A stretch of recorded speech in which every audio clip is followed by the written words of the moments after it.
Hey, how you doing? This is SEIJIHITO here to bring you the news. Well, I guess we can just say some entertainment at this moment in time. So the woman okay, so I got quite a few videos directly up here of the person that you see in front, right? And we're going to go over those videos. I got about one, two, three, four, got about four videos. So, just gotta sit tight, just gotta bear through it just a little bit, right? Because it probably is, quite a bit. Because again, I collect the videos, but I did not go through the full extent because, in a lot of instances, I actually want to experience watching this with you guys as well too. Yo, what is up, Ty? What is up? What is up? What is up? And then last but not least, we got a very great special video for you guys at the end of this woman's videos that we're going to showcase. And it pretty much delves into the same conversation that we had on this channel for the last several months, where it dealt with other people talking about Black Americans. So let's delve into and see what this woman has to say. Was $40, black men still wanted it for free.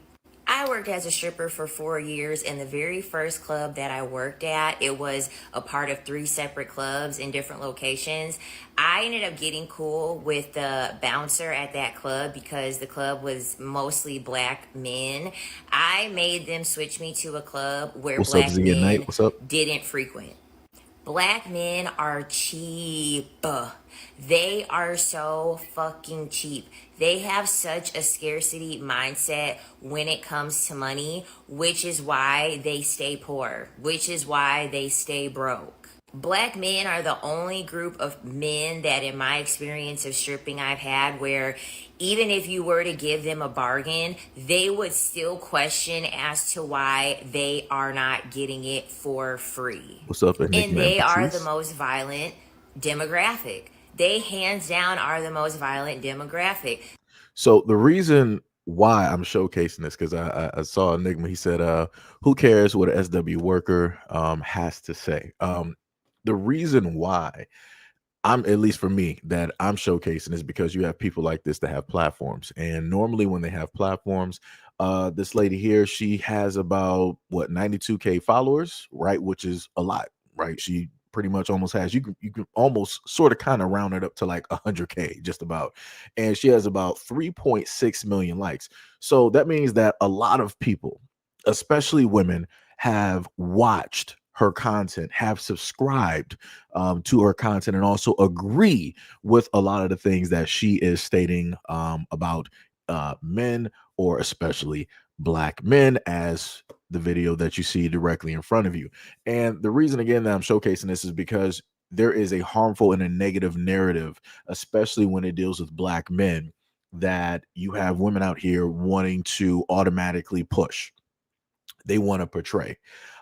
These are stereotypes that have been spun around since the inception of the United States, and now in 2025, you see this woman who obviously is a worker, and she wants to specifically explain how she sees, deems, views Black men, right? So she went over, hey, Black men are basically broke. They're cheap. They don't want to spend money.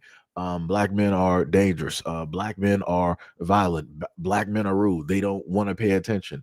Again, she's generalizing, but she's not being very specific in the types of Black men that she's talking about, right? It'd have been different if she said, for the context of the video, that she was like, I'm just talking about specifically Black men that venture into and that deal with SW workers, or that deal with strip clubs. That's cool. So you got that little segment directly out there.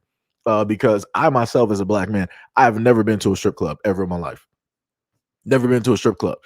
So again, I'm looking at what she's saying. I'm like, you sound crazy right now because you don't know a lot of Black men. And it's like the ones that you came into contact with, it was by way of working, right? It wasn't by any other, normal means directly out there, right? But let's continue. They're the most aggressive. They're the most handsy. They don't want to listen and follow rules. They have no sense of discipline. Like, Mm. black men are the type of people who, even if they get it for free, it still wouldn't be enough for them. They would want the woman to pay them money to be able to sleep with them. Like, I've literally seen this shit before. That's how cheap and entitled they fucking are. Coochie's always been $40. There are plenty of women who are out here, no problem giving it up for $40 and even less than that because it's not good enough for them. Their worth comes from seeing how much a woman is willing to shortchange herself for their benefit. That is the whole basis of a black man's existence when it comes to interacting with other women. How much are you willing to shortchange yourself to make me feel special? What? How do we what? So a black man's whole so the only reason, right? So let's go back into the previous things that I've heard people basically state, right? Black men are the child of Satan, right? So our whole existence, we're not meant for anything else. Our whole existence is to basically undercut, undervalue, to disrespect um women directly out here, right? She wanted to be very specific when she's talking about this topic. She want to say, black men, but then she wants to generalize when she wants to talk about women I'm like, that's a little bit crazy. I'm like, why don't you just be very much specific? Because you're a black woman talking about black men. Why don't you just say this is how you feel that black men specifically deal with black women? Again, that would be a drastic, huge generalization directly out here. And I'm like, never am I. I'm just trying to figure out, as old as I am at this current moment in time, I'm trying to figure out at what moment in time did I look at black women and I was like, you know what? Let me figure out a way that I can really devalue them. Let me figure out a way that I can like just undercut them. Let me figure out the way that I can just get the, whatever I need from them on the low, for the lowest price. Like what are we talking about here? What specific? How did we get here? How did we get here? It's like I'm just highly confused. I'm very much confused, and this is why I said in a variety of videos that you have a lot of folks out here that don't need to be on the internet. And again, she's amassed a great following of women and many others directly out there that follow and hang directly on every single word. And I'm pretty sure they look at everything that she says as the truth. Better yet, after we get done with this video, I will prove my point on how many women view everything that she's saying about black men here as the truth, as we will scroll through the comment section, right? So let's continue. And they're happy because in their brain, the government is shortchanging women. The government is forcing women to shortchange themselves. Ha ha, you can't get government assistance and you can't get government aid. And so therefore, you've been forced to shortchange yourself and accept the little morsels that I have to give you that I really don't even want to give you. And so guess what? I'm going to make you work for these morsels.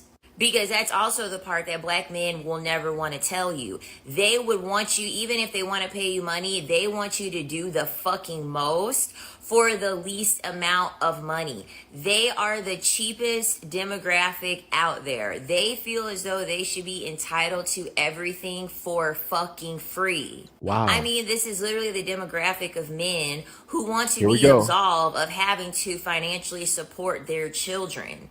And yet they're getting mad over the fact that they're excited over the fact that women are going to be leaving or losing government assistance. But you were literally asking the government to absolve you of having to fucking pay anything to take care of your own child. Okay. So let me just touch on the thing dealing with child support real quick. And again, my apologies for those out there who have heard me, basically state what I'm going to state.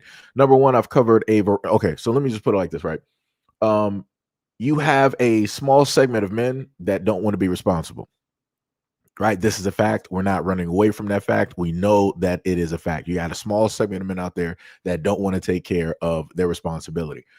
And now beyond that small little minority directly out there, you have the other black men out there that are both in and around their kids' lives more than any other group of men directly out here. And that was stated by the CDC. So it's crazy to me to hear this woman that more than likely doesn't even have a dog in this fight to bring up child support, to bring up men who are not taking care of their kids. The other aspect that I want to bring up talking about this subject is something that I personally went through, where it is that I had a woman during the time decide that she wanted to try to pin a child on me that was not mine. Ended up taking a DNA test, and oops, found out, guess what? It was not mine.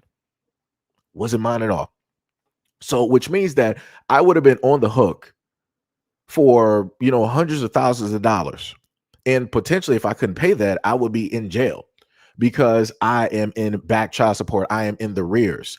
Proof of which, I have videos that I've covered before where black men were literally put, or at least one, I'll put one black man that was in Michigan, because of all of the laws and everything going on. He was placed or had the potentiality of basically being or going back to prison. I'm sorry, prison or jail, due to the fact of being quote unquote in the rears. But the woman who stated that he is the father came back and basically said that, yo, he's not the father. It's like, this is not the guy and all this stuff. The courts are like, well, we don't care. We say that this is the man. This is the original information that we had. It doesn't matter what you, as the mother of the child, says who is the father and who's not. All that stands is what it is that we feel. So this black man is going to continue to be in arrears, and if he cannot make a payment, if he cannot get the proper lawyers to defend him in this court, we're going to throw him directly in jail, and we're going to get that money out of him one way or another. So again, all I'm saying is that you have men out here that feel a certain type of way about child support because child support has been used incorrectly, or at least wrongly, or in the wrong way, at least, right, by way of the court system and some of the women that are directly out here. Because again, there are stories out here right now where you have black men that love their kids. They spend time with their kids. But because that man does not want to spend time or be with that woman anymore, and he's moved on, he might be married, he might be engaged, he might be in a fantastic relationship or whatnot, or whatever. But the main thing is he wants to co-parent. He still wants to be in his child's life because he loves his children. That woman will be like, nah, because you don't want to be with me, you're not seeing these kids no more. So I'm going to up the child support, and I'm going to go back to court, in a form of harassment. I'm going to further try to take whatever it is that I can get directly out of this situation to make your life miserable because you no longer want to be with me and you chose this other woman. So, like I said before, there's a lot of things directly there that are not specifically getting touched directly on. And I know she's not going to touch on those things because she's not the type to. She's the type to sit up there and simply complain about black men and list everything negative. I promise you, she more than likely cannot list anything positive. She couldn't, because she's listing every single stereotype that she can basically list just in this video alone about black men. And that's crazy to me. That's 100% crazy. Again, all you have to do is specifically state that you're dealing with the guys who are at your work, your place of work, right? You are a stripper. So you're dealing with those types of black men, right? You're dealing with those types, and it's quite a few different types directly in there. Just like when you go into bars, you got different types of men that are directly there. Every single place that you go around this world, you're going to have different types of men. And in certain areas, in certain places, you're going to be dealing with the worst types of men known to man. But she doesn't want to do that. She wants to categorize all black men. She wants to generalize all black men. Crazy work. Diabolical. But let's continue. But yet you don't want women to have benefits that would help them take care of their own children through having SNAP to feed their children. And in most cases, the child that you share with the woman. When I was a stripper and I would see a black man come into the club, most of the time I would be disgusted. Most of the time I would be disgusted, and a lot of the time I would avoid talking to them. There definitely were some black men who were super cool. There were some that didn't have a problem spending any money, but if I had a pool of black men and then a pool of other races of men and I needed to go to where the money was at, I'm not really going to go and spend much time interacting with black men. They're fucking cheap. They don't have anything to give or to offer. Jesus Christ. Everything in her conversation is just money centered. This is why I simply state that, at certain points in times when I look at content from people, I can simply say that they are for other communities. I can clear cut say that with no qualms, with no type of problem directly at all. She said it herself. She was like, yo, the moment in time that I sit up there and see black men come directly into my section or into my place of business, I sit up there and have a face. I have this type of sitting or resting face. Right. I don't want to deal with them. I'm not trying to converse with them. I'm not trying to talk with them. I'm not even trying to go over where those black men are. I specifically told the club that I was working at that I need you to transfer me where there are no black men. Why am I surprised? I'm listening to the voice. I can't sit up there and say that I'm shocked. I can't say that I'm very much surprised by her wanting to be transferred to a whole different area of which, there are no black men. I can't say that I'm surprised or shocked. I would actually like to see what her dating, charts, in a sense, look like the specific men. Because something is telling me I don't think that black men are really up there. Something is just telling me that. Like I said, you called everything, you called black men everything but a child of God. And I'm like, Lord have mercy. I'm like, if it was really that bad, then there would be no such thing as, black strip clubs. Right? You wouldn't have those, especially let's say like Atlanta. Black women would be somewhere, I guess in Dubai, doing all of that work and whatnot. They would be everywhere else around the world, but in any type of black area. You will see more black women, going into white areas, Latin areas, all these other areas, Asian areas, deciding to be in these clubs. But oh wait, that's not going to really work out that well. And why is that, Siji? That's because the women of that community is going to have a problem with you coming directly into their territory, trying to get money directly from their men, because they're going to view you as competition, and rightfully so, just like it would be vice versa. Right? So that's not going to fare out too well either. Right? Like I said, I don't know. I don't I don't know, but let's just look at this, right? So these are some of the comments that I was able to capture directly from her page. And in a lot of the instances, well, technically it's not even a lot, 100% of the time. Well, actually, no, because there was one comment at the very, very bottom. So 99.9% of the time, all of the women agreed there. You'll see variety of faces directly up there. Of course, you'll see, quite a few black women directly up there, women of other, nationalities and races, but pretty much all of them are agreeing with this person and what she has to say about black men. And I'm like, wow, that's crazy. I'm like, it's interesting how that works. It's like everybody just combines and forms Voltron to jump on the we hate black men bandwagon. Because, black men are broke. They don't take care of their kids. They run away from every single responsibility. They don't love black women. They don't want to spend money on black women. They don't want to date black women. They don't want to get engaged. They don't want to get married to black women. They don't want to save black women. They don't want to protect black women. They don't want to build for black women. Black men don't even love black women. It's like, Jesus Christ. And I'm like, people don't understand like the game that's really being played at this moment in time, where you have all of these women that look a certain type of way that decide to jump on this bandwagon and start making all of these videos so that they can start cashing in on this money.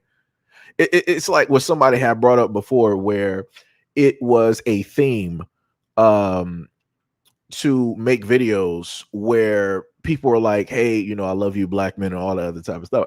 Before, like initially, and this was a woman that made the video, making a commentary talking about those videos, right?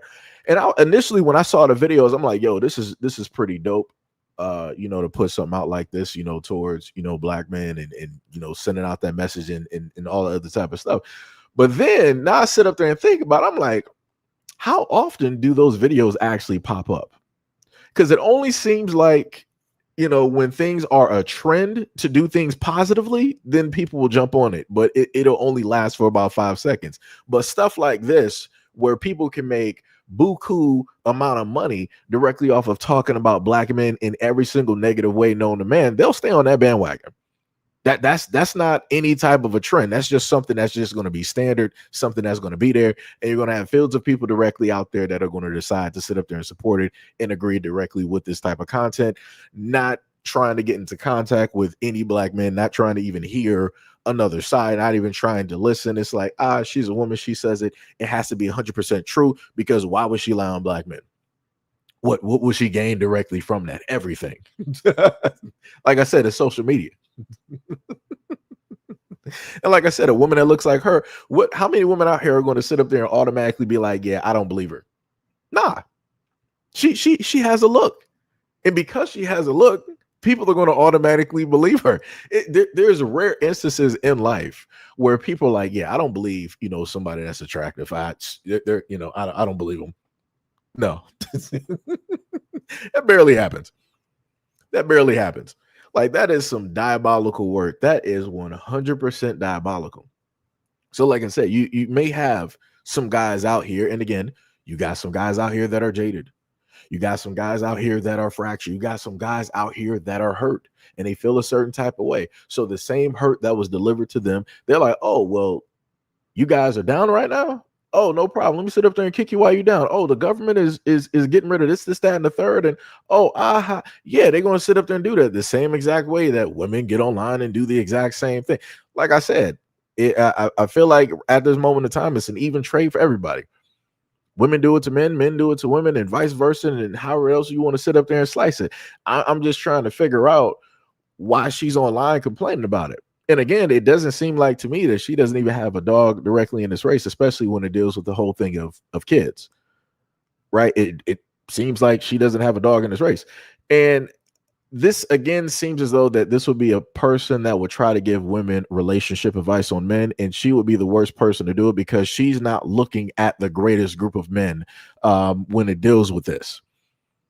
Because every single time that she talks about men, especially in the first video, it was nothing but negative. She was like, oh, there were some, a few cool, and there was some okay, but all the rest of them, I'm like, wow, really? Like, generalization after, I'm like, all right, brother. I'm like, you got it, brother.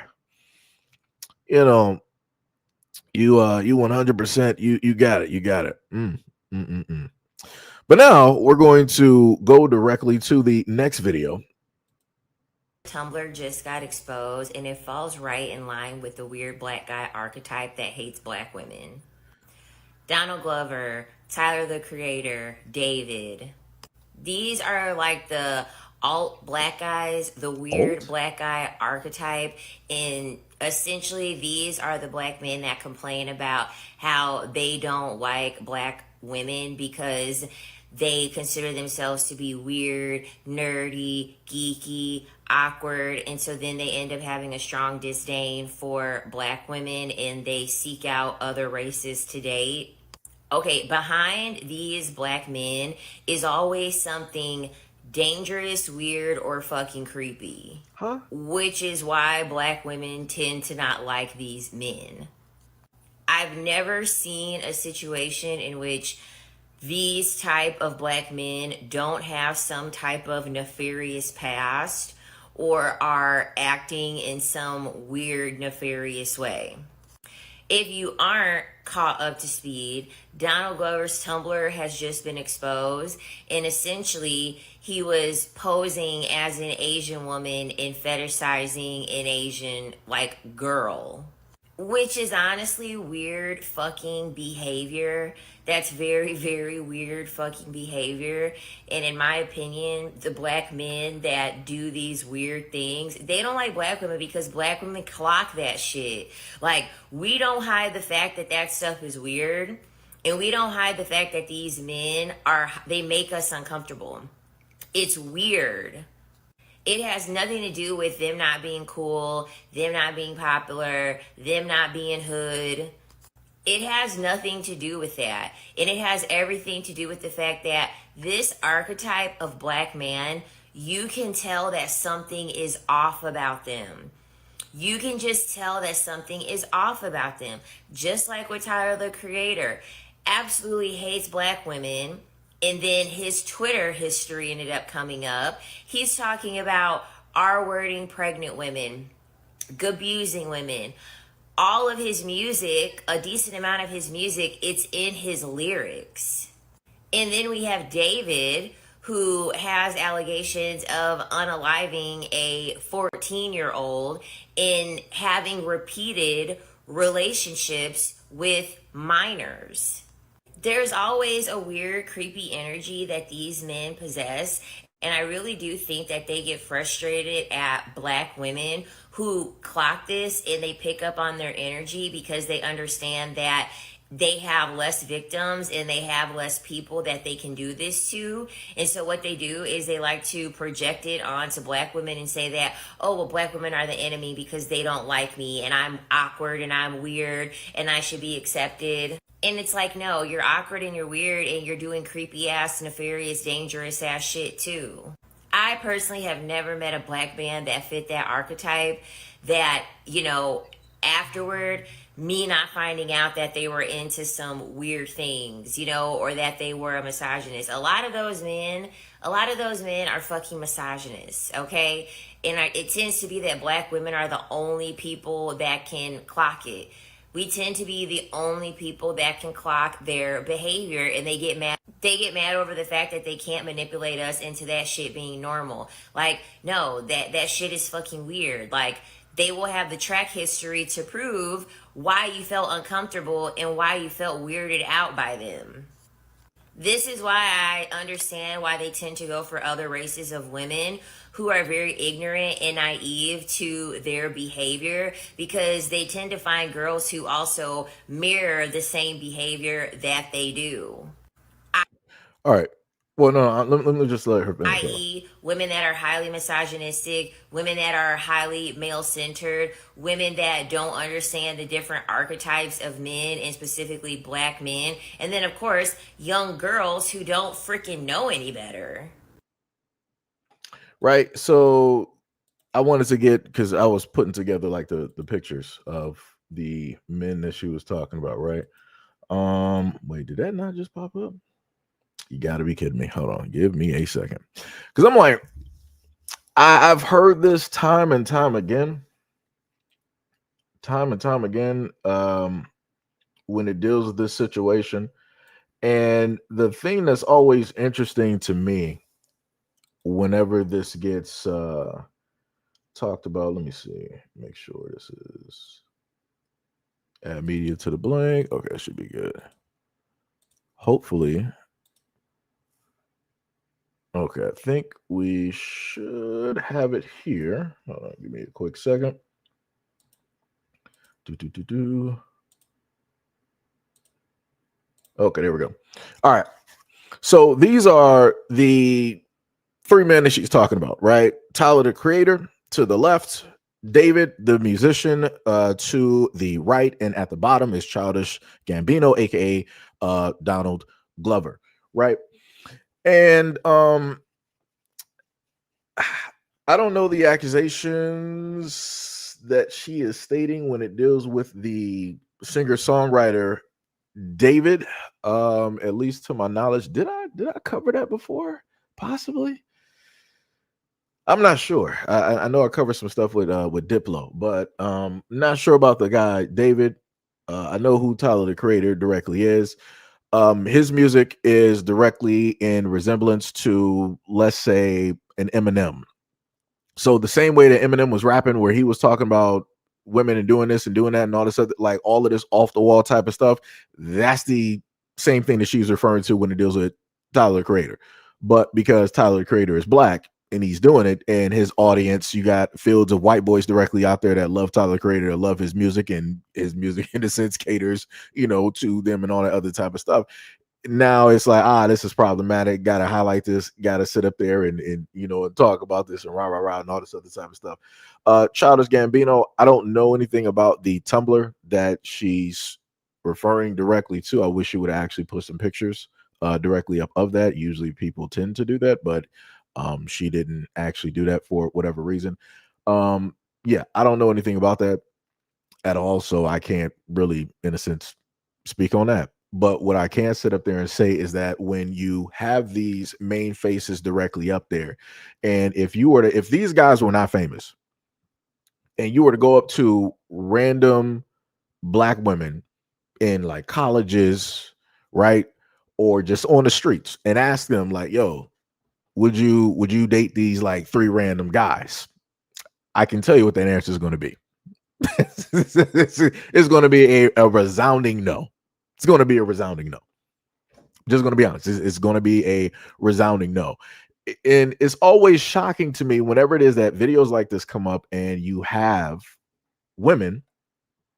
Let me just go back to the lady here. Tumblr just got When you got women such as her that decide that she wants to speak on black men who specifically say that, yo, there's women out here in the community that don't find me attractive, as if every black woman finds every black man attractive. Let's not play games. Let's not do this. Let's not. Everybody in the black community does not find everybody attractive. Let's just make that, just put that directly on the square of honesty. Let's just put that directly on the square of honesty. Everybody in the black community does not find everybody attractive. Let's just put that right there. Right now, personal experience wise, right? Something that I can at least speak directly on, that she wanted to bring directly up. She was like, "Oh, it's always this alt-right archetype of black." I've never even heard of an alt-right version of black men. For me to even hear that sounds crazy. Because the only alt-right that I know of, we all know what that is, right? So to say that and to pair that with black men sounds crazy by itself. And then the next thing you wanted to say is that, these guys are up to no good. They're devious. They're, these type of putting, again, everything negative on guys who don't fit the stereotypical thing that, people out there would find attractive. Right. So if you're not the attractive type, you're like some D&D, you like some anime, comic book, you might like to LARP. You in a cosplay and all this, like you're basically deviant as a black man. You're a weirdo, you're odd, and all this other type of stuff. Like there's something nefarious, there's something dangerous and violent about you. I'm like, that's what we doing. But I'm like, we actually, so let me get this straight, right? Those black men are considered weird, but you got black men out here who a lot of black women decide that they want to pair up with, knowing the fact that that guy, the attractive guy, is messing with fields of other black women directly out there. So I'm like, okay, so you're fine with that. And you're fine with the fact that he may, have done a stint in jail or prison. He may venture into or live a dangerous lifestyle, or the fact that he may have a track record, not legally, but a track record by way of word of mouth through the grapevine, that he hits on women or has maimed a woman before. You're fine with sitting up there dealing with that because he's attractive, right? He fits the narrative of what other women would deem to be attractive and what other women are sitting up there chasing. But now these dudes up here, these ne'er-do-wells, there's something nefarious about them. There's something off. There's something wrong directly about them. Like, it's crazy to me to know that she wants to run her mouth, knowing the fact that she would not sit up there and date any of these dudes, nor would she find them attractive. I can sit up there and show black male content creators who are gamers. And I promise you that woman that wants to run her mouth and it falls right about black men would not find them attractive, wouldn't give them the time of day, wouldn't even sit up there and date them. This is the weirdest thing to ever see transpire. And again, as I stated before, I don't know anything about the extent of, again, the Donald Glover. Don't know anything to the extent of the whole thing dealing with David. And when it dealt with Tyler the Creator, I explained that he basically is doing the same thing that Eminem was doing when it dealt with white women. He's doing the exact same thing. Exact same thing, but whatever. we're gonna overlook all of that. It's like, something black attached to it. Oh no, we really got to sit up there. This is really problematic. This has been sitting up there happening. If you listen to rock and roll, for depending on the groups, you'll hear about stuff like this quite often in the lyrics. But oh no, because it's white men sitting up there. No. It's what no. This Tyler the Creator, this black male here, we gotta highlight this. We gotta make him, suspect number one. We gotta really highlight, all the egregious things that he's sitting up here out here saying. Huh? What? That's crazy to just single out the black guy. Why not just, talk about the totality of music? from the varying artists, no matter of the shades directly out there. Why not just do that? That's right. That's not going to sell, right? People are going to feed directly into that, right? Nobody wants to hear this black woman try to negatively down talk and talk negatively about white men. Nope, that's not going to sell. That's not going to sit up there and work. Because specifically speaking, if she decided to try that, white women are going to pull up to the scene and protect the men of their community. Just like many other women of other community will pull up to the scene and protect the men of their communities. Some crazy work out here. It's diabolical. That is diabolical. Yo, K5, what is up? What is up? What is up? What is up? What is up, Lone Wolf? What is going on? What is going on? What is going on? So now we're going to go into the next video, and this is so I just gotta,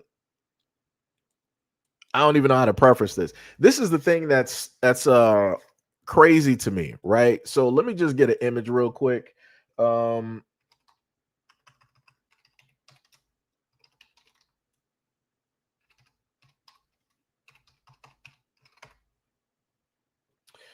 I'm just trying to find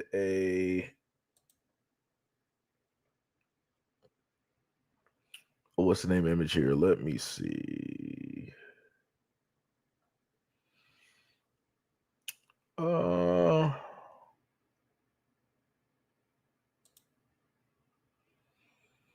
Trying to find.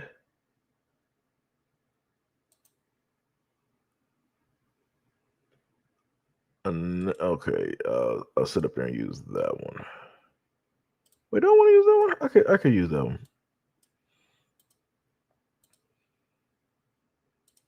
Because so what she's trying to levy here is yeah, that was that the lady from before?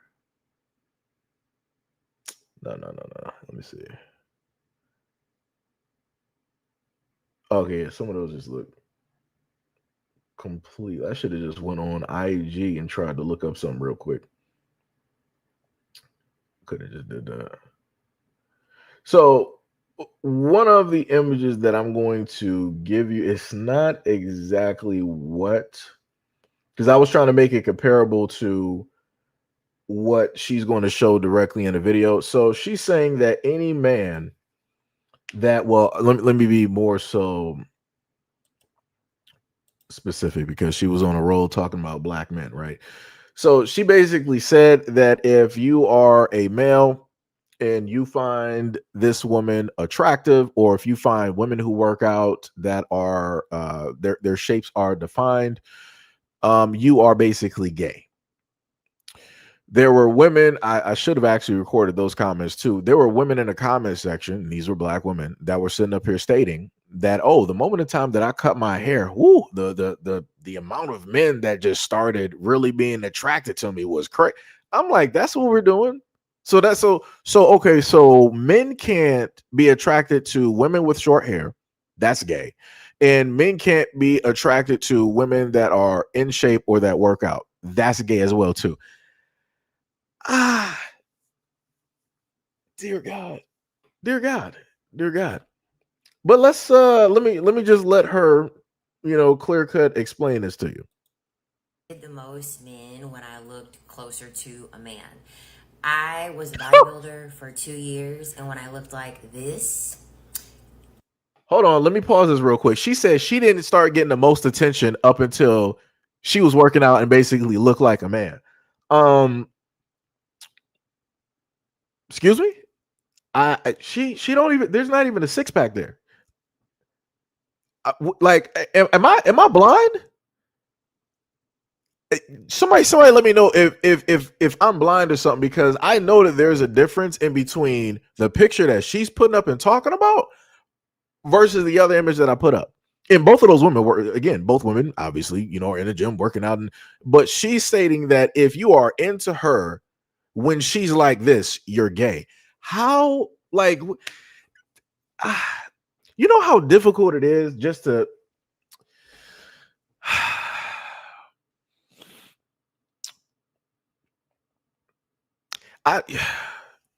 I'm just let me. I'm just gonna let her talk. And this, I attracted the most men, and that really started making me think about what men are attracted to. And it really did kind of put the thought in my head that these men are like attracted to men subconsciously. It's deep in their brain that what they're actually attracted to is how a man looks. They just want the internal of a woman. And I kind of feel like it's the same for women on the opposite spectrum, but that's a different video if I ever make it. What? But I think for a lot of men, obviously this won't go for all of them, but I think for a lot of men on a deeper level, they want femininity in a woman because it is a display of submissiveness. Because men are always going to pick a woman based off the approval that they are going to gain from other men. And if this is a very submissive man himself and he cares a lot about what other people think about him, a lot of men will try to overcompensate by wanting to be with a woman who is wearing makeup. She's dressed up, very What's up, girly. Shannon? She has like a high level of hyper femininity because no one is then going to question his sexuality. A lot of these men don't want a woman because she's feminine. They want a woman because she knows how to display that she's not a man. Okay, and so these are women that they're going to take out in public, because I feel as though it's the same thing for women who are overweight. There are a lot of men who don't mind dealing with overweight women, but guess what? They're not going to marry them. They're not going to take them out in public. They're What? not going to publicly display these overweight women because they don't conform to what the standard of what Okay, she's officially the most stupidest dog. Where does she live at? I have seen women who have weight out there with their husbands, with their fiancés, with their boy. Like, what rocks is this woman smoking? Who are the women that subscribe to the ignorance that is coming out of her mouth? So every single dude out here that is with a woman that is overweight, he's just hiding them somewhere in a basement and just feeding them. And he's just going out there in life. Huh? Brother, where are we at? Where are we at? Men are, like I said, you have people out here that have a type of shallowness to them. But when men say that they love women with weight, they actually mean it. And they will sit up there and showcase that woman 10 toes down. They will be all over that woman. I kid you not. I have seen it time and time again. Men are not ashamed of that. Now, you got some women out here. That's a whole different story. I done seen men out here with a wife that might be about a good 400 to 500 walking around, going to and from, going to concerts, going, taking trips, all this. I done seen that. Now I can't sit up there and say the exact same when it deals with women. Men are more open to dating women who have weight. Women are not. These are facts. Men, let me repeat it again. Men are more open to dating and being with women who have weight. Women are not. I cannot show you groupings of women that are like, yeah, they can't wait to sit up there and find them their 400-pound husband. It don't exist. It don't exist. Like this woman is stupid. This is by far. She's already said some crazy stuff in the beginning, but by far, this is the most ignorant thing that. Jesus Christ. Jesus Christ. This is how I know that people are blind and that they only pay attention to those that they are attracted to. She's not going to pay attention to undesirable men that she finds unattractive, that she would never give the time of day. So she's not going to look at those men and the women that they are specifically with proudly outside. She's only paying attention to the men that she's deemed that are worth her time, aka money, right? That are willing to spend money in order to gain her time, right? Or the ones that she deems attractive enough to just 5 seconds of conversation. This is this is why I sit up there and say to everybody, it should not just be on the internet. This clear cut is one of the most. Jesus Christ. Let's keep going. a woman should look like. And so whenever I would like have men be attracted to me, and in my head I'm thinking like, I have these big ass muscles, like I'm not saying that you can't be a woman that has muscles and men not like that, but men also have muscles. And so in my head I'm thinking, if you are into something that I also possess, does that also mean that you like it in the opposite sex? Because let's think about it. When men want to get muscles, who are they typically looking at for inspiration? They're typically looking at other men, right?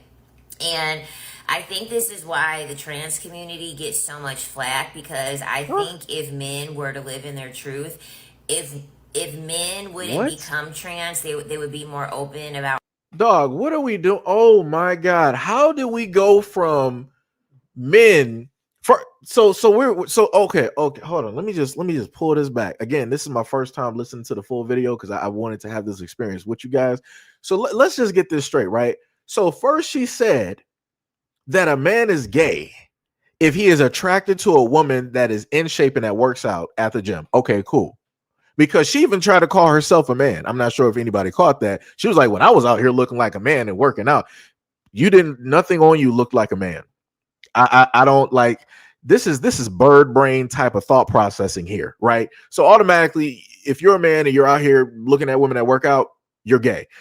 So now we go from that to saying that it's because men secretly want to be with men, but because they can't openly be with men, they decide to be with women that work out.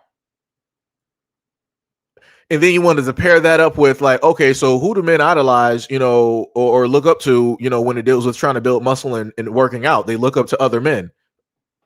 No duh. Uh, there's a lot of men out here that looked up to Arnold, and and Arnold's the reason that they're sitting up there working out the Gold's Gym or whatnot or whatever. But you're trying to correlate that as well as being gay. And then you then threw, that wasn't enough. You then decided to throw the whole thing of trans in here. And you set up and said, if more men basically live their truth and decided to just be trans, then the world, what are we, where, how, brother, how, brother, brother, brother, where are we going? Where are we going? It's like, it's no matter what steps you take, she's like, yo, everything is gay. Anything that a man does is just gay. Men don't actually love women. The reason that a man is with a woman is because he actually loves men. Brother, what? What? Huh? How do we get...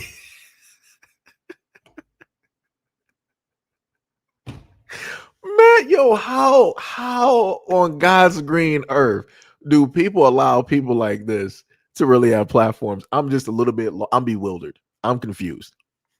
Like I said, I need to see a lot of the people that's following this woman, because I'm like, dog, y'all on some bird brain type. This is woo, dear God. Let's continue. And we still got a lot more. Jesus Christ, we're only 2 minutes and 48 minutes in. Oh my God, let's keep going. Wanting to deal with trans women, because men want the best of both worlds. Men essentially want someone externally to match them while internally being a woman, because men understand that they cannot gain any benefit from a man. Okay, do men go to other men when they need a place to stay? Do men go to other men when they need money? Do men go to other men when they need somebody to be vulnerable with, when they need emotional support? No, they go to women for that. So if you can display yourself as if you kind of look like a man, and I'm not even gonna lie, bodybuilding kind of had me in like a rugged, disciplinary, authoritative state, which is a lot in closer proximity to the masculine than the feminine.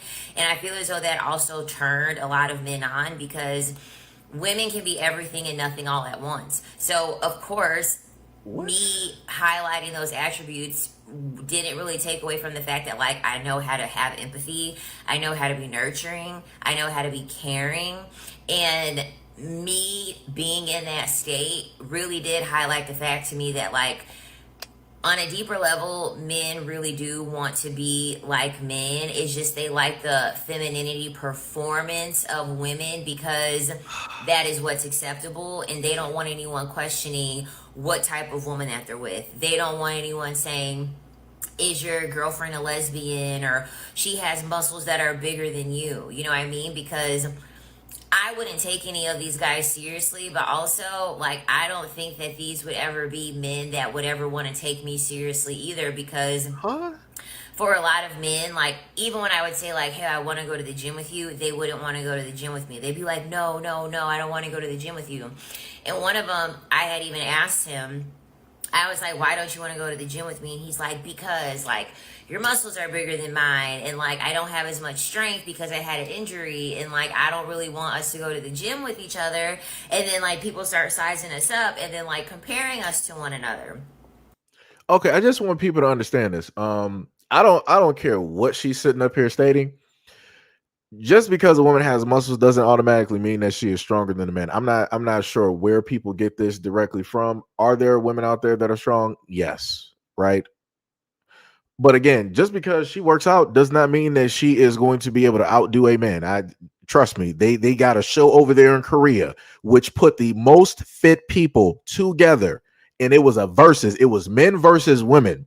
And people were completely just like shocked and started playing victim when the men were sitting up there just like dog walking the women directly over there. And I'm like, nah, this is what people asked for. You thought that because you are a woman and that you are a bodybuilder, that you could just sit up there and try to dog walk this dude and just push him and pull and do whatever it is that you wanted to do. And the dude wasn't even trying. So when the dude put in about a good 15, maybe 25%, he completely overpowered that girl. And then the girls that were looking, it was like, oh no, that's wrong. You shouldn't be doing that. No, no, no, no, no, no. She's a champion.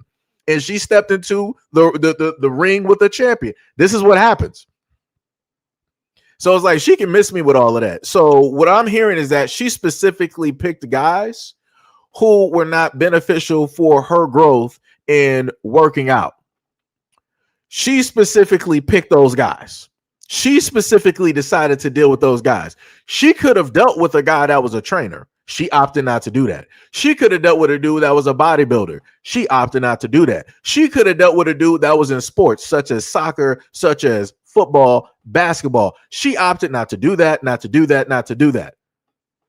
So why are you online sitting up there trying to complain and tell us like, oh, you got these men out here? Ma'am, you chose them. You decided to be with them. You're going through your life stories, and now you got this sad face sitting up there reminiscing, understanding the poor choices that you sat up there and made, but yet you want to generalize all men and decide to say that they were gay. So every single man that ever dated you is gay because you're a woman that works out. Just go to women. Just become a lesbian. Just become a lesbian. You will be the man in a relationship because obviously you work out, you got the muscles, and then the other one will be the femme, will be the feminine woman, the lipstick lesbian, or how it basically goes. Like I said, somebody has to be the prettiest of them all. And obviously that's not going to in a sense be you, because you said before that you're basically a man because you work out. And any man that is attracted to a woman that works out is gay. Dog, the logic that you got women out here coming up with, I swear, you can't win. You can't win, brother. You cannot win. You cannot win being a man directly out here. And like I told people before, the moment in time that you decide that either you disagree with something or whatnot or whatever, the first thing that you would have women out here do is to call a man gay. More so specifically, I can at least say it within the black community. The moment in time that happens, women are quick to sit up there and call you gay before anything else. Let's continue with the madness. We are about halfway through. But I really do like you. And I remember how he was saying that, like, he remembered that, or I remembered him saying that the reason why I like you is because, like, you're kind of like the male version of me. Like, you remind me of, like, myself, like, in the female form, essentially. And that's when I was the fucking most masculine, not only on a physical level, but also intellectually. I was more masculine in my thinking. What? I was more binary in my thinking, more black and white, less nuance. I would dare to say, like, less intellectual, even. I would go as far as to say. Whoa. Let me get this straight. Hold on. So she said that intellectually she was pretty much a man. But then she also said at the same time that she was less intellectual because she was in her masculinity. So for all of the men out there, just in case you didn't catch it, she tried to basically call men dumb, unintelligent, stupid. And she's basically saying in comparison, men are stupid and women are smart. That's clearly what she did. That's clearly what she said. That's clearly what she did. I'm not mincing words. I'm not mixing it up. It's not a theory. She literally said it within a few sentence time span. And that's the craziest thing. And it's like, as we keep going throughout this video, she keeps trying to reaffirm that, oh, yeah, you know, I was my most masculine. I was my most mannish. This is when I was at my biggest. This is when I was at my strongest. This is when all the men were actually attracted to me because I was reflective of a man. Who? Jesus Christ. Jesus Christ. Woo. People are cooked out here. I'm not sure how her dating is going at this moment in time, but I'm pretty sure it should not be going anywhere. Woo! And so I think for a lot of men, they really do want someone that highlights these physical characteristics and mental characteristics of a man, while your internal, where your heart is as a woman, they want to be able to use that and exploit that for their own benefit because they understand that there is no other worldly source that they're going to be able to get that from aside from a woman, because we are the life source. And so this is the reason why a lot of these men will be DL, because physically they are attracted to men. Okay, so let me just try to wrap this real quick, right? So she's a woman that says that if any man basically dates her or a woman that works out, that they're automatically gay or on a DL. So does that mean, so I'm just trying to get this together for people, right? So does that then mean that this woman is selectively choosing men that are interested in her because she know that they would be DL so that she can do other things with them? I'm just wondering, I'm just trying to figure out, because why would you keep saying that you're a man? Why would you keep saying that you're masculine or have masculine tendencies? And this is when you were at your most masculine and all this other type of stuff, right? And then alluding to the whole thing of like, oh, well, if the men are attracted to me, then, you know, they're obviously gay. So does that mean that you're attracted to bisexual men? Because you're saying that that's what you seem to attract and that's what you seem to basically date. I'm just trying to, this is, wow, brother. Woo. Jesus Christ. Jesus Christ. Let's continue. Emotionally, they want to be with a woman because they understand that they can't reap the benefits. Men are not going to be a shoulder that they can cry on. Men are not going to be understanding and give them empathy and things like that. They're not going to get that from a man. But that physicality that men possess, it's a reflection of themselves, and everybody likes to see a mirror of themselves reflected, especially men, because it does something for their ego. It does something for their pride, and it kind of reassures them that, like, okay, I like these parts of me that are being mirrored back to me. No. Everything. Let me just get something very clear. Everything that now, this is where I can clearly just, like, again, the whole delusion is there, but this is when you hit like the bullshit marker. Everything that she is stating right now is what I've heard of women. A lot of women go out here and they speak on the fact that they don't have proper representation, right? So there was a point in time where Lizzo was famous, right? She was just, I mean, she still is famous, right? But I'm talking about at the height of her career, where there was nowhere that you can go where you wouldn't like see Lizzo or hear of Lizzo, right? And a lot of women who have weight were praising Lizzo. Right, they were right there with Lizzo. It was like, yo, finally we got representation. Lizzo is breaking the mold. It's not just the standard such and such European and all this other type of stuff. When it deals with women, you actually got women out here with weight, because women come in every different size and shape and all this other type of stuff, right? Men weren't out there sitting up there. I've never heard a guy that was like 400 to 500 pounds talking about like, yo, man, I'm waiting to see some representation of, you know, big guys out there. You know, I need to love myself. You know, I'm trying to see an image of myself. You know, every man out here doesn't have a six pack. ladies. Every man out here can't work out. Is he's not in shape. He can't run 99 miles in 5 seconds. Some men are like me. Rotundus. We spare tired. If you will. 18 wheeled. So to say. We got double triple chins. Directly out here. I need to see that representation out here to really feed my ego. And my pride. No, men don't do that. Men don't do that. Men don't do that. We don't do that. We do not do that. Like, Jesus Christ. Like, this is what projection looks like. This is clear cut what projection looks like. And it flies. The reason why this works is because of how she looks. Nobody is going to, in a sense, shut her down. Nobody's going to tell her that she's wrong, try to check her or not, because of how she looks. And she knows this. She's not, she can say some of the most dumbest and ignorant things, but she's smart enough to know that because of the pretty privilege that she has, that she will be allowed to say a lot of things unchecked. And this is, like I said before, this is why she has 92K people basically following. This is why she got the 3.9 million likes. Let me go back to that real quick. Yeah, I'm sorry, the 3.6 million likes that she has directly up there. Like I said before, that's crazy. Jesus Christ. Lord have mercy. This is insane.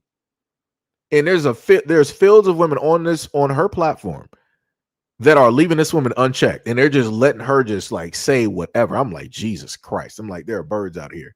There are a flock of birds out here. Lord, have mercy. But let's continue. We're not done yet. Whereas with women, they don't get that satisfaction of having that mirroring. They can just reap the benefits of what they just don't have, because they don't have any empathy. They don't have any of this like moral compass or support or anything like that. They're not able to get that. So I don't know. I kind of wanted to get that off my chest just simply because now that I'm leaner, and I mean, obviously, like, I feel like, it's pretty easy to see that, like, I do have a little bit of muscle tone. So obviously men know that, like, I lift and like I lift weights and things like that. But when I was really, really, really, really shredded, and I remember even on dating apps, I would get the most likes on dating apps whenever I had my bodybuilding pictures up. And I literally had a guy reject me because I pretty much told him, like, me doing bodybuilding, like, that was a wrinkle in time. Like, I don't want to look like that anymore. I don't want to train like that anymore. I don't want to have a relationship with food like that anymore. I don't want to do it. And he literally rejected me because of it, because he was like, no, like, I want a woman that actually looks like more masculine. Like, I actually want a woman who she looks a lot closer to how I look. And like, we both kind of have muscles or whatever. And so question. So was the guy, see, this is the part that's getting left directly out, right? Because I feel as though that she's paraphrasing and she's not specifically doing a one-to-one comparison or mentioning of specifically what it is that he said. You have a lot of men out here that are like, all right, in a one-to-one comparison, if I basically work out, if I'm able to sit up there and, do, 27 miles and, I eat a certain type of way, whatnot, or whatever, I want a woman that is reflective of those exact same habits, right? That type of training and or lifestyle. There's nothing wrong with that. There's nothing wrong with that. Because that person is like, yo, my mind is conditioned a certain type of way, so I need another person that's also conditioned that same type of way. So it's like, yo, there's no bumps in the road, there's no misunderstandings, and this, that, and the third. And then that also allows those people to come together, be like, all right, we're going to sit up there and meal prep. All right, we know we're going to sit up there and have for date night. We're probably either going to cook or we're going to go to like a vegan or whatnot, whatever, restaurant. After work, both of us are going to the gym, all this other type of stuff, and yada, yada, yada. It's like no matter where it is that she basically goes, she's always trying to correlate everything with a guy being gay. And I'm like, dog, just be with men. I mean, not be with men. Just be with women. Just do that. Just be with women. I'm not exactly sure why you're still having this conversation or why you're still doing this. All of your complaints are negative when it deals with men. You have nothing positive to say. So why not just be with women? You said that men are violent. You said that men. Well, I'm sorry. Let me go back because I want to be very specific. She said that black men are dangerous, violent, ne'er do wells, criminals, supervillains who are up to no good, who are dusty, who are broke, that can't provide, and they have a scarcity type of mindset, right? So now you generalize and now you talk about all men, but you're not going to be very specific because I'm pretty sure on the dating apps that you were talking about, the men that were interested in you that were coming directly at you were white men. I can promise you that. And I know that because the people who create these apps are white as well. And also specifically dealing with the demographics, right, of where a lot of these metropolitan cities directly are. You have a nice sizable amount of white people, more specifically white men. So it's crazy to me that, like I said before earlier, in one instance, she could be very specific when it deals with black men. In another instance, now she wants to generalize, but then still be specific within that generalization and say that, okay, if you're a man and you like a woman that's in shape and that works out, you're obviously gay, you're on the DL, you just really want to be with yourself, you want to be with other men, but you don't want to live your truth. But if you were trans, you would basically rah, rah, rah, and all this other type. Brother. So it would be a problem if men did not view you as attractive because you worked out, because you would say that they were basically they're scared or intimidated. But when you got men that find you attractive, now that too is a problem because they're gay, they're on the DL, they're not living their truth, they're not being honest with the world, they're just masquerading, and I'm just their beard. Brother, what? Where are we at? Yo, where are we at right now? where are we at right now? Wow. That is some diabolical work. Wait, you said wait, let me highlight you real quick. So Sharon, what is up? You said who cares? Talk about something that makes sense. Really, black man? I mean, are you even black?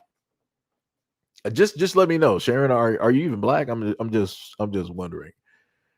I'm just inquiring minds, meaning me. I would actually like to know before I make a response. I mean, anybody can hide behind anonymity, so people can lie. I'm not really expecting a lot of people to actually be honest. Yeah, no, not really expecting people to sit up there and be honest. Oh yeah, somebody did spot that. Yeah, she does have a Ganesh tattoo, directly on the side for whatever reason. I'm just trying to figure out where's that Sharon Zad person at who said that I need to talk about something that makes sense.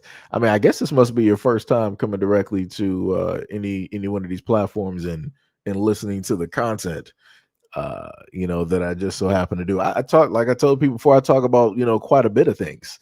It's just like this woman here that I'm highlighting by way of the video. People tend not to do research, so they come directly up to the scene and they pull up and decide to talk stupid. Be like that though. Grown adults that can move their thumbs and do everything they want to do, but can't seemingly actually research. The tech age has to be a part of the most dumbest age that we currently have at this moment in time, where people have the utmost information at their fingertips, but yet they don't do anything with it. They don't even decide. Let me just peruse. Let me just look through the index. Let me look through the context. Let me just find some more stuff out before I make myself look stupid. And here we are. Shout out to Sharon's ad. Shout out to you and your whole bloodline. Let's keep going. For anybody that has followed me long enough, if you scroll down long enough, you'll know that I literally dismantled this because there's been studies done on men that train regularly at the gym, and how their level of fitness also correlates to their level of actually being attracted to men. It's actually a very, very high correlation between the two, because men want to look a certain way to impress a certain demographic while also somewhat trying to fit in the mold of not looking gay. A lot of these Huh? men, they're picking feminine women just simply because they don't want to look gay. And then what will happen is that they'll get somebody feminine, and then they want you to no longer wear makeup. They want you to start hitting the gym. They want you to start losing weight. They start complaining about your curves. They start complaining about your extra belly fat. Yeah, because they really want a man. They just don't want the world to know that they want a man. Brother, what?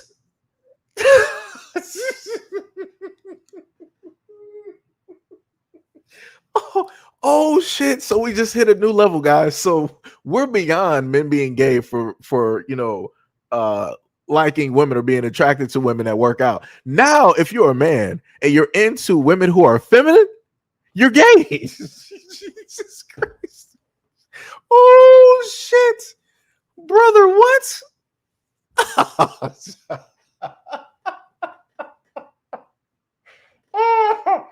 Oh, what? I don't even how I don't even know where to go with this.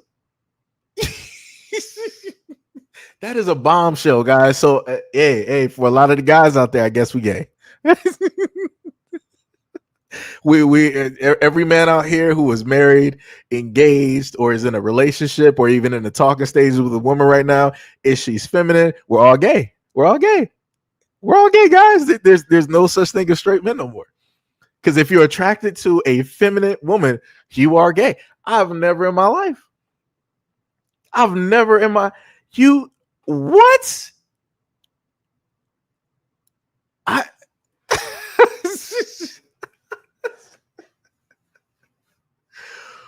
wow.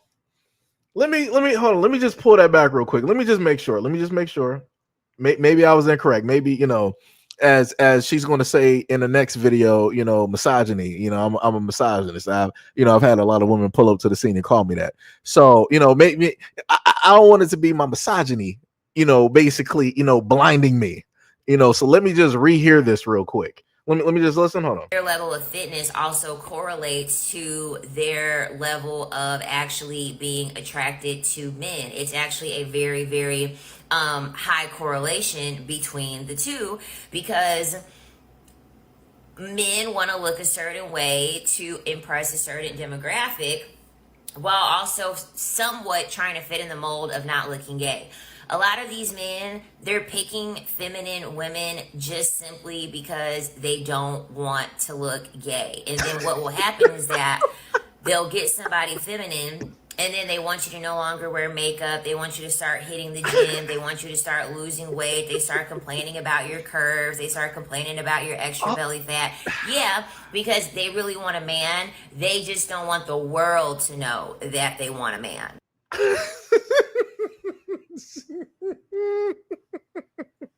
Okay, so it's not my misogyny, right? She literally said that if you're a man and you're attracted to feminine women, you are gay.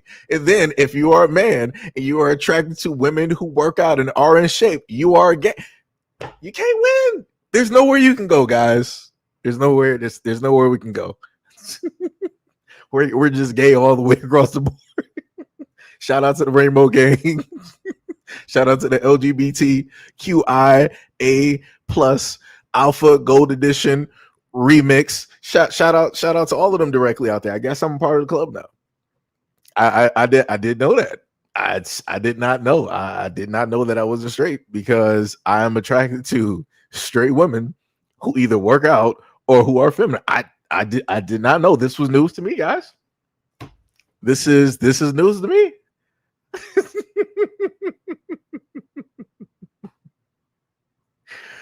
Woo! Oh man.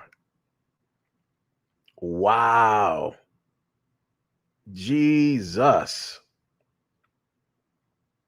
Lord have mercy. Yep. BK Cody said we are all gay according to her logic. Let me just highlight that. That's bars. That is bars. Yep.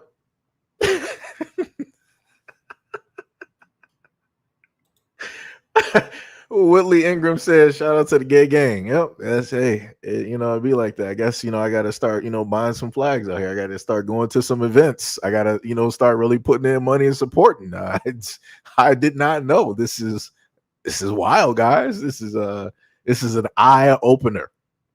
Eye opener. This is wow.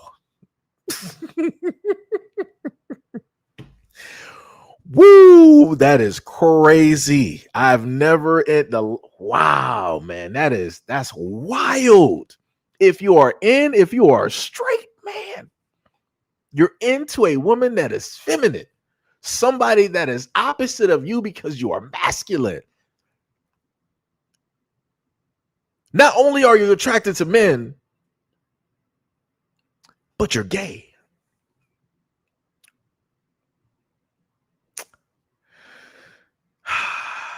I'm just trying to, there comes a point in time where I've been, a content creator for so long that I normally would have things to say. And I'm sitting here, I'm just trying to ponder, and my mind is just like, it's clear. You can hear a pin drop right now because I have nothing. Whatever hamsters that I had and whatever backup hamsters, they all fell off the wheel and they got buried. I'm not even sure who buried them because we got a hamster grave taker and I'm not sure what happened. I'm not sure. I think he might be dead too. This is wild. This is wild. Never in my life have I ever heard such foolishness. And I've heard a lot of I've covered a lot of nonsense in my time on this platform. Wow.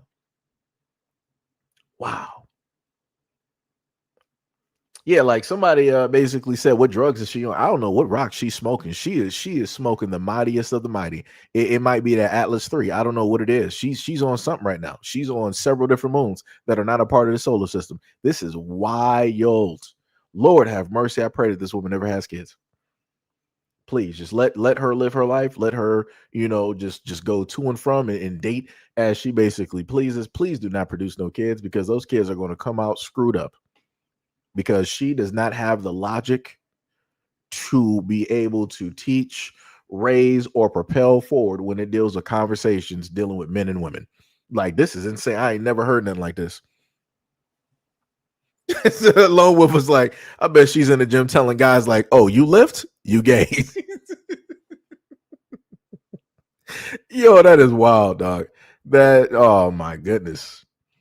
Man, Mr. Stretch said some gay man probably told her this. Probably so. But it is not over yet, guys. Because we got one more video before we get to the good stuff, right?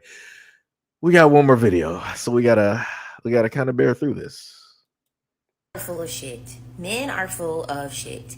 They love to try to create this narrative in which they try to play the victim and say that no one in the world loves them for who they are. There is no such thing as unconditional love that they receive. You don't even love you for who you are. Y'all are always over here manipulating. Y'all are always over here trying to play games. Y'all are always over here trying to create a persona, a pretend character of who you understand a woman would want you to be. Okay, see, this is I gotta interrupt right here because I was going to order my pizza real quick, but I can't because foolishness already stepped up before we were even like a minute directly in. Again, she's coming through with a projection. When she wanted to specifically try to talk on a quote unquote love aspect and what it is that guys do. You got women out here that wear fake hair, fake nails, fake eyelashes, fake hair colors, makeup that a lot of times don't even match the correct skin tone. You got women out here sitting up there wearing lifts directly on their body. You got women doing a variety of things in order to give an image to the world of a type of perfection. And the main thing that I happen to tell a lot of these women directly out here, I'm like, yo, at the end of the day, no matter how it is that you decide to change your body, genetics, you cannot change. Because the moment in time that you have a daughter, she is going to be a reflection of you. And I've seen this before. There were some celebrity women that went through this. and they did all of this stuff dealing with the fat transplant from here and everywhere. They the Coke bottle, the super large bud and all this other type of stuff, and then their daughter comes out looking overweight. And now they have to sit up there and explain to their daughter, like, oh, no, you're beautiful and this, that, and the third. And then the daughter's up there like, no, mommy, I'm not beautiful. You're actually beautiful. I want to look like you. And this is that and the third. Like, look at me. I'm actually ugly. Yeah, that's because you got a lot of women out here that are living a lie. And the only time that they realize that they're living that lie and that they've gone so far with that lie is up until they give birth to a daughter who is the reflection of the original them. You can't run from that. It don't matter what you sit up there and do. You can't sit up there and run from that. You can't lie to that either. And there's a lot of women that try to, because now if you actually sit up there and think about it, when you have those women that did all of that work and they produce a daughter that looks like them originally, now they're trying to talk to their daughter and tell them that they are beautiful, when realistically what's happening is that is a internal conversation that they naturally used to have, but that internal conversation now became a conversation in reality. Right? Where you got the older version of them talking to the younger version of them, because there was this consistent inter-turmoil of acceptance of what perfection is, of what idealized beauty is, or what is the definition of accepted beauty, or what is this quote unquote standard that they need to live up to, and all of these other types of things. Again, we're dealing with the whole thing of her projecting. But let's continue. That way you can get some pussy. That way you can move in. That way you can get resources from a woman. Y'all don't even love yourselves conditionally, because y'all gotta come up with a fake persona to present to a woman. Not to mention the whole unconditional love. Men are 7 times more likely to leave their partner when they are diagnosed with a terminal illness. Unconditional love, my ass. Okay, so I'm not sure what the statistics specifically on that is, but women run the divorces. And I did a stat directly on this. Women that are specifically high school, that have a high school diploma, 70 to 78% of the divorce rate. Then it goes higher when you deal with women that have college educations. It hits the 80 plus percentile. So yeah, unconditional love, you say? Right? Okay. Let's continue. Men are the first ones to unalive their partner and their family when they decide that they want to find somebody else. They don't want to lose half of their money. So they are always willing to literally unalive someone that they chose to marry, and unalive someone that they chose to have children with, and go as far as to unalive those children who are innocent, who didn't have shit to do with the situation. Will annihilate the whole family because you want to get somebody else's punani. Okay, so I've covered stories like this before. I'm not sitting up there stating that I got to take this with a grain of salt, because again, I've done these stories before. Have you had stories directly up here like a Chris Wyatt, that decided to take the life of his family and his kids? Yes, that does exist, and that has happened. There are stories, news reports, and all of those things. Is this something that just happens just like every single day, all the time? No. If a guy wants to leave, he'll just sit up there and leave. Or if he wants both women, then he'll be like, all right, I want both women. Like that's usually how it goes. Because like I said before, I hate the fact that she's trying to portray. And again, if you go by a lot of the videos that she's doing, it's this huge generalization that she wants to do when it specifically deals with men. If it's not them being gay, then it's them being some type of hidden danger to women. And if it's not that, then it's now men are just violent criminals to women that they are specifically with. And this is what they do every single day, all the time. So again, I'm just trying to figure out that why is it that this woman is still trying to seek the attention of men? Why are you even on dating apps? Why are you even entertaining time with men at all? If all you're just with these few videos alone, you're basically saying everything negative about men. Why are you even entertaining and even going out with men? Why are you even on dating apps where there are men? Like, go to some gay dating apps where there are only women. Right, go to Themyscira. Like I'm not sure where she would need to go, but she realistically needs to go there because I'm like, this is crazy. And this is why I said before, when you got women like this that decide to raise daughters, it's like those daughters are going to grow up to hate men at the end of the day. She's not saying anything positive. I don't want to note again, at any point in time, she has not said anything positive or at least been genuine about things that she may have listed that were quote unquote positive. Nothing. But let's continue. You're bored with the first person, and so you want to hop on with the next person. I am never going to fall into this bullshit propaganda of men being victims. Y'all are not victims. The only thing that y'all are victims of is upholding a system that benefits you. Hold on. So let me guess. For the tarot person that is directly in the chat, let me guess. You may delve into witchcraft, things of that nature. The seen, the unseen, and things of that nature. It's crazy to me that you said that men are horrible and black men are the worst. I'm saying, are you a black woman by chance? Are you a black woman by chance? Because it's a little bit weird to me that sometimes I've seen comments up here where people wanted to talk negatively about black men, but yet they're not even black at all, and especially not even black American. I'm just trying to figure out some stuff here. I'm just wondering. Just wondering.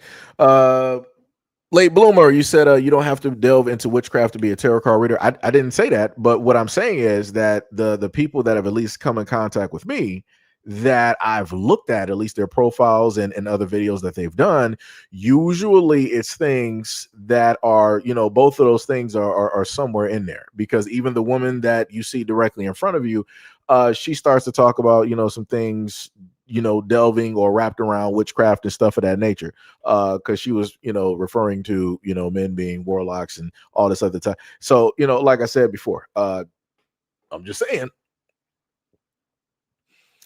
I'm just saying. Just saying.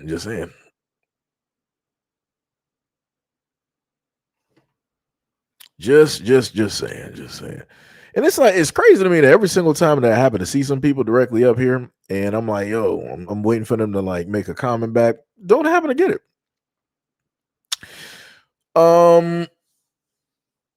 Adiana said, males are very traumatizing. Each relationship, males are cruel, sneaky, and compulsive liars and cheaters. Each and every one. I wanted so bad to believe each one was different and given the opportunity. So would you then say, like, so okay, so for this woman here, right? I'm just going to use you for an example. What part did you play directly in the men that you were with? Right, you came to a decision that, yo, these men are bad. All right, so did you go excommunicado? Did you just go, dark 30? What specifically did you do to get away from that situation? And how specifically as a woman did you change your energy so that you could stop attracting those types of men, or that those types of men would be, no longer attracted to you? Because like I said before, I'm the type of person that likes accountability. I've stated before myself that when it deals with relationships and the girls during the time of high school, and me being the man that I am, the women that I've dealt with, I've stated before that, yo, I have a part to play directly in this. The only way that I can allow somebody to hurt me or be near me is because I allowed them in my space. I allowed them to be here. So I am at fault, right, for allowing them to be there. That is an honest take, right? That's being a realist. What I tend to see when it deals with a lot of women out here and their takes on relationships is that it's always men are bad, men are evil, men are bad, men are this, they did that, and they did the third, and they never want to be accountable. But I have yet to really see women out here, just in general, be accountable for how it is that they selectively choose to be with those guys. I selectively chose to be with those women that may or may not have hurt me directly in the past. That is a fault of my own. I have nobody else to realistically blame but myself? Do they still have a blame to share? Yes, I can't put the full totality directly on them because I am in control of who has connection to me and who does not. The same exact way as I do is the exact same way that women do. But like I said before, when I try to make this as even as possible, as balanced as possible, and I try to say that the same judgments that I give to myself, I put those same judgments on women. You got a lot of women that throw their hands up and be like, "Up, Jesus, take the wheel. This is not me. I am not the one. I don't have anything to do with this." It's just always men. Right? Somebody has to be the good guy. Somebody has to be the bad guy. Somebody has to be close to God. The other one has to be the child of Satan. Like I said, it's crazy. It's diabolical.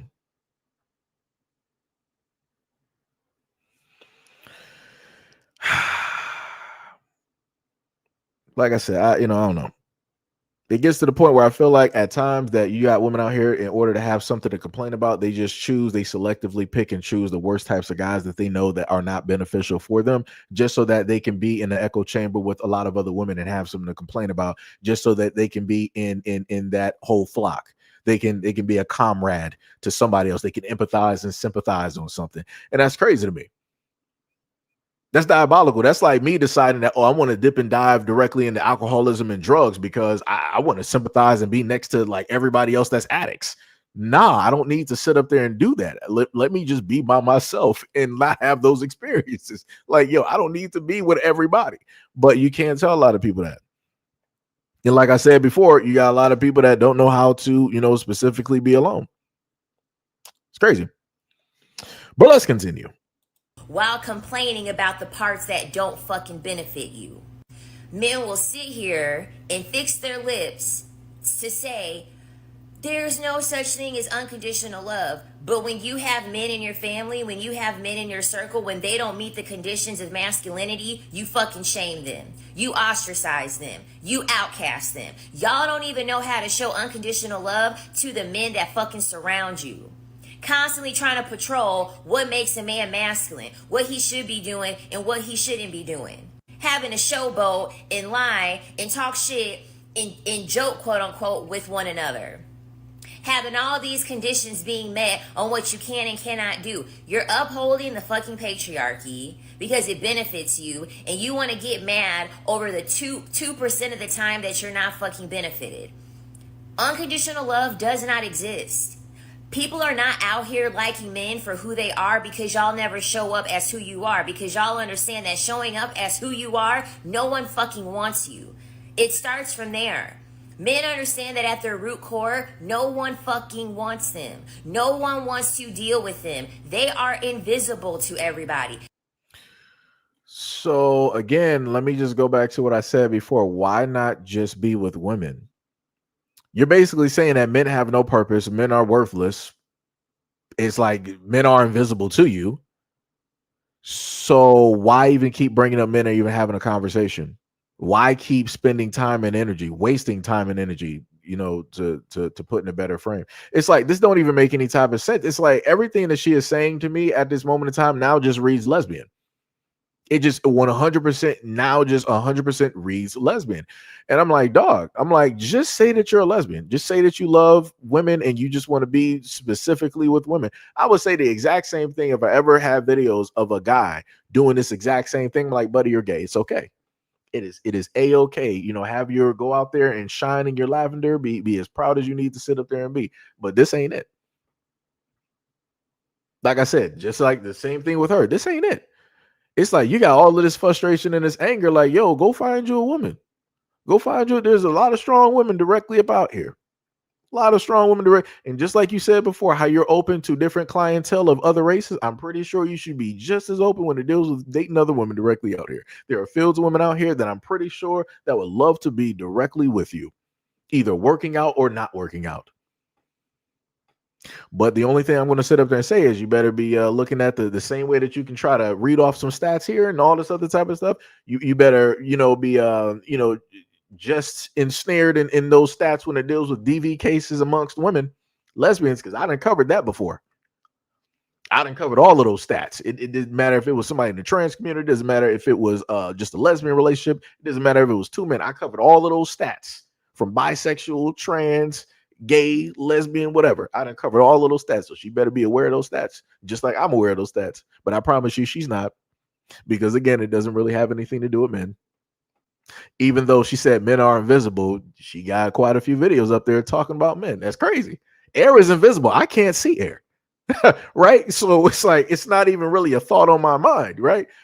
So I'm not going to have a conversation about it continuously. I'm not going to make 8, 9, 7, 10, 15-minute videos about air. Doesn't make any sense, right? But yet something that is invisible to her, she decides to spend all of this time and energy on. She got all of this animosity towards. She got all of this loathing towards. That's some crazy work. But like I said, it's women that, subscribe and prescribe directly to, this type of content. To be like that, though. Let's continue. That's where this comes from. Y'all want to get mad at the whole world because no one likes you when you're being evil. You're being dangerous. You're being a liar. You're being manipulative. You're being controlling. You're being abusive. Who would want that? Who would want that? Who would line up and ask for those characteristics to be in somebody? And then you're going to sit here and argue about conditions? So you mean to tell me that there shouldn't be conditions on a person that's behaving that way? You mean to tell me that I should just unconditionally love a group of people who don't even like one another? Because men don't like men. Y'all don't like men. Y'all will respect one another because you fucking fear one another. That's why y'all are afraid to go to jail. That's why y'all are afraid to go to prison. That because there's fucking conditions there amongst men. When it comes to dealing with other men, you all understand. You all understand the conditions in place when it comes to dealing with men because y'all know how fucked up y'all are. It's women that are supposed to deal with y'all when y'all are being fucked up and evil and abusive and disgusting. No. It's not women's job to like you when you are not doing anything to be likable and you don't even like yourself. What? That's the reason why men cannot fathom this whole thing of. Let me just put this into a clear-cut perspective. And this is somebody who has both, again, dealing with, going back to high school, right? Being with the girls that I was with at the time, even being back in middle school, and even going to the extent of being the grown man that I am right now, being with women. And the one thing that I've learned is that you have a lot of women that don't really, in a sense, internally love themselves. They may like certain things, but the love is lacking, right? The type of self-love, self-respect, valuing of self, right? Wanting to pedestalize, oneself, and wanting to propel oneself as well too. That is lacking in a lot of women, and I've noticed that throughout my years. Like I said, even back in high school, I always wondered, like, yo, why is it that so many girls, in a sense, hate themselves? Right? They hate the way that they're shaped. They hate the way that they look and all these others. Because, like I said, being a guy, I'm sitting up there looking at them like, yo, you look great. Like it ain't nothing wrong. It's like, but you hear them, they'll be like, no, I'm ugly. It's like, oh no, I don't like my hair is too curly. I don't like, like my skin. It's this, that, and the third. I don't like the way that my clothes sit up there and fit me. It's like, yo, I just sit up there and gain too much weight, and I don't like this. And I'm like, dog. I'm like, brother, what? Like, it's a lot. And again, as I said before, she's projecting. She's highlighting everything that she has viewed in herself, everything that she sees in herself. And because she cannot come to terms with that and be honest with that, she decides, oh, my best bet is to sit up there and project this on men. Nobody's going to be the wiser because I'm a woman and I say so. Nobody's going to check me because I'm a woman and I say so. And that's clear what she's doing. Like, this is crazy. Like, this is diabolical. Like, the projector, the projecting is just this is what it looks like when you have people out here that don't have decent friends, that don't have people that will be honest with them and just put things into perspective and actually check them. This is what it looks like. Because the moment in time that you just feed into like this madness, it's just going to grow into chaos. And then you're not going to be able to tame, that monster at all. It's just going to be all over the place. He's going to be breathing like Godzilla with atomic breath all over the city, all over Little Tokyo. It's over. There's going to be nothing that you can sit up there and do about it. Unconditional love. You know that you're not worth loving. You know the character that you have. You wouldn't even fucking love yourself if you were the last person on earth. What? This is the reason why there's this constant fear mongering of you're gonna die alone. You're gonna die alone with cats. And men are constantly trying to threaten women with the whole bartering thing of take me and I'm not a piece of shit because it's better than being alone. Because y'all don't want to be alone with yourselves. Y'all don't want to sit here and have to think of the fact that y'all done created these broken homes. Y'all done pissed off a ton of women. And when y'all are old, decrepit, dick ain't working, y'all gonna look to your left and look to your right and ain't nobody gonna fucking be around you. You know, it's crazy. So, okay. So we went from the aspect of, again, just men being gay. We went from the aspect of men being just like violent perpetrators and all this other type of stuff. Then we went from the aspect of men, you know, not loving and hating black women. And now we're at this point where she's like, realistically, what it is that men don't want to be alone and they don't know how to be alone. Men do know how to actually be alone. There's a lot of men here that are actually alone and they spend their times a variety of ways. You got some dudes that live off the grid. I can't really give you a lot of women that live off the grid, which means away from the system, which means that they are producing their own electricity. They're hunting their own food. They're going out there and living in the wilderness, and meaning in the wilderness. I can't give you a lot of women that are out there doing that. It's less than 1%. You got other men out here. They're like, yo, I'm good. I'll just sit up there. I got my farm, right? I got my 2 dogs, right? I got my animals, you know, right? But they are alone without any real human connection directly out there. You got other men that live directly in solitude. Like what are we talking about? You got other men, which to another extent, you got guys that just like to go to bars. Like, I'm not trying to see no women out here. I'm not trying to do nothing. I'm just going to work. This is like my one little moment to like relax. Let me just go to the bar and just let me soak. Let me just go through the motions, and then let me sit up there and go home, probably order something, eat something real quick, and go back to sleep and start the whole day all over again. Like it's crazy to me to try to say that men just cannot exist being alone. Men can, and men have. Like that's the most what, brother? And then we go to the classic thing of like, well, when your dick ain't working and you're old and decrepit and don't nobody want. I mean, ma'am, that also goes for women as well too.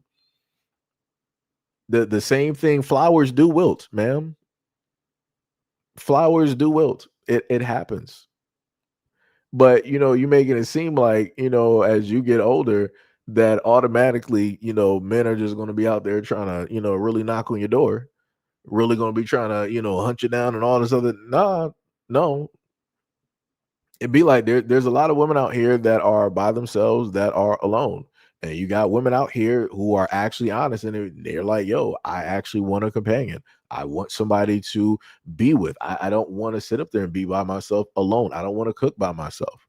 I don't want to be in this big house by myself. You got a lot of women out here who are honest, who will sit up there and say that. But then you got women like this that will pull up to the scene and be like, no, it's only men that have this problem, this issue. Women, we've always coexisted, by ourselves. We've never needed men. We can't tolerate men. They can do nothing for us. They're not a necessity. They're not. There's no need for men at all. Woo! Jesus Christ. Sweet mother of Christ. Let me tell you, this is just, man, this is crazy, son. This is insane. This is insane. But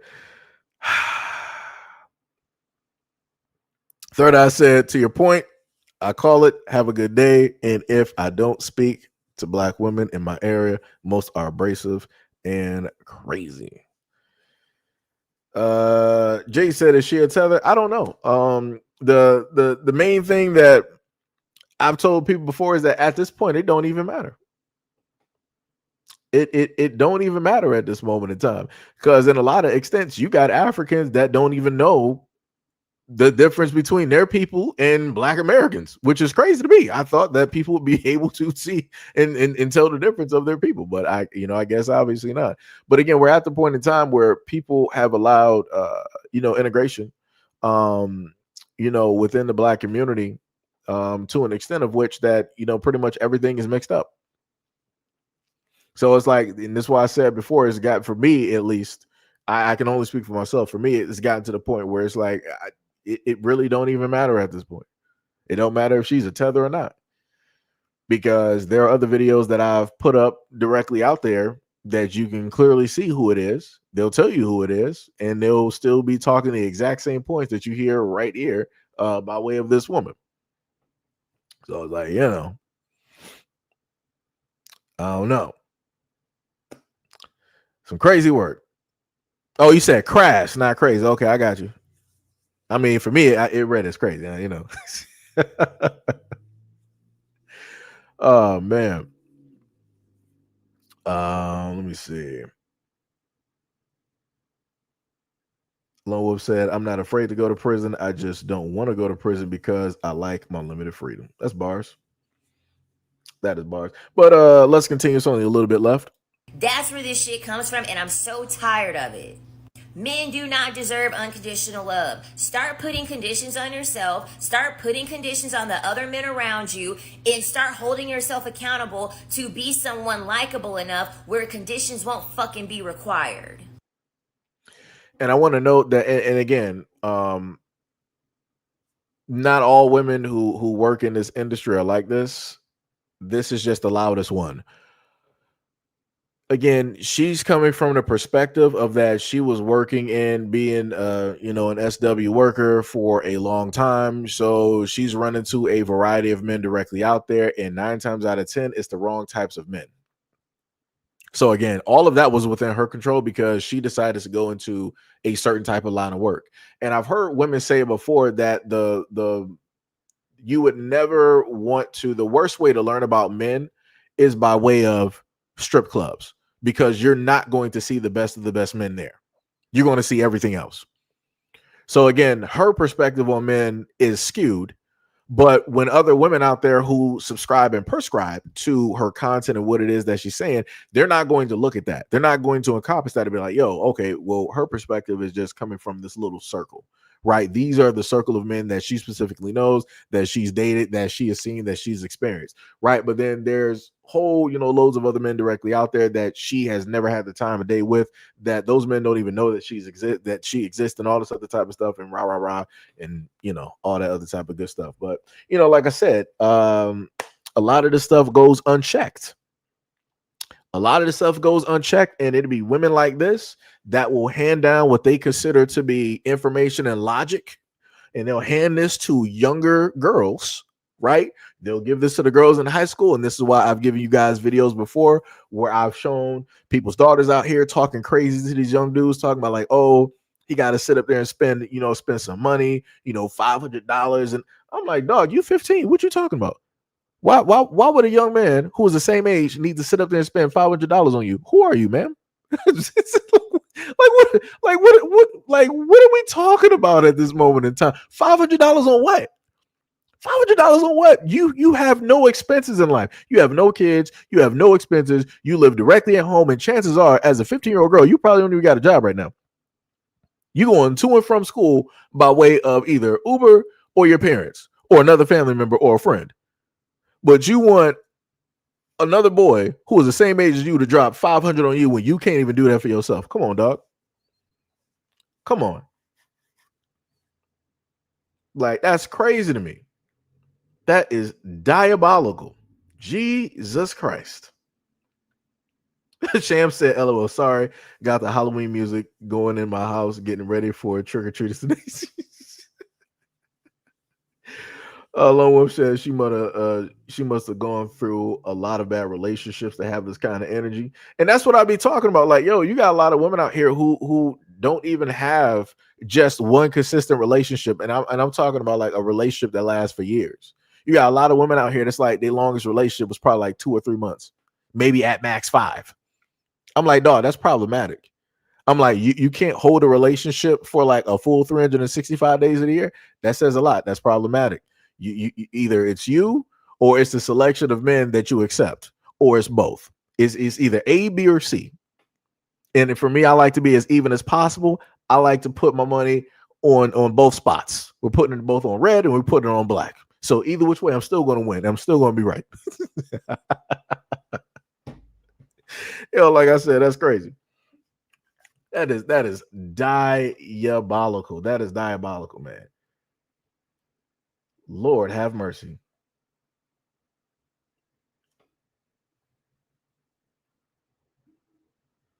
But now we're going to go to, I actually got a different video.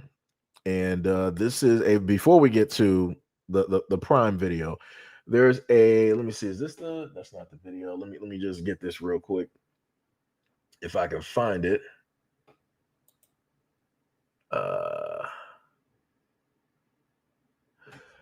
Let me see. Did this have music to it? I think it might have had music to it. Okay, so what I'm going to do, I'm going to actually have to edit this real quick. Going to give me a few seconds, well, a little bit more than a few seconds. But I actually got to edit this video real quick just so we won't have any issues with anything music related there. Let me see, get the video there. Right, and now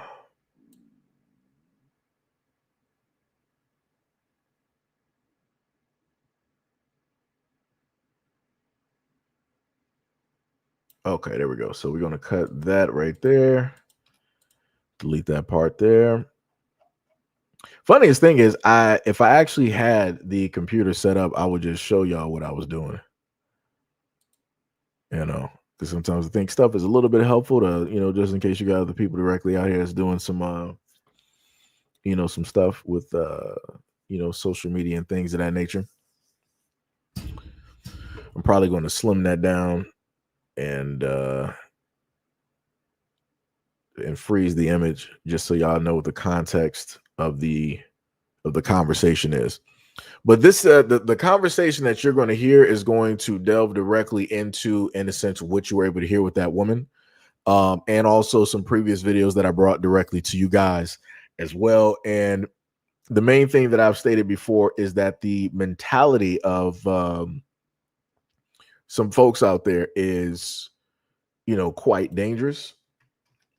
And it's the type of stuff that we don't really need, out here, in a sense, because it's not beneficial to anything at all, right? So let me minimize. Let me see. Let me get that right there, because the picture, I think it should probably change back and forth. So get rid of the sound and then put that there. Then I got to minimize that.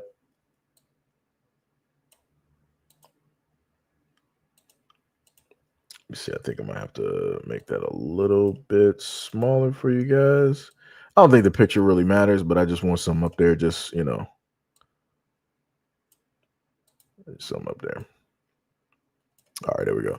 So now we can export that video. So it's already at 30%. So I have that for you guys in a minute. But yeah, like I said before, I bring a lot of these videos and these topics, directly up here because these need to be highlighted, because you have people out here with very dangerous, types of talking points, or people being disingenuous, about a lot of things. Or you have people that want to, specifically spin certain stereotypes in order to monetize and make money off of certain things, right? All right, so now we're going to, I don't think there's anything crazy in here. Hopefully not.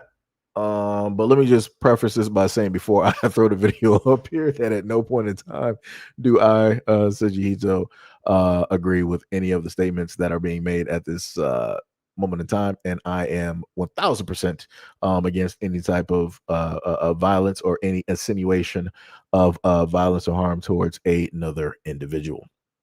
Right. So again, I had to, put that out there just in case, because I forgot to, really try to go through and just read through the captions. So let's take a listen. Perception, because like the goal of this conversation should be to like progress, right? Do like unless you're ladies that you don't want to fucking deal with men at all, then we should talk Yeah, we about don't that. want to deal But with if black men at all. I okay, love Please all understand well what men then I'm and saying. not black men, just not okay. black men. Well, is there any women here who don't want to deal with men, period, or is it just black men, or is it a mixture? It's just black men, and we actually want non-black men's help in this corrections that you speak of. So what are the corrections that you're looking for specifically? Force, force, because that's the only thing that's gonna work. But I mean, what are you looking for black men to arrive at? A place of understanding of like what do you want to see Well, me We change? believe that personally, there is no hope for them. That we don't believe in changing their minds. We don't. But I'm trying not to say what I really want to say because you're on stage. But if they could not exist, hey, we wouldn't be mad at. I think for me, I think I want the coddling culture to kind of stop. I think they get validated a little bit too much and they're not held accountable as much as white men, Hispanic men, Asian men. Like the legal system works in their benefit a little bit more than they think it does. They're seen as the ultimate, like most oppressed. And I think that that coddling culture needs to stop and they need to be held accountable for their actions. Because we Yeah. live in white male patriarchy, white men set what's socially acceptable. So, with you all setting what's socially acceptable, the degenerate behavior of black male culture needs to be checked, and there needs to be more because we're no longer looking for accountability from them because they've proven that they will not take accountability. We need the men who set the culture to make them take accountability by exacting some sort of consequence for perpetrating behaviors that are not socially acceptable because you all create the socially acceptable behavior. So, I put that video directly up there because it fits directly in with the other content from the other woman where she wanted to negatively speak directly on black men and wanted to say that they were violent and this, that, and the third, and all this other type of stuff. Got all of those talking points, right? And now you got these women here that are amongst a group with white guys specifically stating that black men are basically violent. What can you help us with in order to get this under control, right? And one woman, she wanted to paraphrase it. She was saying it. She said it without saying it, but she said it later. She was like, well, if there could be a point in time that, black men just couldn't exist, I mean, we would be, okay with that. And I'm like, man, oh man. So again, I try as a content creator, I try to bring these things directly up to people to let people know the types of individuals that are directly out here and the types of conversations that are being had. And these are open on the internet, where these women are directly going to these white men and basically begging and pleading with them like, yo, we need y'all to do whatever y'all need to do to get these black men under control. And if you gotta, do whatever you really gotta do, then, so be it. Jesus Christ. Like I say, you can't make this stuff up, man. You cannot you cannot make this stuff up. Like that is crazy. That is diabolical. Mm-mm-mm. But yeah, like I said before, and I promise you that a lot of those women talking, they have young black boys in their family. They got young black men in their family, young men in their family, older black men. They have somewhere in or around their family, there are black men or young black boys. But this is how they're specifically talking online directly to white men. Some crazy work. So now away from that, we're going to go directly to Jamaica. Here comes a new challenger. So we're gonna fly directly over. So what this whole video, and it's a long one, and I will have this up as solo content a little bit later. So I'll have that up for you guys. But what this video is basically going to go directly over is the fact that you have a lot of people in the islands that have decided to combine and form Voltron in order to attack Black Americans.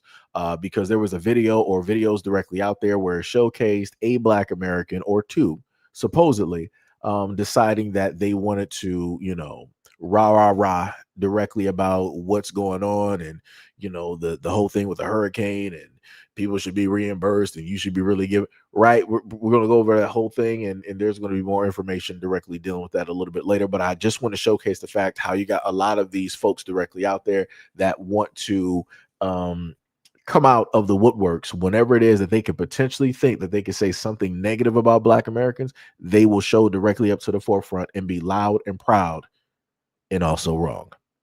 But let's continue. When urban fix the airport so the people can go on them yard. You might have to Because turn it up a frankly, little bit. I'm tired of them. And the funny thing is, it's not the people that are complaining now, it's the ones that look like us that are complaining, and I do the most. So guess what? When urban fix the airports and I go on a yard, and as for ungrateful people, don't come back. We don't need no money. We don't need nothing from you. Please, me, I beg you, don't come back. It's when things are up and running again, don't come back. And if you do come back, I hope the ancestors them know what to do with you. You guys are rude and you guys are disrespectful. Please, me, I beg you, do not set foot on the next flight to Jamaica. There's so many other countries to visit. Don't come back. Because we don't treat you well, don't come back. And us Jamaicans too, we're too little bit enough and forgiving. I'm telling you this. It's when time when I see them in them country and I deal with them certain type of way, leave them. Because like me say, if you check the persons that are complaining and the person where they do the most, it's not them people them who do the most. It's the ones them will look like we. See, it's when you see them in them country and them deal with them any witchy water way, man on a business on a to enough. Leave them alone. And like me say, no go on in the yard and don't come back. Do not come back. Y'all don't see why West Indians don't like Americans? Y'all don't see like this week has it shown y'all why West Indians don't like Americans? The ignorance that Americans have shown this week is the reason why us West Indians do not like Americans at all. Like, at all. A lady was on TikTok complaining about the food that she was getting, the food. And she had a big bag of boxes of food that the people them gave to her, and she was complaining about the food that she was getting. What, honey? I seen another girl on TikTok complain that they weren't letting them leave Jamaica. I'm done. So look at here, another entitled, ungrateful tourist currently in Jamaica during a Category 5 hurricane. What could possibly be her issue? Let's find out. Meet Simora. I guess I'm pronouncing it correctly, but who cares? Let's find out what she's pissed off or upset or disgusted about. She's currently staying at the Secrets All-Inclusive Resort in Jamaica during a Category 5 hurricane, and she proceeds to create a video showing the food that the staff brought for her and the person that is in the room for her. They received 4 bags. 2 of the bags had multiple containers of food. As you can see, this is a container, this is a container, this is another one up at the top. It's another one over here with some fruit cocktails in it, and then you can see there's some containers underneath here.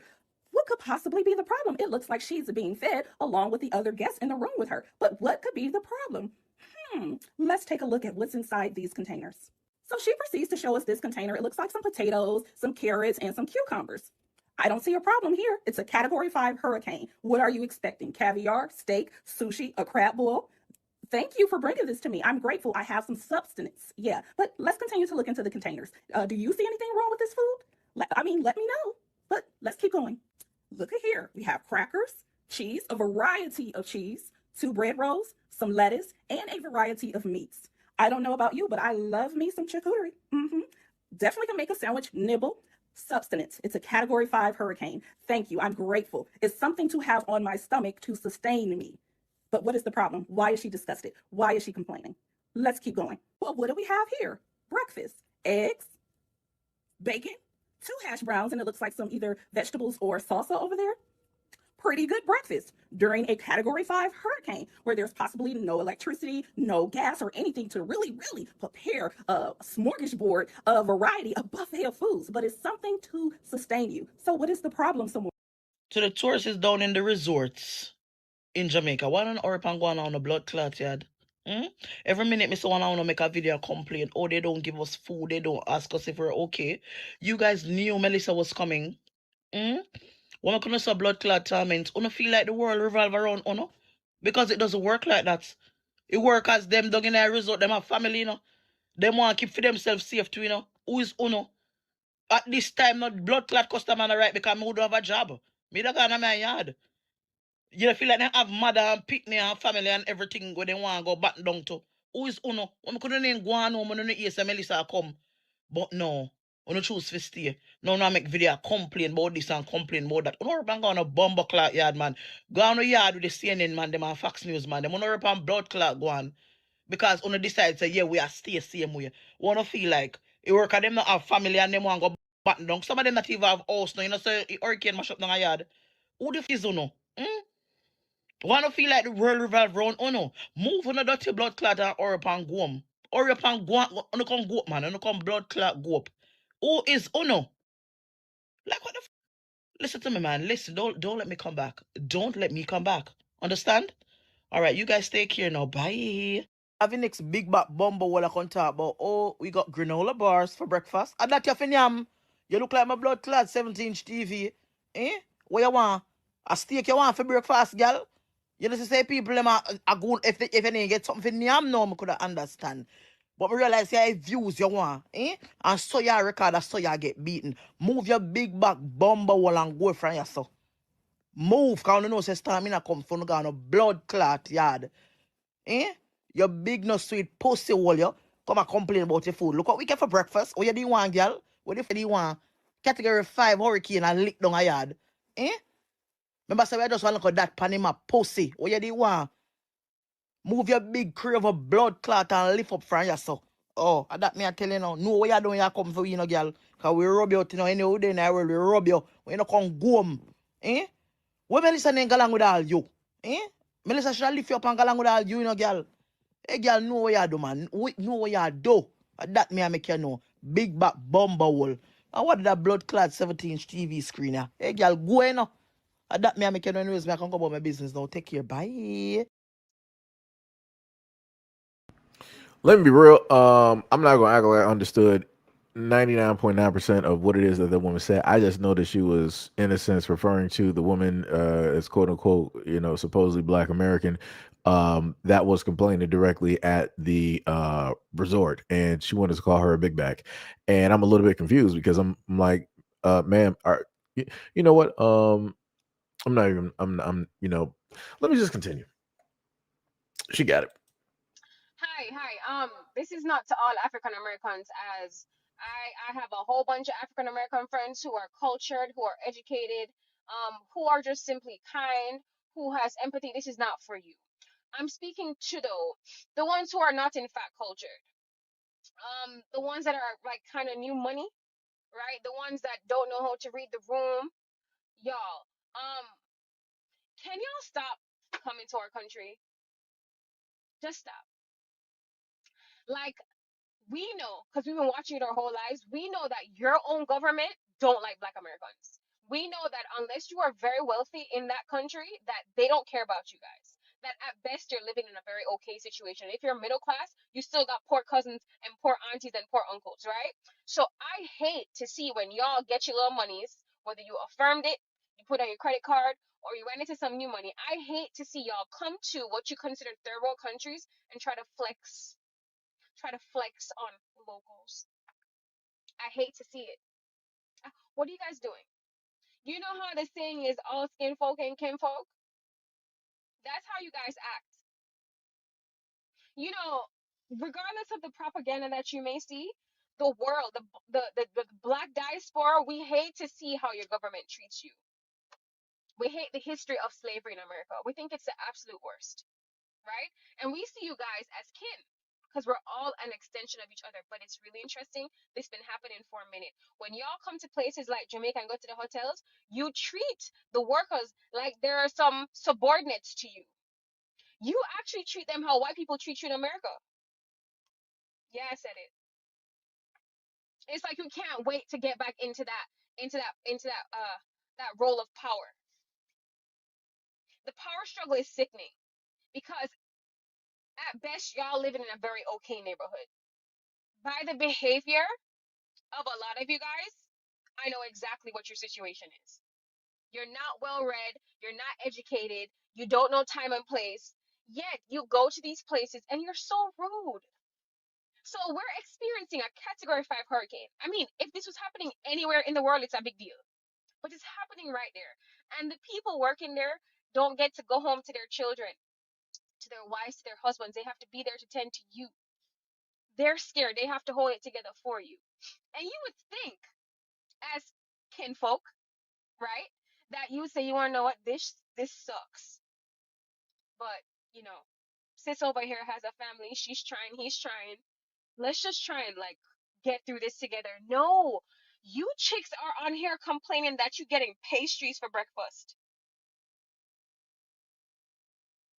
that you're getting ramen noodles, and that you're getting cookies. Enough time, I know it's enough on the door. I have money up here. What are you saying? A lot of you don't leave anything better up here. Please to cut it out. Stop going there and flexing on people that you think you're better than. Don't eat the food then. Stay there and starve. They're telling you can't go outside right now because all the trees are down. You can step on something and harm yourself. You guys complain that you feel like you're in jail? It's a category 5 hurricane. I was in the States for Hurricane Katrina. In one of the wealthiest neighborhoods look it up, Parkland, Florida. You know what we got for free? Ice. We got free ice, not even a bottle of water. And we had to stay inside for 2 weeks. Get over it. You guys sick stomach, all of you. In fact, I cannot wait for them to figure out a way for you to get the hell out of our country. And to my cultured African Americans, can you please? I'm grateful for the ones making the videos, speaking on it, because the entitlement is beyond me. Because in America, you'd be treated no differently. They don't care about y'all, sis. Y'all will be treated no differently at the hotels here, and you know it. So just pack it up and come out to the people in space.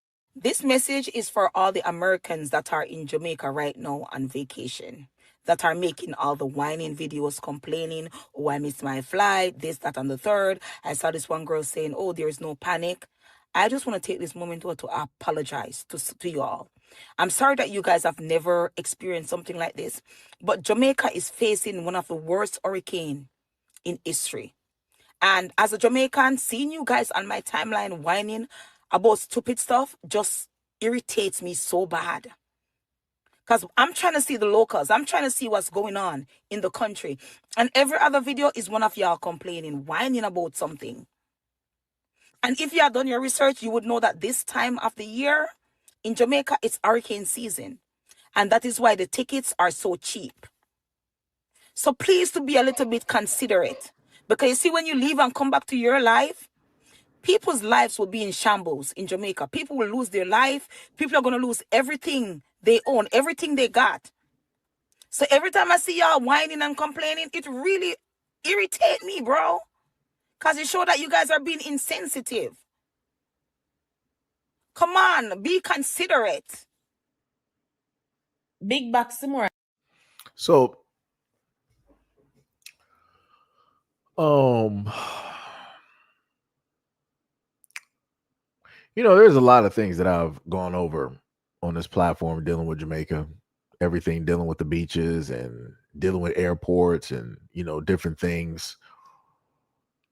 And I'm like, for the life of me, why in the blue hell do you know that it's hurricane season and you decide that you want to keep your resorts open, knowing the fact that oftentimes throughout the year, y'all get hit by hurricanes?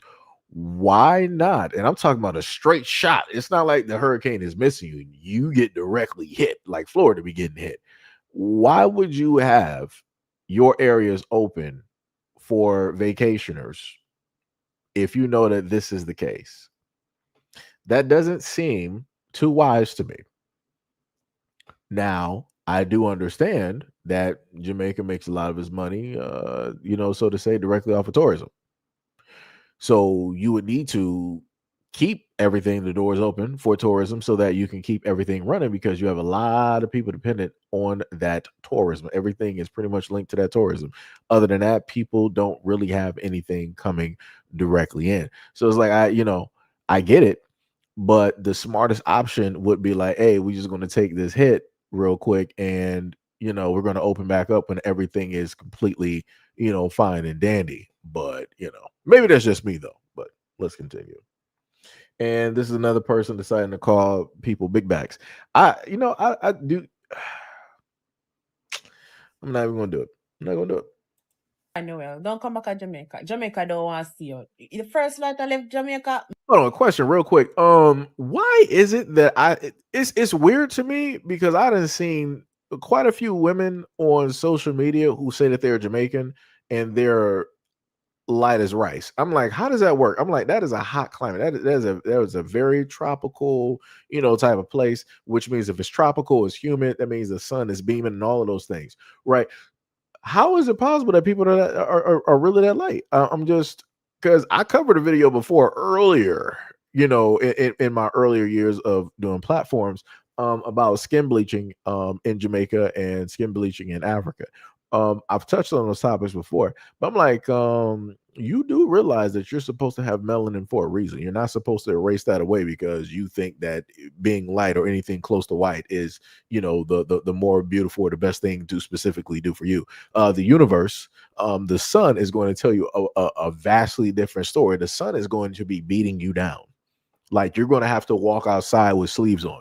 You're going to have to walk outside anytime that it's sunny with an umbrella because you don't have the necessary melanin because you erased it with cake soap or whatever skin creams that you got. You didn't wash that all away because you wanted to be light. Okay, but you got it though. Let's continue. Make sure you're there, Fanny. You should have ride with that Melissa when Melissa go on. You never want to go on with Melissa. You come over here complain about food. In a crisis like the people may go through flood everywhere in hard winds and people all stop blowing. You come over here complain about food. Lady, don't come back. We don't want you down here. Go on with Melissa. You should have met Melissa left you. Morning. So why couldn't we leave when y'all fucking feeding us pastries for breakfast and we still had to pay full price to stay here? Like, come on. May I ask where you're going now? We going to get something to eat. Everything closed across the street. Everything closed. Gas station, shopping mall, everything closed. So what are y'all doing for gas? You all knew this storm was coming, right? So you gonna give us bag lunches, bag breakfast, some pastries? That's so disrespectful. These black Americans on my feed at the resorts are so annoying. So this is what I'm talking about. Well, firstly, Sham, both of y'all are different. That's away from the whole thing there. That's away from the whole thing there. Like this one right here, you're not going to tell me that this is just naturally reoccurring. You're not like this man looks like he is going through some jaundice, and then it's not even helping that he has a filter on. I'm not even sure what's the use of you being light, and then you're going to put a filter on top of that. It doesn't look right. It doesn't look right. Like this man looks crazy right now. Why would you do this, bro? Why would you do this? Like this, like leave the filters directly for the women. Like that's real. I mean, it was built for, the Asians, like you got the Asian men directly out there and women, and then you got women. This was not for like dudes, like for American guys to really start playing with. And like, no, like, bro, oh my God. Let's keep going. I can't wait for them to fix the airport so y'all can get back to home. We tear down now, we don't want to know Jamaica because the mentality is so up. And it's so crazy. It is the black Americans. It is so crazy that it's always the Jamaicans in the United States always complaining about the black Americans. It's so crazy.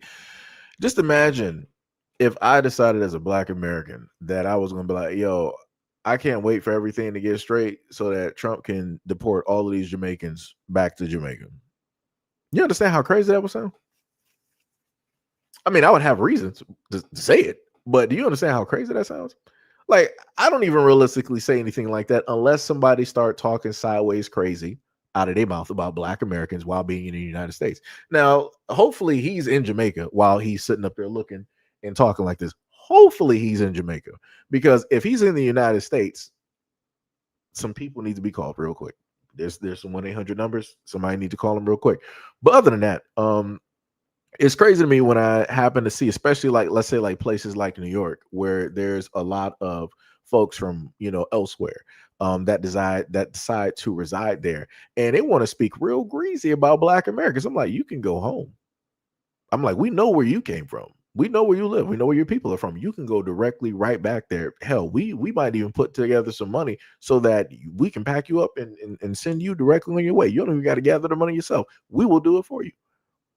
But even with that, people still won't sit up there and go home, because they'll try to say that this is basically their home. But I'm like, if it's your home, then you need to respect the people that came and that were here before you, that made everything that you're able to do possible.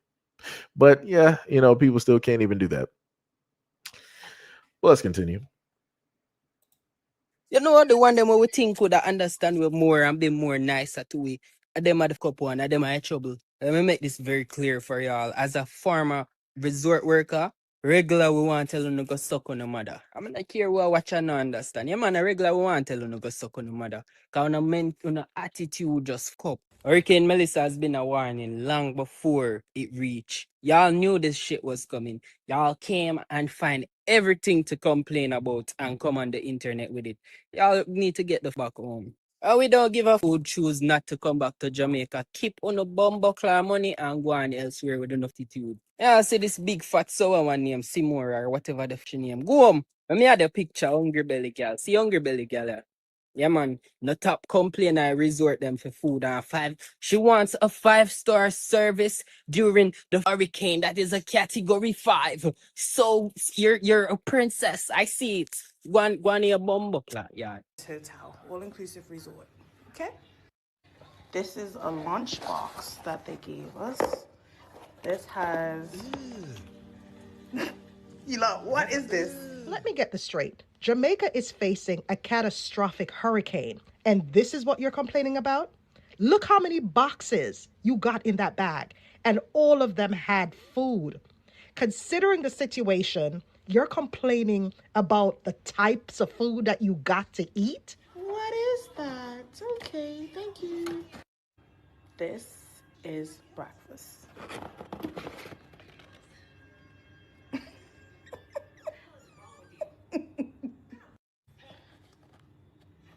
Another breakfast one. I guess one muffin. What were you expecting? Steak, mashed potatoes, while the country awaited a Category 5 storm? Who shared the food? Locals, right? Let me get this straight. The locals who probably have their family at home worried sick about them because they're at work, sharing food for your entitled, ungrateful ass, and you're sitting there laughing? What do you want? A refund? A refund for an act of God? Is that what it is? Well, Secret's all-inclusive hotel planned the hurricane. And because you didn't get the types of food that you wanted, you took to TikTok, recorded the foods that you got, right? And decided to make a stink about it. You're a very ungrateful, selfish wretch. Because when you think about it, the staff, who is a local, could have been home with their family, hunkering down, getting ready for this Category 5 hurricane. But they're at work, helping you, serving you food, so that your fat ass can eat. And this is how you thank them. This is how you thank them? Now, I just want to say that this is about the third or the fourth time that I done seen a woman on here that has weight wanting to.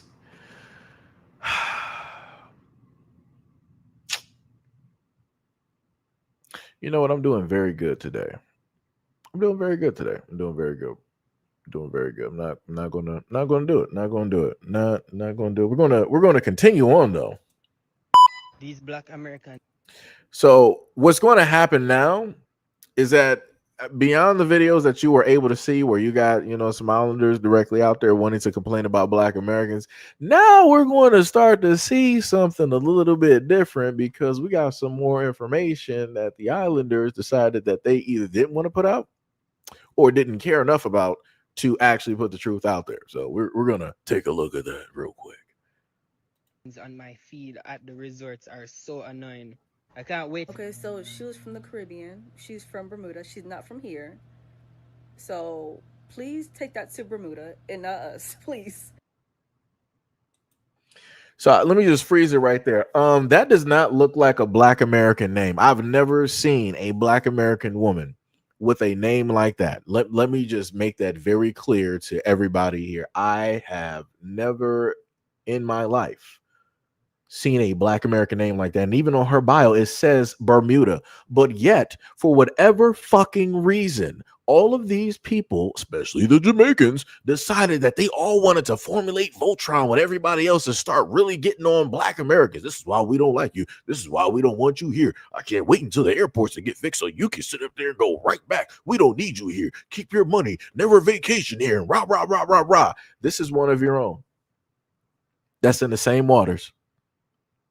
One of your own that's in the same waters, but for whatever reason, you wanted to say that she is Black Americans because you just loathe, or dare I say, hate Black Americans, and you are just waiting for any type of moment or an inkling of information to come out there that looks like a Black American so that you can say it's a Black American, so that you could just put all the things and say all the things that you just always wanted to sit up there and say, and so that you can also just jump on the bandwagon with everybody else and just hate Black Americans. But people want to sit up there and say that Black Americans are the issue. Okay. But yet she's from Bermuda. I don't even know where Bermuda is. The only thing I know about Bermuda is the Bermuda Triangle. I'm just Bermuda Triangle. That's where my mind is at this moment in time. So I'm like, how is this anything or even close to Black Americans? How? But I bet you, and the crazy part is you had some of these Jamaicans up here talking about that they saw Black Americans even getting on this woman. How are they getting on? Were they even Black American? Are you sure? Because y'all can't even tell your own people apart. I'm a little bit confused. So what, you just thought that because you saw a woman here that had weight and she was complaining about food, that automatically she was Black American? What type of bullshit is this? What type of stereotypes y'all really got going on directly out here like that? That's insane to me. You just looked at the physical of the person and you just automatically assumed that was a Black American woman. That's some crazy work. That is some diabolical work. The woman is from Bermuda. Let's continue. Jesus Christ. One thing's for certain, two things for sure. Black Americans will forever be the main character.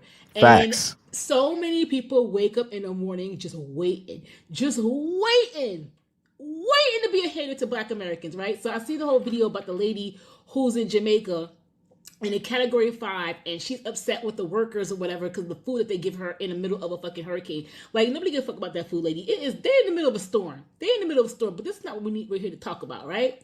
So now a bunch of Jamaicans is talking about this woman, right? They're going off. They're like, it's Black Americans. It's Black Americans. Take your ass home. Da da da blah blah da da da. So I'm reading the comment section. And within the comments of the videos or whatever, this one thing popped out, right? And it said the lady is from Bermuda, right? So I said, Bermuda? I go on the lady profile, because I haven't been watching her videos. Why I go on the lady profile? She dead ass is complaining in her patois Bermudan accent. How the fuck did that become an African American? How did that become an African American to go to fuck home when this lady is from Bermuda and dead ass talking her accent, her Bermuda accent? She might be Bermudan American, however, she's not totally Black American, and y'all dead ass making videos talking about some Black people, American Blacks, y'all da da da da, go home and how the whites is helping y'all, and y'all doing all that shit, and that lady is not even fucking Black American all the way. She's fucking Caribbean just like y'all. Yo, y'all be frying me. That's why y'all gonna do deep dives. Like, y'all can't just always look at a video. You have to peel back the layers like a fucking onion. And that shit is killing me. Like, all these videos about a Black American and take your ass home, only for it to be a woman from her origin. It's fucking from Bermuda. And she's talking in her fucking patois Bermudian accent. Yo, y'all is hilarious out here. So there we go. With just a little bit of effort that all of those Jamaicans and some of the other islanders, could have just done, all of this could have been stopped before it was started. And they would have known and found out that they got mad at the wrong group of people. They were actually supposed to be mad at one of their own. But like I said, it's money out there to hate on Black Americans. It's money out there, right? Anything that you can theorize or think of or write a thesis about, Black Americans, you can easily sit up there and just make money directly off of it. And people will just come flooding directly in, agreeing directly with you, siding directly with you, because seemingly, oddly enough, I guess everybody hates Black Americans. But people say that Black Americans are not the main character, are not the center stage. But yet here we are.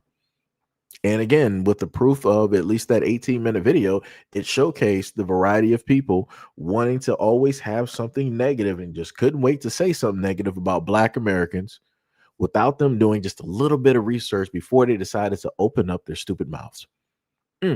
Very interesting. It's crazy how that works. It's diabolical. Diabolical in nature. I kid you not.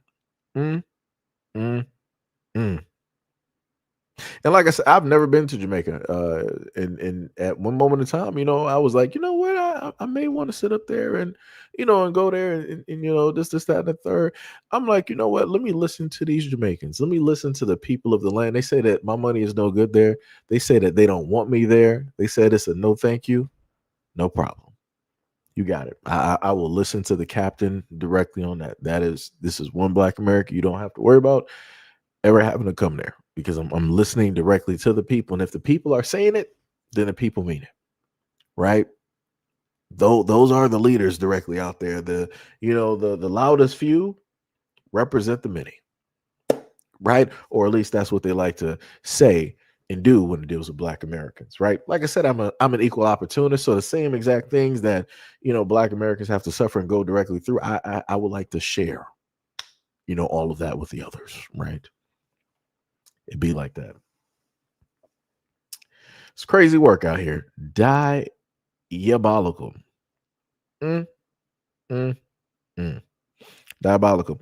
Hackman, I know the video that you're talking about. I actually, if I remember correctly, that video, I want to say I covered that last year sometime, I want to say. And somehow, some way, that woman that you're referring to wanted to say that Black Americans are a problem and all of these other types of things. But I'm like, man, what are you talking about? Black Americans don't have nothing to do with your people on a whole nother continent.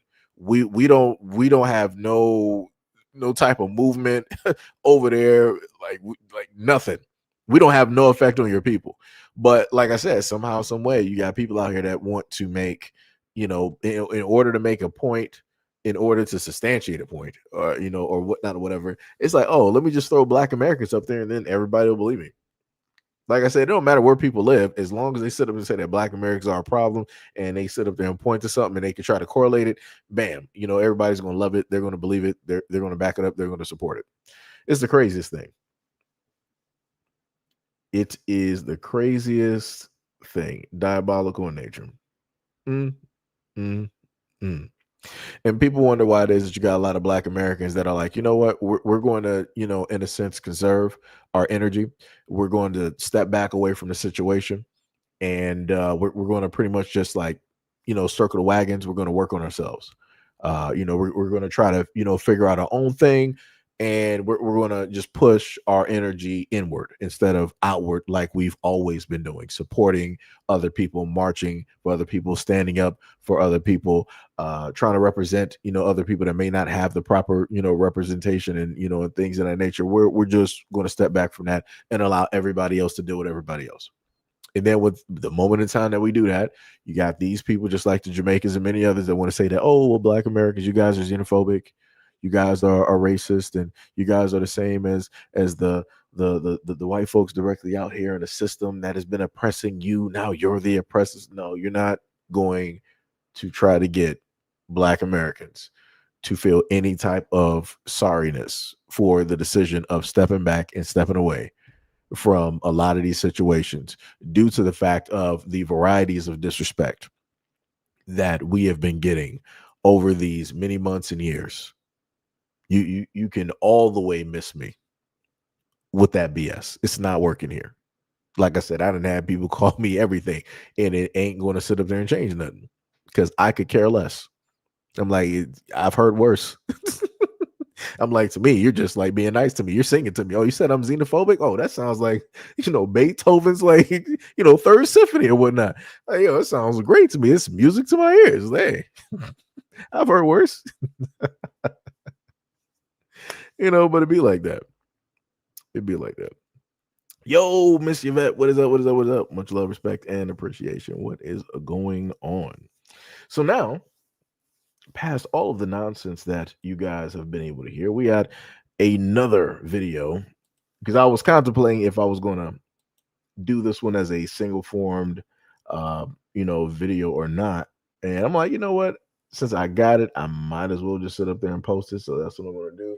I'm just trying to. Okay, we already covered that. What was that? That was about the food stamps. That was Asmongold right there. And then you got this woman here. Let me see. Did this have... My mother is a weird, disgusting bunny mom who had this weird relationship. Okay, so now we're going to go... Now this video is in a whole different avenue that we're going to be going directly into. There's a weird, disgusting boy mom. And she's going to be talking about the fact of how her mom pretty much acts, quite questionable.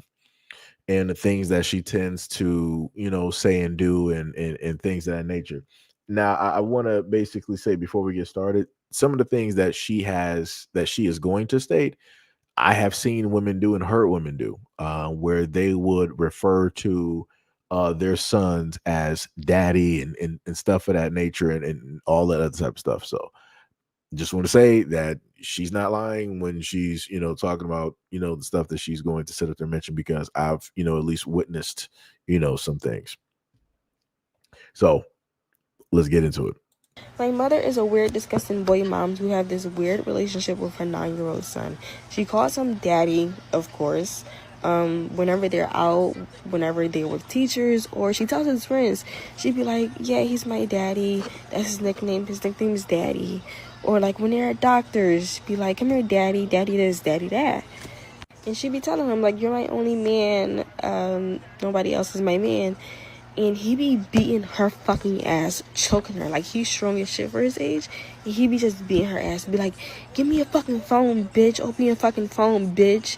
You fucking whore, hoe. Like, all this shit. And she'd be like, okay, daddy.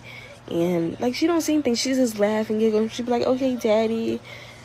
But she's not allowed in his fucking little tablet or his phone. He put a password on his phone that she's not allowed to have. And whenever she asks for it, he gets angry and he starts to beat her ass, and she be scared of him. Like, even my grandma, he be beating the fuck out of her too. But my mom don't say anything. Like, if she yells at him and he start beating her ass, she be like, well, you shouldn't have said that. You shouldn't have yelled at him. But he don't have to play that shit with me. Like, I will fuck that little boy up. I am not my mother. I will actually go to fucking jail for child abuse, because I don't play that shit. You crazy? And she be saying little weird things like, come on, we're gonna go under the covers, we're gonna have some privacy. Then like when she give him like kisses, she start moaning and shit. Like, she does so much little weird perverted stuff. And she was the same way when I was little too. But it seems like a little worse. But the thing is, people are like, okay, tell the cops, report her. But I don't have evidence. He thinks this shit is okay. The last time I called the cops about another situation, he went off and he was like, she's fucking lying. Like, he was saying this to the cops. He was like, she's lying. My mom was like, she's lying. So they're both going against me, and the cops are looking at me like I was wrong. And then if that happens with this situation, they're gonna look at me like I'm wrong. And if that happens with me, they're gonna look at me badly because now everybody's ganging up on me. And I have no evidence because this shit happens so fast. Like these little weird things. And every time I see her like saying weird things, I get physically sick to my fucking stomach. Like I gotta leave the fucking room. Because what makes you think you can call a child daddy or sexy or like say little weird perverted things? And she's the weirdest mother ever. Like she be saying little, like she be making up shit about me, telling her son, be like, yeah, she be sucking, she be doing this and doing that, like just making up shit. It's the weirdest thing fucking ever. And the last, Yeah.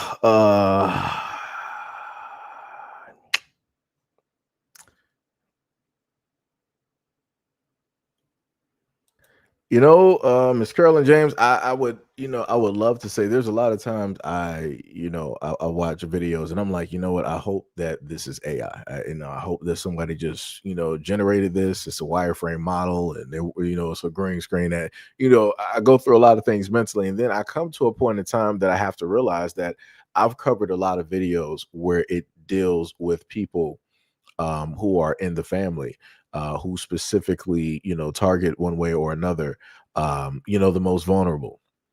Um, and the daughter said herself, she was like, even when she was little, her mom, did some weird stuff, but it wasn't to that extent, right? It's almost as if it was sort of like heightened, or whatnot, or whatever. But this is just a bad situation directly all the way around. And the reason that I wanted to highlight this is number one, you have a lot of young black boys and black men directly out here who have gone through things, you know, in their families, and they don't speak directly on it. And in a sense, they can't because nobody's going to believe them. Or you have the instance of people laughing at them, or whatnot or whatever. Um, so there's really not an avenue, society wise, directly for boys and young black men and black men in general to specifically talk about this. Like it's different when women go through these things because there are different channels and avenues and groups, and there's a variety of things directly out there. um Even when it dealt with social media, again, women go directly to social media and you have a lot of people that sympathize and empathize and understand and support them, right, and praise them for their bravery, for coming out and speaking their truth about what specifically happened to them and different things of that nature. When it deals with black men doing this, it is not, that's not going to happen. It's not going to happen. I realistically, I've yet to actually see it happen where people are like, yo man, you're brave, you know you're great for talking about this, thank you for your your honesty. And yeah, no, like I said, when things like this happen to young boys and men, the world laughs. Nobody cares, nor will it actually be believed. Or even if somebody were to believe them, they'll just automatically say like, oh well, if this did happen and you got a problem with it, then obviously you're gay, right? So again, there's not an avenue, there's not a proper channel and or an avenue for young black boys and black men to specifically talk about these things. This is also another reason why, if we're to talk about kids and whatnot being hypersexual, because a lot of people like to say that black men are hypersexual and da da da da. This would be one of those reasons. This would be one of those reasons. Like I said, I did a video where it dealt with D-Ray, and he was talking about how, his mom's friends, when I think it was like 12, 13, or 14, his mom's friends, two of them who were, I think, 30 or whatnot during the time, they both went after him. So this is why he, in a sense, lives. He got the lifestyle that he lives, though, where he got like multiple women and all this other type of stuff. You had Adrian Broner, who was on Fresh and Fit, and he was sitting up there talking about like, yo, how some stuff happened to him by way of a female in his family, and the girls there all laughed at him. And he was like, yo, and it's like, yeah, it's like, it's like that. But it's like, this is why guys don't sit up there and mention to talk about stuff, because this is the reality. So, I want people to understand, like, this ain't nothing that I'm just making up. Like, you can look at actual recordings, actual videos where men are talking about this, and people are laughing at men. People are not wanting to believe them. People want to make a joke directly out of it. And it's coming from both men and women. So, like I said, it's crazy. And and the thing that doesn't get then the thing that tends to get overlooked is the fact that you have the people that have the most access, and I've talked about this before. The people that have the most access to children are not men. It's women. Think about all the women, because think about it like this. How many times have women gotten online and sat up there and said that, oh, well, I'm a single mother. I'm the only one. I'm doing it all by myself. The father is not in the picture. The father abandoned. The father is not there. He's never been there, right? So that would then mean that if the father is removed, if the father is not there and never been there, who has primary access 100% of the time with the kids? It would be women. And women tend to take their kids around other women that they quote unquote trust. And then on top of taking those kids around those women, they're not specifically sure or certain if those women might be preds or not. And you have a lot of women out here that are. And I've covered stories like that as well too, where you have women who are teachers, either substitute teachers, normal teachers, principals, whatever it is, and they are specifically going after the most vulnerable in the community. They got the text messages, they got the videos, they got the photos, they got the Snapchats, the WhatsApps. I didn't set up there and covered it all.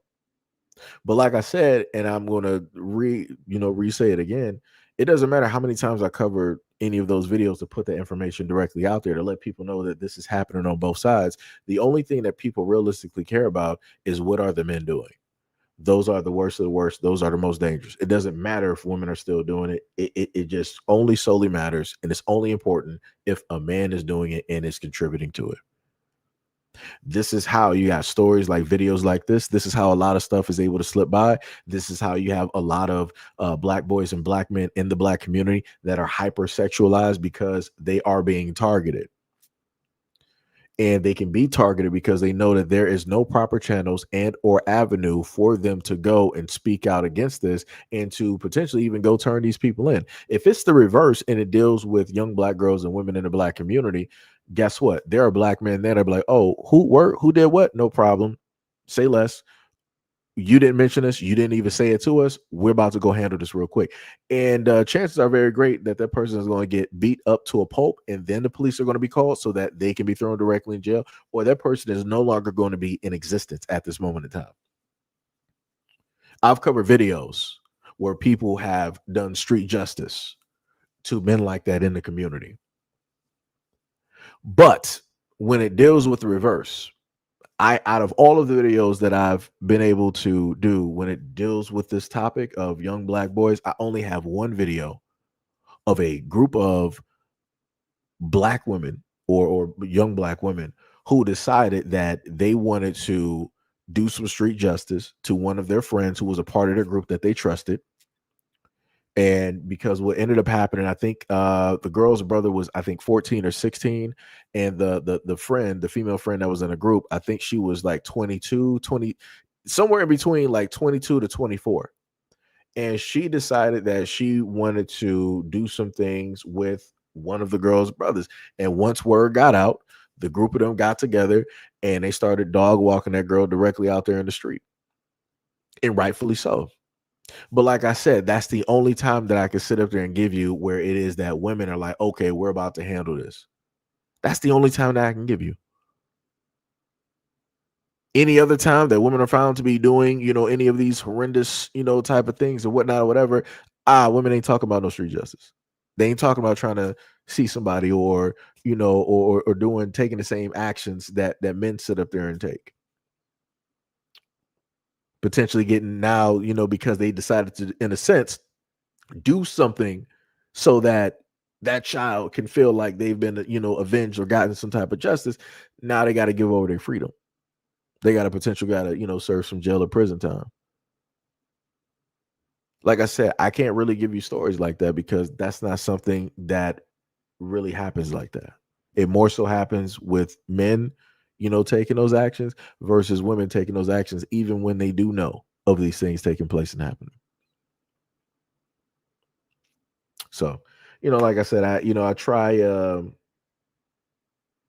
to do my best and make this content as even as possible to let people know that, stuff is happening, all over the place, and to, just be on the lookout and not just think it's just like a one-sided thing. But even again, as being a content creator and me trying to put that stuff out there, people decide that they don't want to listen, right? Because the only side that matters is that the side that they're on. Anything else is whatever, you know. So yeah, guys, that's pretty much it. I ain't trying to, keep y'all any longer. What time? It's about like, oh, it's only 1 p.m. When did I start this live stream? I forgot. I started the live stream early. I'm used to, starting this late, and it's pretty much nighttime. So yeah, I'm pretty much happy it's not nighttime. So that gives y'all, you guys a lot of time to, go do some stuff that y'all want to do. Go get some food, order some food. I just ordered my food. I'm, waiting for it to to make it here. I'm looking at the map at the moment in time. So yeah, go play some games, catch up on some movies, some episodes, um, things of that nature. Wait, I don't think they're here yet, right?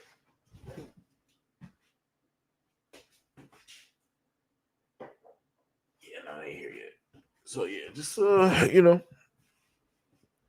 go out there and do what you do. Do what you do. Yo, what is up, Tippy? What is going on? Tippy said I just got here. Ah, yeah, you missed a lot. you want you're gonna really have to hit that replay button, Tippy. You're gonna have to hit that replay button. Shout out to Gail. I think Gail said she was doing laundry, so she was pretty much in and out. I got you. Third Eye said, like said, you better not be no Jamaican food. No. I got Domino's. I'm a pizza man. Pizza man. We in the streets. We about that pizza life. So yeah, I'm just waiting for that to get here so I can, just eat something. Tippy said, well, I'm Cali time. Yeah, so it's like I thought about that. What was it? Sham said I might get Little Caesars. I miss Little Caesars. I really do. What was it? I think Tippy, so you're Cali time, right? So 1, 12, 11. So basically it's 10:03 your time. I'm sorry. Wait. Am I thinking about that right? Yeah, it's 10:03 your time. Yeah. So which means that I started even earlier, in a sense for you. Hack said, what kind of pizza? Nah, just the normal. What was it? Pepperoni cheese? Yeah, what was it? Extra sauce, pepperoni, and then beef. And then on the other one, I got the pepperoni with the Italian, and then with green peppers. Extra sauce as well too. Gotta have the extra sauce on there so the pizza won't be dry. That is the key to success. Those are the keys right there. D Money said Tippy showed up on CP time. Hack said base. That's bars. That is bars. Like I said, I hate dry pizza. That is annoying. Like you can't do nothing with that. Even when you want to reheat it, it's like cardboard. It's like, yeah, we can't be doing this. Can't be doing this. That's why I like more so of like the home style brick oven pizzas, because it has like that grease directly in there. So it's like even if you recook it, it'll be crisp on the crust, but then it'll still retain a lot of the flavor and everything like that, and whatnot. It's crazy work. Somebody said nobody cares. I don't care about you either. How about that one? Ain't it that easy? You know, the craziest part is people don't realize that when you happen to see a wrench or wrenches directly in the comment section, that means that those are moderators. And that means that the moment in time you start talking stupid, somebody is going to put you in the shadow realm real quick. And D Money already got him. And this is why I sat up there and told people, it's like, yo, people just like being stupid. That is some crazy work. You just pull up in the comment section, like this is just a relaxing part of the comment section, and you just want to pull up and you just want to, start saying nonsense. People just don't understand. There is a such thing as freedom of speech, but your freedom is very light when it deals with this channel. Like I said, I got very great, awesome, wonderful moderators, and yeah, you will be thrown directly into the Bermuda Triangle, into the Shadow Realm, or you will happen to hit a trap card real quick, and it's over for you. It is curtains directly for you. Shan was like, "No freedom here." Got that man Mo, the silent ninja, in the background. Got a hack in the building. You said, Seiji, when I was a kid, I loved cheese pizza with chocolate milk on Fridays. You know what? Did I ever? The funniest thing is, I was more so chocolate milk ain't bad, but I was more so I like strawberry milk because I like the flavor. Like I said, a lot of the newer generation don't know nothing about Nestle Quick. Nestle Quick, that was the key right there. If at any moment in time we had like a gallon of milk in the house and I had some Nestle, ooh, it's over. Yo, it is over. And it's like the more powder you put in there, the richer the taste is. What? What? Oh my goodness. But yeah. That was the thing for me. I think maybe once when I was very, very young, I might have had the chocolate quick. But then as the years went by, they came out with different flavors. They had the what was it, banana, and then they had the vanilla, and they might have had like another type as well too. I'm like, man, they really expanded out here. But for me, strawberry will always be classic. That'll always be classic. Sham was like, I am the trap card. Oh shit. Sham was hilarious. Sham was like, "Hello, it's funny how we are so much alike." That's because everybody here is gamer. Sham. That's every gamer is pretty much they got a reference point either in anime or comic books, both, or a lot of other things directly out there. So it's like, yeah, like I said, this is why I love being a gamer. Like I said, you can, even during like events, you can still find some type of humor and make a joke out of something. I love it. Like I said, I wouldn't change it for the world. Like my metabolism, I would not give it up for the world. Let me tell you. Timmy said, yuck, strawberry milk. It's okay, but chocolate is better. Man, y'all some haters out here. Keeping said, yes, in the metal can. Oh, yeah. Metal can, yeah. Yeah. That's classic. Yes, indeed. And then the crazy part is, as soon as I read the part metal can, I don't know what it was about that, but it put me right back there and being able to just hear the sound, because somebody can correct me if I'm wrong, but I could have sworn for the Nestle Quick for that time period, you had to peel the lid, right? There was a top directly to the Nestle Quick, and then you had to peel the lid, and of course, you got the plastic cap directly for it, but you had to, do that because that was for like the freshness, to keep the freshness in or whatnot, whatever. Sham said, I like the strawberry Nestle milk. You know what? I've never had the strawberry. Third Eye said chocolate milk. Yuck. That's cold blooded. Axe said old school Nestle Quick. That was the metal top, and you needed a spoon opening. Yeah. Okay. Yeah. Okay. Sham said, what tip you after school? I'll make that strawberry milk, pour it into some cereal. You know what? That's a nice combination.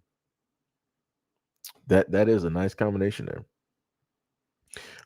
Tippy said chocolate milkshakes. Now, okay, now I'm with you on that, Tippy. Now I do, for me, I love chocolate milkshakes. Especially let's say like for me, I love Oreo ice cream. So Oreo, Oreo milkshake, beautiful Oreo milkshake with chocolate syrup directly on there, chocolate sprinkles, whipped cream. I'm sold. That's all I need. And that's what I used to get back in high school. Like when they had like a milkshake spot that opened up in Oak Park during the time. A little bit of ways from Oak Park High. It was right across the street from Happy's Pizza. Some of those who are in Michigan from Detroit know about Oak Park, Southfield. Y'all know exactly what I'm talking about. But across from the Happy's Pizza that is there was a milkshake shop that was directly over there. Man, the milkshakes they made over there were beautiful. They tasted great. All I needed was a hamburger and fries. I'm good. That's all I need. But I think Quinn's they were closed during that time, so it was over on that one. It was a done deal. Ash said, I remember this Jamaican lady hating on me for being African. The irony is that she looked like an 1800s racist drawing of an African with a stronger face, probably why her husband had a wondering eye. That's crazy. That is crazy. Deshauna said, yes, the honey Nestle Quick. You know what? I don't think I ever had that. They got a honey version? Alex said, I also enjoy gaming, born in the 1990s and been playing since NES. Bars. Straight bars. Beverly said, does she have a Caucasian mother? I am not sure. I didn't dive too deep. I just saw the video online and there were no links to her social media, so I am not sure. Hack said, with a spoon, and I am that old. Sham said, yep. The Nestle Quick, you had to peel the lid first and then take the cap off. Right. Tippy said, I used to put marshmallows in my cereal and ice cream. LOL. What cereal were you eating? You had ice cream and marshmallow. That's a new one, Tippy. I'm not hating that. I'm just trying to, because I can see combinations. I would just have to figure out that combination. You would have to eat the ice cream fast though. The marshmallows, though, I can kind of, depending on the cereal, I can see the marshmallows because again, I love Lucky Charms, so I get the marshmallows. I had the Fruit Loops with marshmallows, the Lucky Charms and marshmallows, and I think there was one other cereal that had marshmallows as well too. All of them tasted great, so I do understand.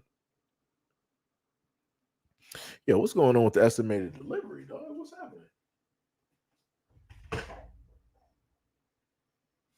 Like sometimes I be trying to figure out like what is really going on out here in these streets. All right, let me keep scrolling through. Oh man, D Money took it back. This man said Ovaltine. Oh boy. Ooh. Hack said the Oreo McFlurry. Yeah, yo, Hack, let me tell you something.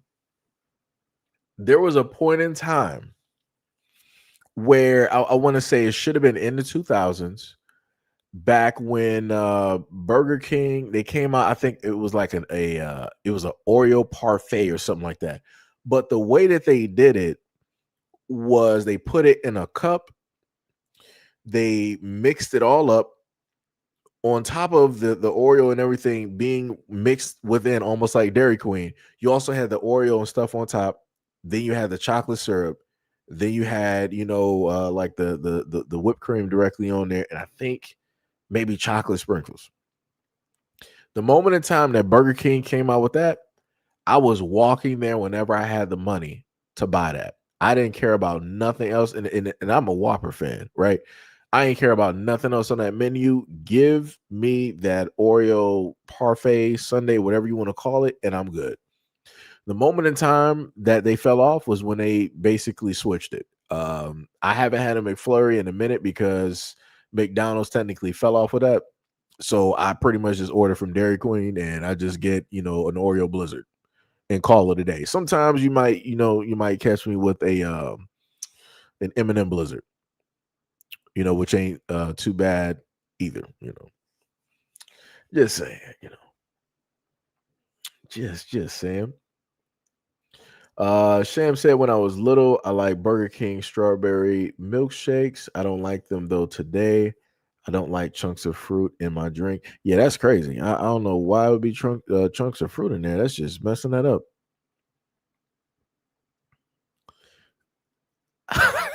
This is woman guilt. Oh my goodness. Timmy said it sounds like flavored medicine. That's crazy. Hater, straight hater. Hack said, "Have you had a calzone?" Oh yeah. Back at like going back to Oak Park High School, I used to get calzones. Like the moment of time that I found out about calzones, that was what I was ordering. I was getting those every single time. I'm like, I love this. I'm like, I can just basically eat a pizza and not get my hands like greasy or messy. I'm like, dog, whoever made this needs the Nobel Peace Prize. That's the way I felt back then. I'm like, yo, anything that was just like ingenious back then, I'm like, yo, give this man the Nobel Peace Prize for this invention. I'm like, yo, this needs to be everywhere.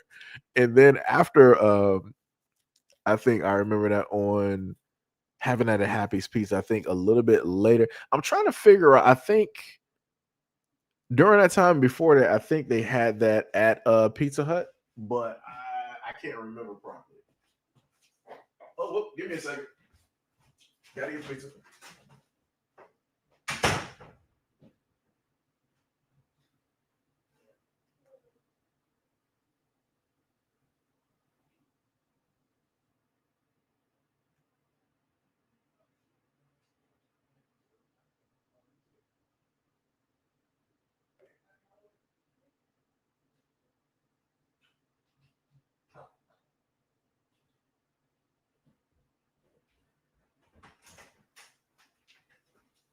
All right, I am back. And I gotta wash my hands real quick.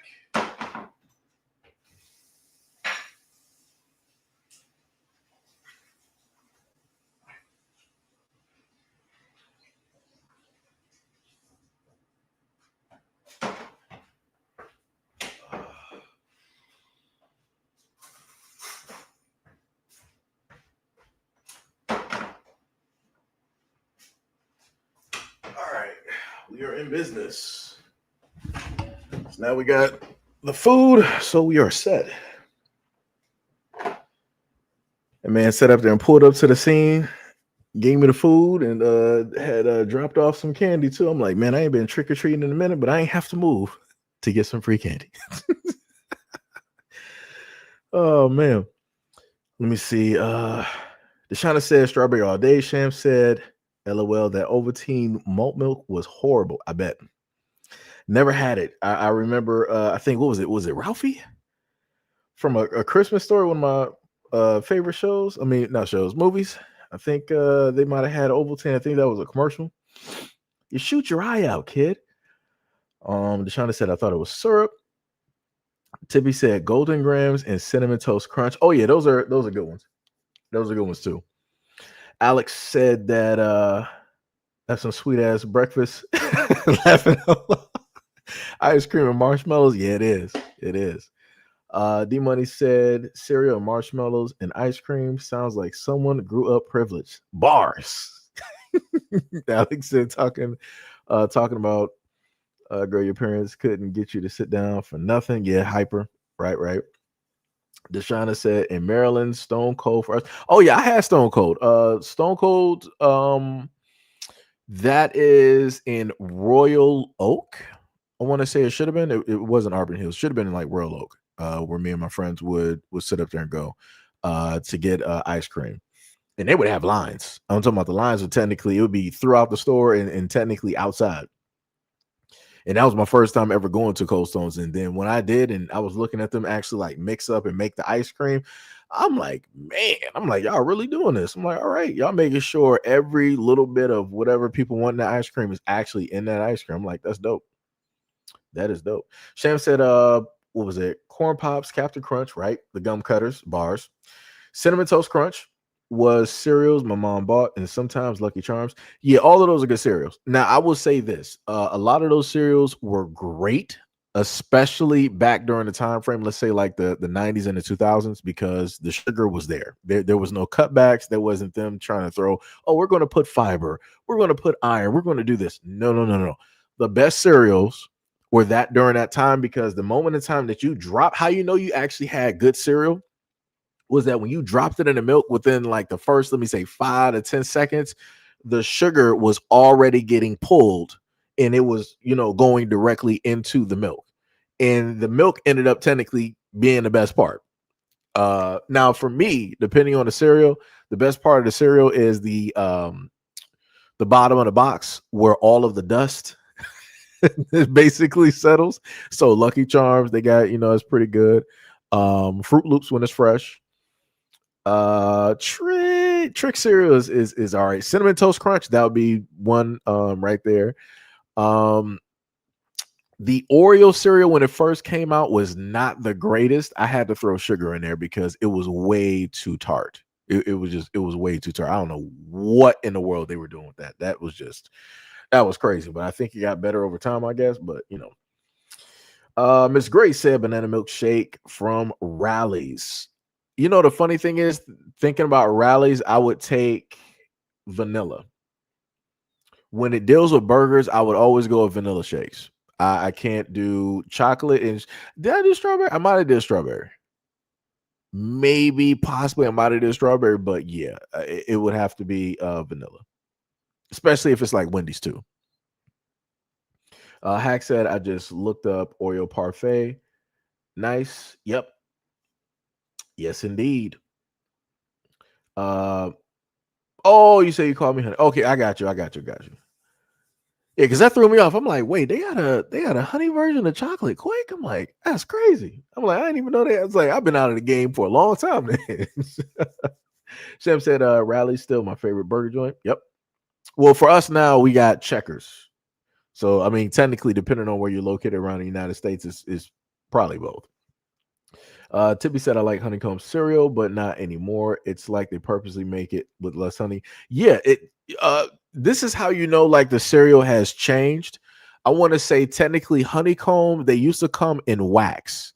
They used to be, instead of it coming in a plastic bag, it used to be like a wax bag with like some foil on the inside to keep it fresh, right? Every single time. And that bag was beautiful because if you needed to roll up the bag, you could roll up that bag and it wouldn't unroll itself. The same thing with a few other cereals directly out there where they would come in certain bags in order to keep that freshness. Now the companies, they're like, man, we don't care nothing about the freshness. You just going to eat this cereal, and if it's stale, then you're just going to come back to us and buy another one. That's how they do it. Ms. Don't you said that's Maryland. It's Maryland lingo. Okay, I got you. Miss Gray says sugar smacks are the best. Hack said, did anyone else have Cookie Crisp from the 80s? Nah. 90s, I sat up there and tried those. When it's like the cookie shape with the little, mini chocolates on there. Yeah, good stuff. Miss Gray said, go to Grams.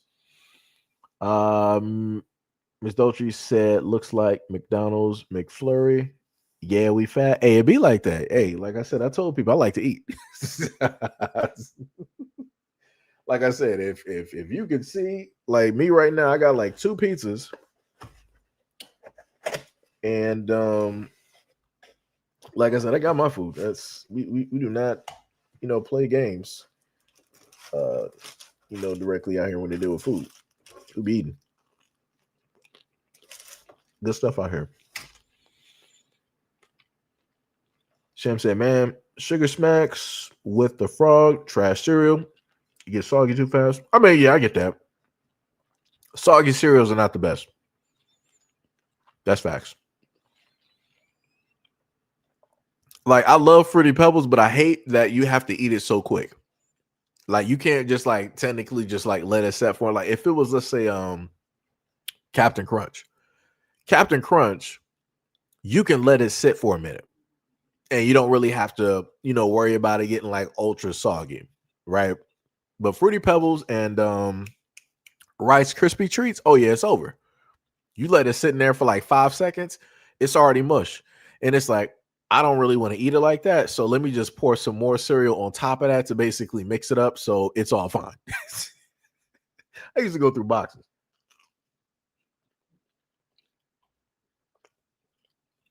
Alex said, "Big back's a symbol. Although I'm skinny, my mind is a big back." No, I'm right there with you.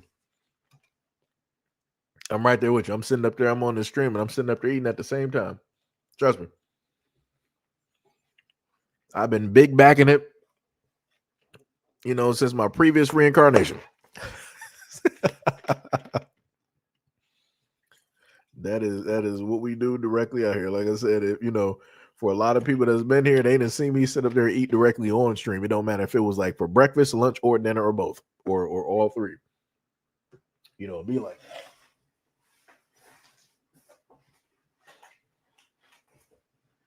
Let's see which. Oh, this is the normal. I don't think they cut these properly. Sitting up there struggling. There we go. But yeah, I'm right there with you. I got you. As I eat on my slice of pizza. Jim's like, y'all remember the Ghostbusters cereal? I'm not talking about the Count Chocolate or Frankenberry Ghostbusters. Yeah, a lot of people had cereals back then. A lot of people had like some one-off cereals and whatnot. Rabbit says, do you like Pepto-Bismol? At what point in time, Pepto-Bismol actually had a taste to it, and now it's just like, it just tastes like chalk. So because I'm not a chalk person, that would be a no. Tippy said, I love cookie dough with cereal, mixed it with ice cream. I think I know what you're talking about with the cookie dough with cereal. I think you mean the cookie dough mixed in with different cereals, I guess. Mo said Mr. T cereal. Oh, that's going old school. Tippy said, now today I got to check my blood sugar.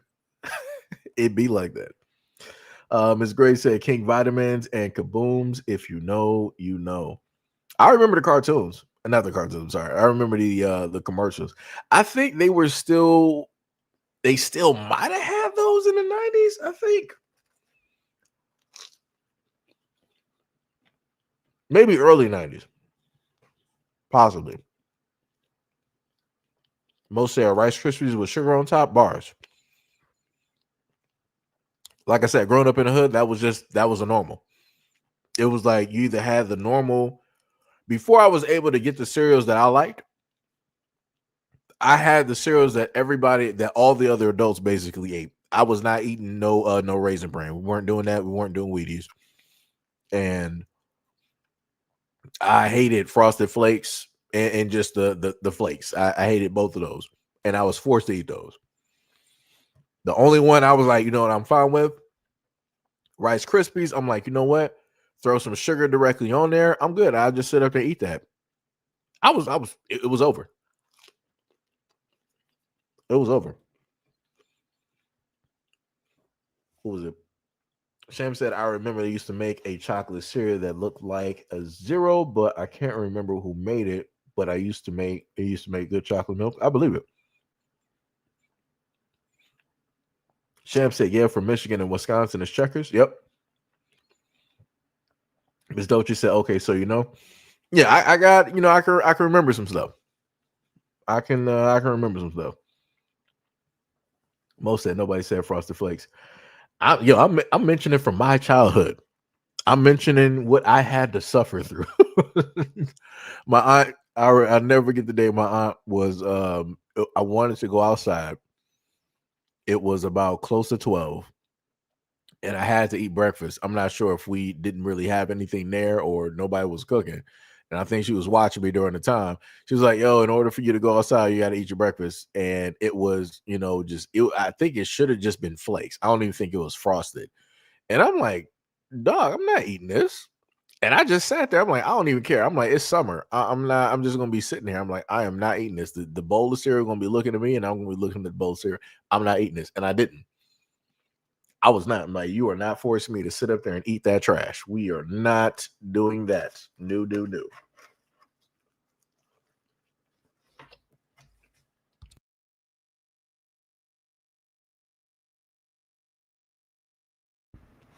Then we got Tippy said Pepto Bismol taste.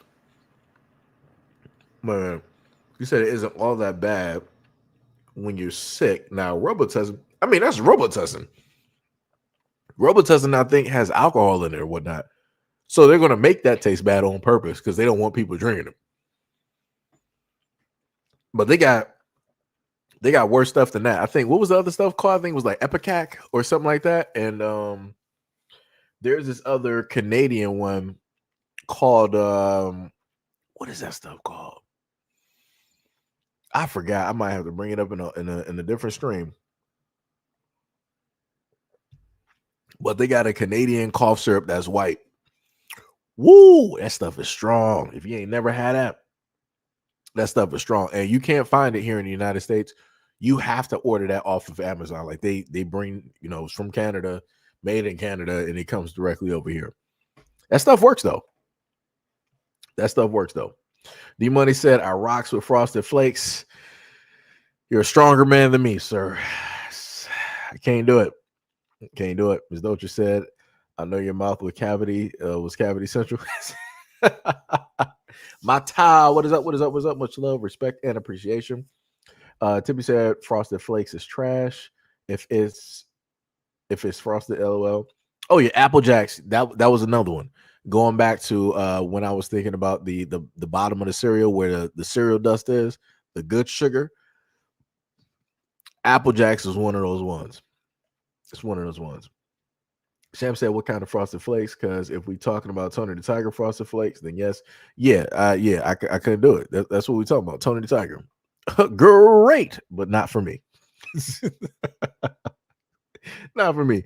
Timmy said, if it's not frosted, I mean, plain Frosted Flakes is horrible. It is. It's 100% bad. D Money said, I only acknowledge Tony the Tiger Frosted Flakes. I don't know what type of question is that up there. We're just going to ignore that one.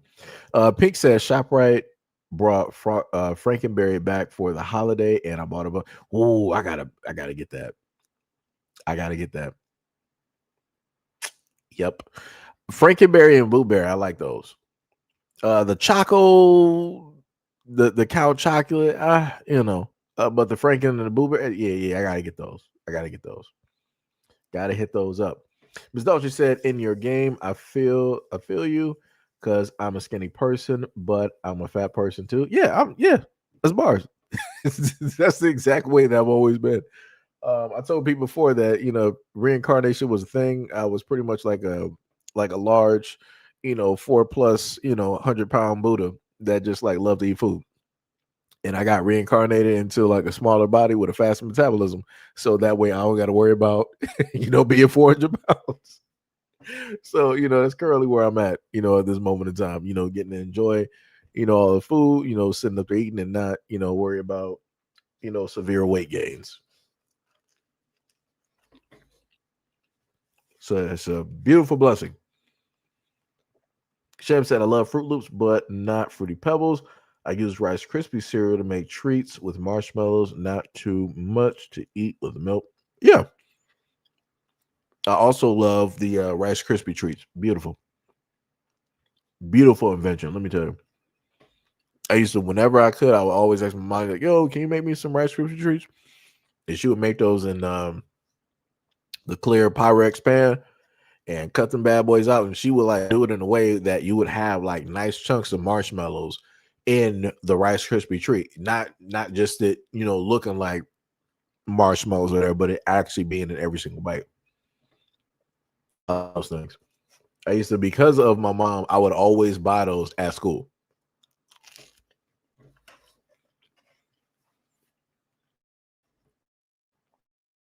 You are wearing pepper and Rice Krispie treats. It's like they dissolve in milk. Oh yeah. Rice Krispie treats, they cannot, like, those things, like, they just, it's worse than Fruity Pebbles. Like, as soon as you throw them like in milk, and this is why I was telling people before in another conversation that we had on live stream, that there are certain ways to do milk and cereal. Like, for certain cereals, you can just have the milk there, and then you can just pour the cereal on top. For other cereals, you got to put the milk down and then you pour the milk directly on top. You just like you layer it. You do like a gentle little layer of the milk directly on the cereal. So, like I said, it's a science. TB said she don't like fruity cereals. Hack said also Fruit Island cereal was nice. It was by, what was that? Ralston? I don't even know who that company is. Most said Apple Jacks. You never seen Apple Jacks? Miss Gray said you giving out candy today. I have not given out candy since, I think I haven't given out candy since my grandmother was around.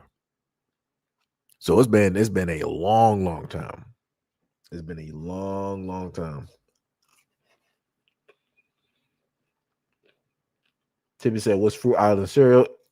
If I'm thinking about this, is that the cereal that comes in like a giant plastic bag?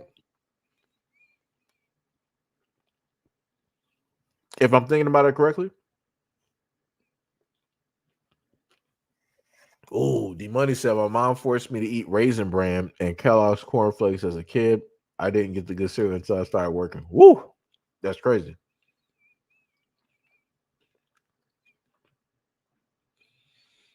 Tippy said, "Upper Cat, what's that?" If you look up some of these cough syrups, Tippy, you'll see what it is. I'm done. It's bad stuff. It's bad news. It should have been like pronounced like Epicac or something like that. Keeving said cod liver oil. Yeah, that's another one too. Beverly said, how about the ice cream truck? A lot of times I would go to the ice cream truck to get a milkshake. They had good milkshakes. Oh, yeah. Ice cream trucks too. Yeah, we in Detroit, we used to have Mr. Softy. Mr. Softy used to come around, had the milkshakes, had popcorn. Well, the one that one truck that we had, it had the ice cream, it had the milkshakes, it had cotton candy, it had nachos, it had popcorn, and I think I think they even might have had candy. It was almost like an all-in-one type of deal. Like I said, that was a dope truck. Always playing music and everything.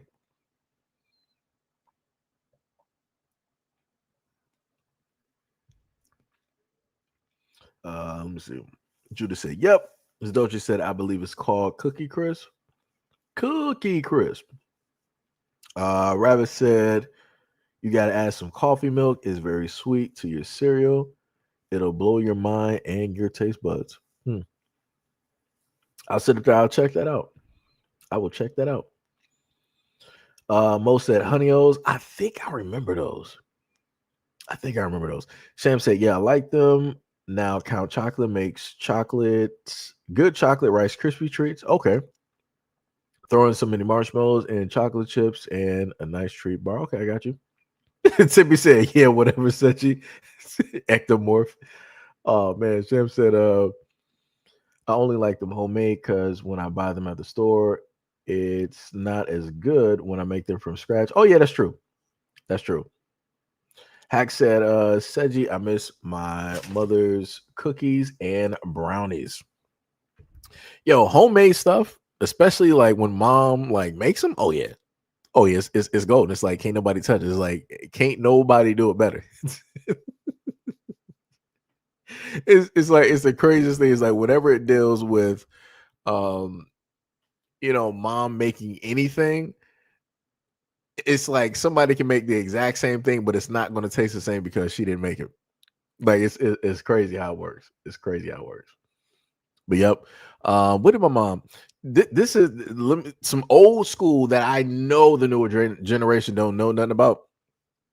I forgot what it would have. I can't get my words right, but it should have been like I would ask my mom the treat before I was able to have like a lot of these other treats. The one thing that my mom would make is cinnamon sugar toast.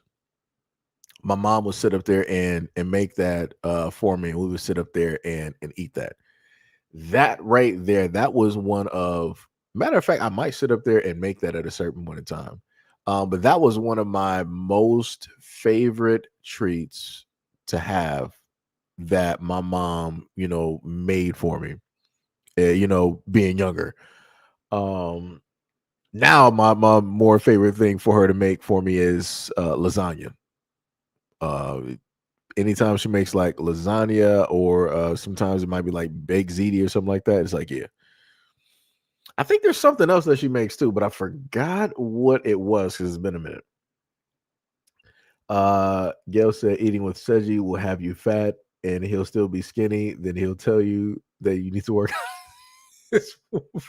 I ain't never do that in life. Let me tell you something. Alex said you should use Rice Krispies or cornflake, crunch them up into a nice powder, and then roll them in your ice cream. Um, and roll your ice cream in them before you give it a nice egg white wash, deep freeze. Huh. It sounds like it's you're about to like deep fry the ice cream in a sense. Almost sounds like how people do like the panko, crust or whatnot. To be I feel like making banana pudding. I also want to try mini chocolate pie without her ish in it. If y'all saw the help, Sham said, Tippy, you be saying some of the most outrageous stuff. Yes, you do. That's crazy. What was it? Rabbit said, I remember adulting for the first time and buying cough syrup. I had no idea only child cough syrup tasted sweet. Yeah. The adult version almost knocked me out. It's super bitter. Oh, yeah. Because they want to make sure that you ain't drinking it for the alcohol. Tippy said, that's why I said without her ish in it. This woman here. Tippy said, exactly. I've been trying to make pancakes with the crispy edges. How my mom makes it, I fail every time. Do I don't really do. I do. I gotta get my words straight. So I was like, I do. It's like crazy. Um, when I make pancakes, I normally go for the light or the golden brown type of appearance. Like I do not play around. Like color for me, I can already hear somebody trying to say like, "Yo, Seji, you a food colorist?" You are correct because we are doing when it's light or golden brown for the pancakes, it is right. Let me tell you let me tell you something. I'm not. We do not eat burnt pancakes over here. We do not do that. Light to golden brown that has all of the flavor directly in it. Like the way that I make my pancakes is as such that you don't even need syrup. It's like, of course you got the batter directly there, and then you got the butter, right? And then after you take the pancake directly out, you put it on a plate, you got it resting with some butter directly on top, and then you do the same thing for the next pancake. So then, everything, like I said, you don't even, when I make them, you don't even need syrup. Like I'm just sitting up there as I'm cooking, I'm eating pancakes. That's how at a point in time in a previous life, I knew I was fat. That's how I know I was fat. I'm like, yo, as I'm cooking, I'm eating. I'm not even waiting to sit down at the table or in front of a TV in order to, properly eat my food. I'm not even really letting my food rest. I'm just eating as I'm cooking. Yo, it's crazy. That is some fat backetry right there, and I'm all for it. Let me tell you. Let me tell you. Tippy say you do. Yeah. You gotta get trying to get the words right. Sam said my mom always made good desserts. My dad cooked too. I love his fried fish. So crunchy, you could eat the tail as well. You know what? I've only been able to perform that once. The moment of time that, as some of y'all know, I love eating salmon. I got to the point where I was able to cook my salmon and I had the skin as crispy as possible. And I kid you not, I'm like, yo, I can actually eat. I mean, I learned, watching cooking shows and things of that nature. But for me to actually do it, I'm like, wow, so you can actually, eat the skin of the salmon if you actually cook it, correctly. And then the moment of times that I wanted to, try to have that happen again, it just didn't work out. It'd be like that though. It'd be like that. Shem said, "LOL." Well, dark pancakes are usually burnt. That is true. Gail said, "I knew it." Colorist, you think the same thing about. Gail does this to me every time. I swear to goodness.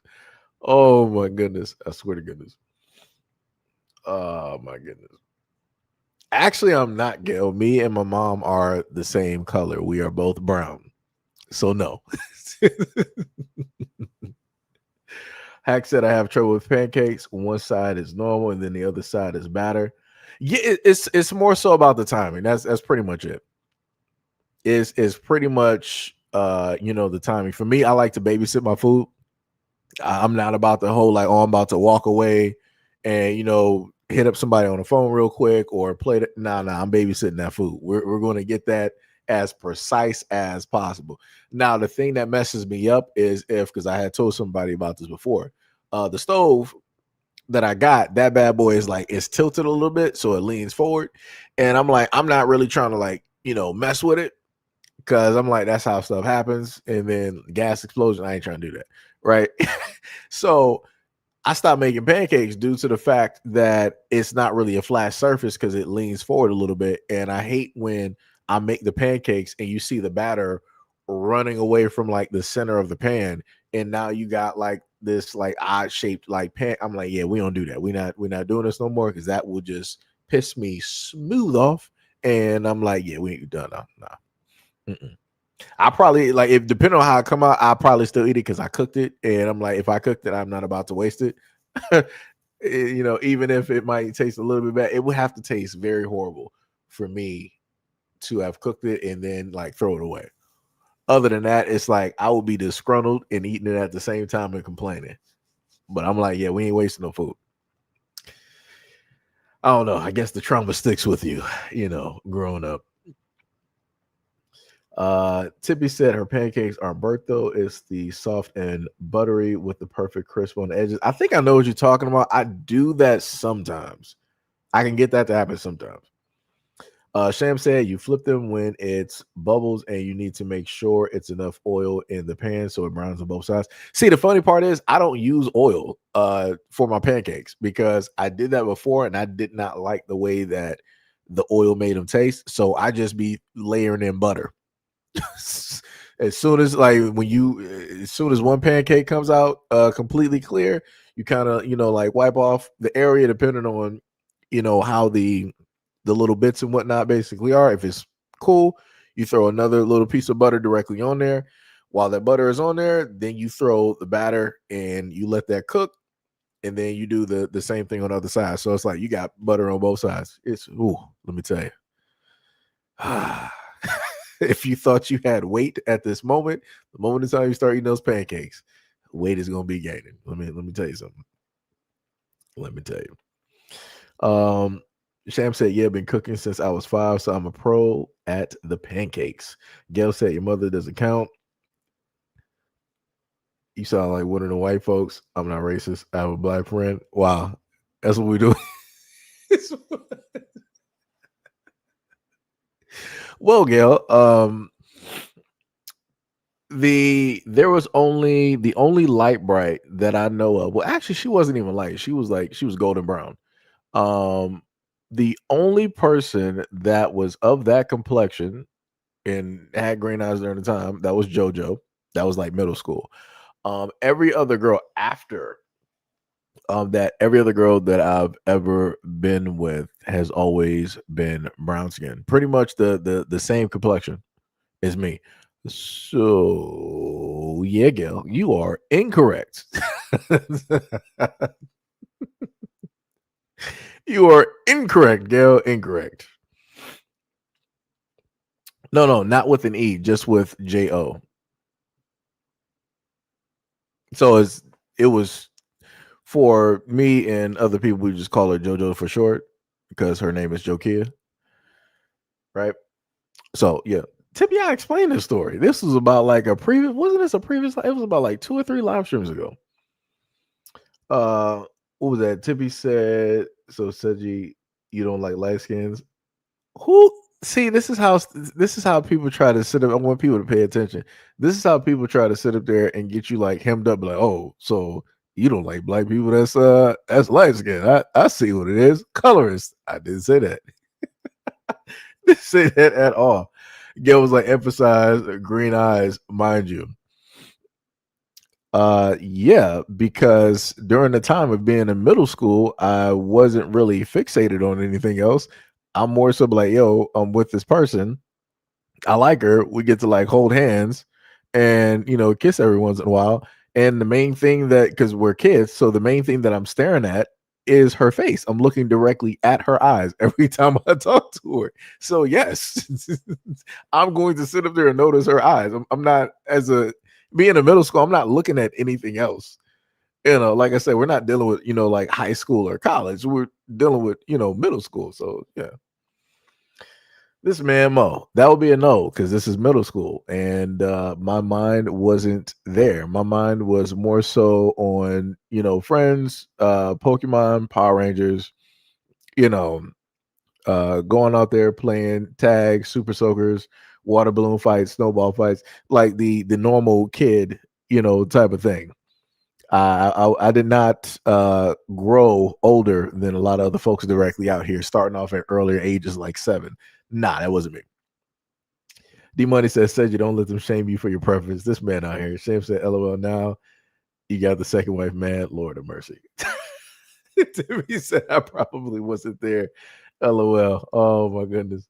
Timmy said my eyes are dark brown. Pretty brown eyes. Mint condition. Wait, mint condition? Wait, does that mean that they're like a light brown? I'm confused. Because usually it's like when people say like mint, it's like two different things. Comic book wise, that's like, like a 9.8 close to like a 10. Or then like mint condition in a sense, like I don't know. I don't know. Tippy got me. Sham said LOL Tippy, I love this song.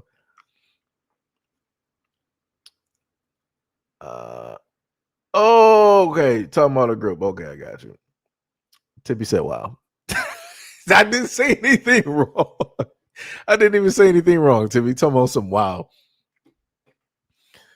I'm talking about like because when people say like mint condition, I'm thinking like people are talking about like a rating system where it's like the higher the mint condition, if something is like very rare or very very new, it's like a 9.8 to like a 10, right? That's the highest that you can pretty much go on like that rating scale.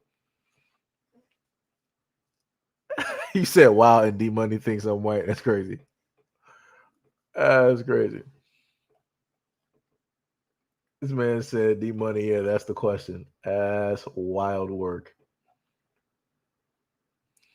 Wait, what it Timmy said you get on camera, are you please? That's crazy. Gail says you ain't black. He doesn't know mint condition. You know what? I would just like to sit up there and say that when it deals with a lot of things in music, some things I was not clearly paying attention to because you're talking about during the era of Power Rangers, Teenage Mutant Ninja Turtles, VR Troopers, Big Bad Beetleborgs, and a variety of other things. Like I'm focused on other stuff, like classic artists and stuff like that. I know them. Other people that wasn't technically really around for that long, yeah, nah. Yeah, I'm just saying.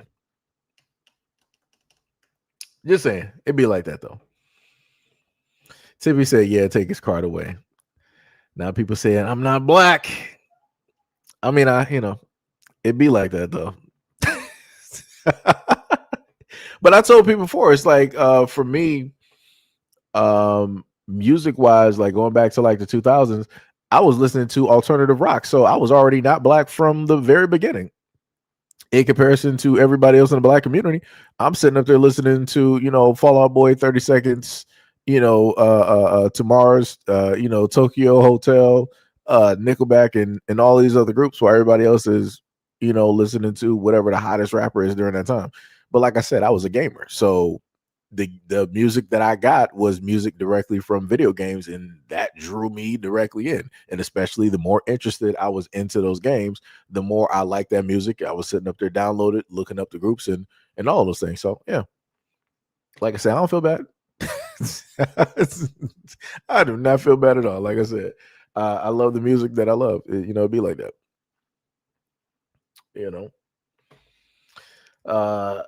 What was it? Mo said, "Nah, you on probation." Sham said, "Now you got me saying, my." Mo said, "You're on a sentence of 3 months probation." I mean, it'd be like that. It'd be like that, all because of music choices. wild how quickly your people turn on you.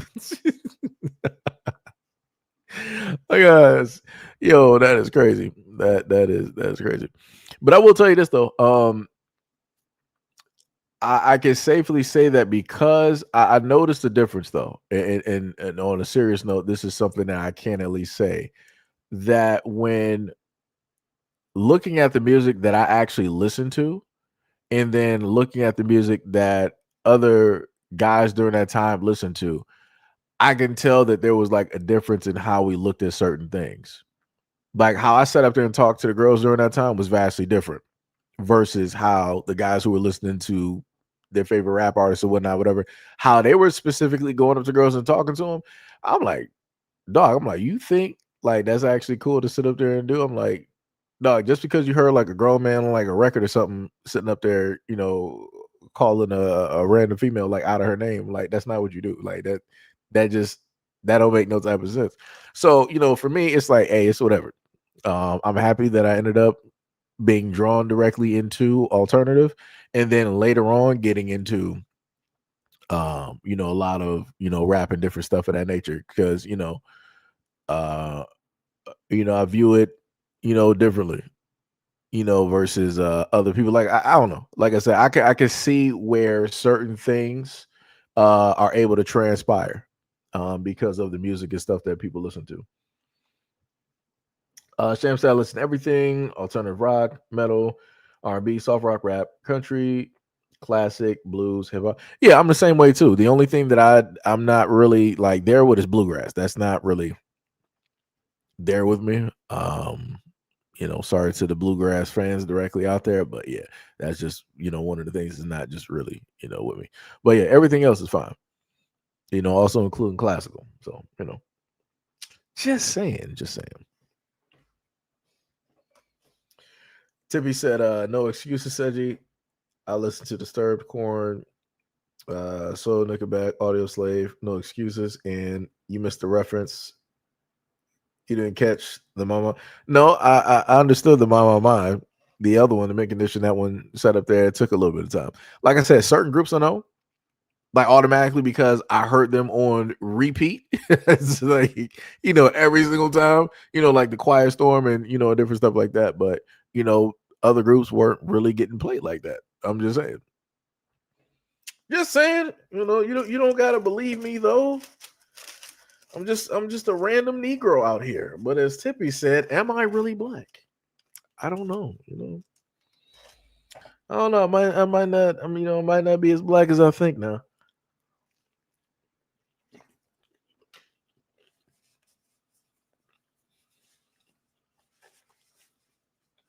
Mm-mm-mm-mm.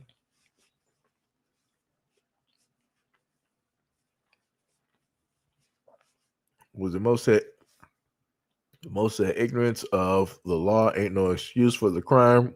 Your sentence is upheld. It'd be like that. Shem said, yeah, I last week had a young man trying to talk at me from across the street, wanted my number, but he was like, hey B to me, and I was like, what kind of pickup line? Yep. And that's what I be talking about. And that's exactly what I was, and that's the other thing my mom sat up there and told me. She sat up there and specifically said that, yo, you're not about to, be playing or listening to, none of that stuff, directly out here, that's calling women out in there. And like I said, because of my mom, I am not the type to automatically just call a woman directly out of her name. I'll go to every other extent. I'll go to every other extent.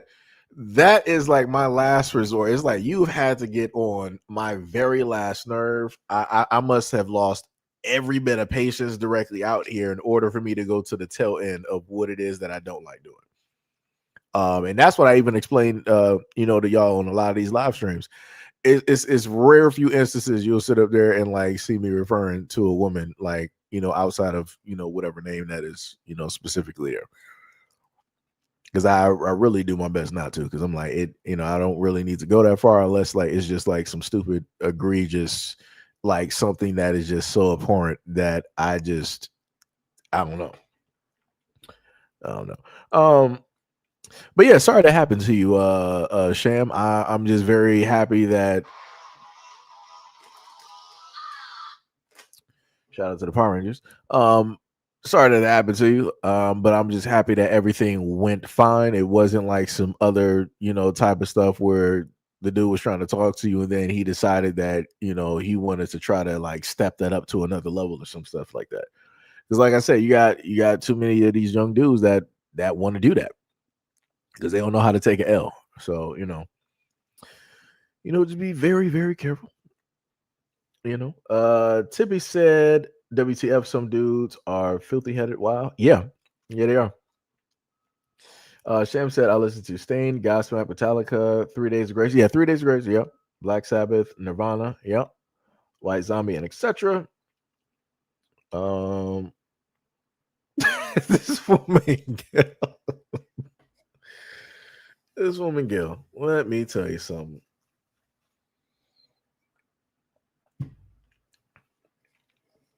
Um, Hack said, Rita Repulsa, best girl.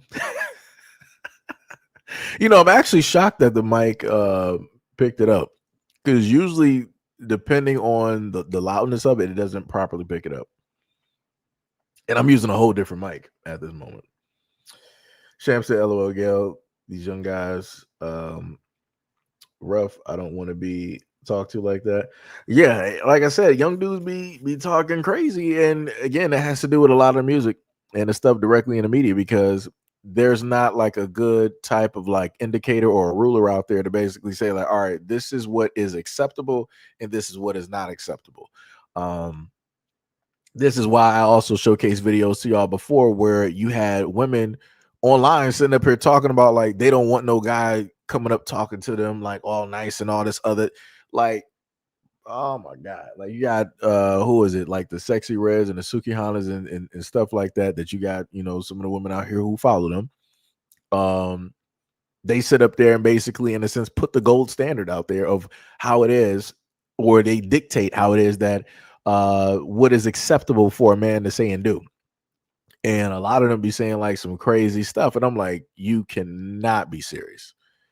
I'm like, then you know what, it is what it is. Whatever they find acceptable, I'm like, I'm not fighting against that. I'm not even gonna fight to change that. I'm like, y'all got that. I'm like, whoever got that, y'all got that. I'm like, yo, that like your stuff that people be saying out here is wild. Wild. Tippy said, I listen to Ink Spots and I don't want to set the world on fire. I'm really an old soul.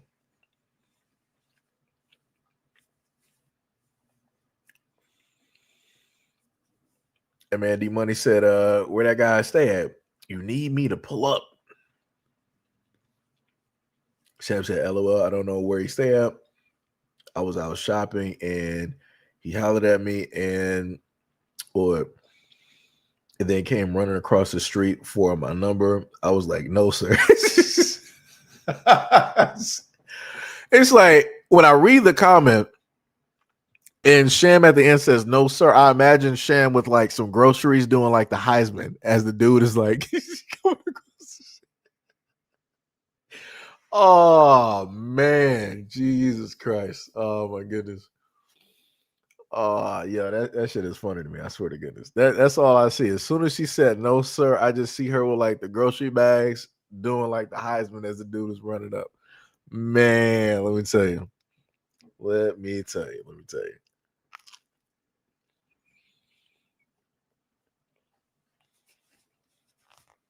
Tippy said Mafia 2 put me on the 1940s best hits list. Matter of fact, Tippy, if you want to listen to some old music, download Fallout 76. Download Fallout 76 and play that. If you want to talk about like old music, like I like, old music as well, like dealing with like some 30s, 40s, type of deal, 20s, 30s, and 40s. Because it's like the tone and everything like that. But the crazy thing is, if you break down some of those songs back then, those songs were kind of dark. Some of them like talking about like nuclear bombs and all this other type of like some crazy stuff.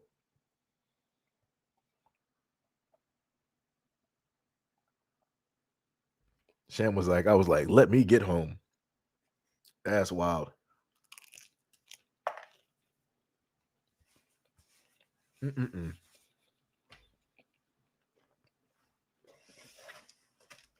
But yeah, that was it. Oh, that's wild. I actually ended up talking for like a whole nother hour. That's crazy. Stream was supposed to be ended over 50 something minutes ago. And I'm still here. That's wild. Sham said, home is my sanctuary. I like being at home. Bars. Tippy said, I am sorry at Sham.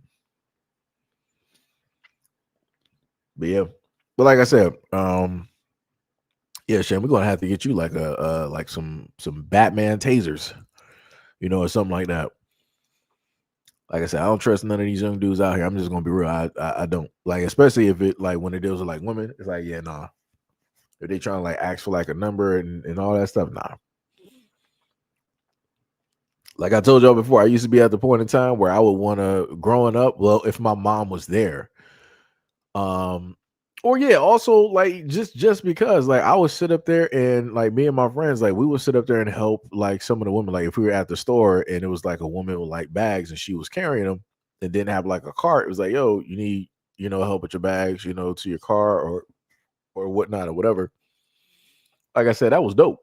To just sit up there and do that, and wasn't even looking for money. It was just like, yo, you got moms or aunts and grandmothers, directly in the family. You wouldn't be letting them just like try to strain and carry those bags. Like you about to get out there, and help them.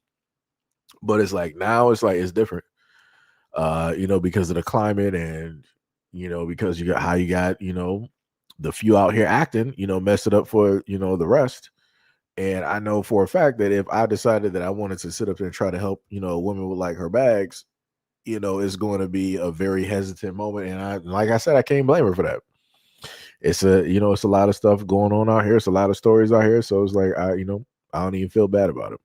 At one point in time I did, because I'm like, yo, I'm not even that type of person. But then, it got to a point I'm like, yo, you just got to stop taking that, so personal. You gotta look at the world, you gotta look at the optics of it, and it's like, yo, it's not really, about you, it's just the totality of, of everything being encompassed into this, this one point, and it'd be like that. It be like that. Sham said, I'm used to it. What Sham is saying is that she gets hit on a lot every time she goes outside. uh Yo, Shorty McGriff, what is up? What is up? You said Boys to Men and Jodeci are dope group from the 90s. That's bars. That is bars, that's facts. Sam said, I know what you said. I know my dad said I need to carry some mace. Yeah, well, I don't think you can do brass knuckles, but yeah, you need some mace. You need some mace and a taser. We gotta get you with that. And I'm talking about like that I'm talking about like some beyond bear mace. I'm talking about like you might need to throw like some atomic white hot, peppers or something like that. That's the real type of mace that I feel like women need. Like when people start talking about like the hottest peppers, yeah, throw that into a can of mace. Like just squish, squash, whatever you got to do, get the juices directly into a can of mace and make that like foam worthy. Oh yeah, hit somebody with that. Oh, it's over. They're sitting there crying. They'll be waiting for the police because they're going to need some assistance. You know, TB said that would bother me, especially coming from a black man. Yeah, I get that. Yep. Sam said, yeah, I don't get offended when it happens. I just try to be polite and go about my day. Yeah, this is, it's crazy you got to do that. Sam said my sister carries a taser and I didn't like it too much. Nah, you need that taser. Well, Sham, we don't got like the bat knuckles. We don't got like, some Kevlar, knuckles where it just automatically got like built-in tasers. So, you gotta have some more stun gun or something, or a stun baton. Rolling out here like a Mortal Kombat character. We gotta, start nunchucking people with them stun batons or something. Like, we gotta get something for you. Tibby said, I don't get caught cat called maybe because I look angry all the time. This woman, D Money said, Tippy, you should try cat calling men. I swear, like Tippy would be like saying some crazy stuff though. That's Tippy would just be saying some crazy stuff if she were to do it. Gail said your sister is smart. Shorty said the young guy tried to bully the sister for her number. That's terrible. Yeah. Yeah, it is. Third Eye said I actually own a pair of bat knuckles. LOL. I mean, I know they got them, but you know, certain things are illegal in certain states. Like, you know, everybody can't have like, you know, brass knuckles, you know, stuff like that. So you gotta, you know, figure out alternative ways to be able to do stuff. Right. So this is why you got some women, they wear, you know, spiked rings. So you might not be able to have brass knuckles, but if you got those spiked rings, you know, it'd be like that. You know, other types of, you know, like spiked jewelry, you know, things of that nature. Um, what was the third? I said a bladed edge bat knuckle too.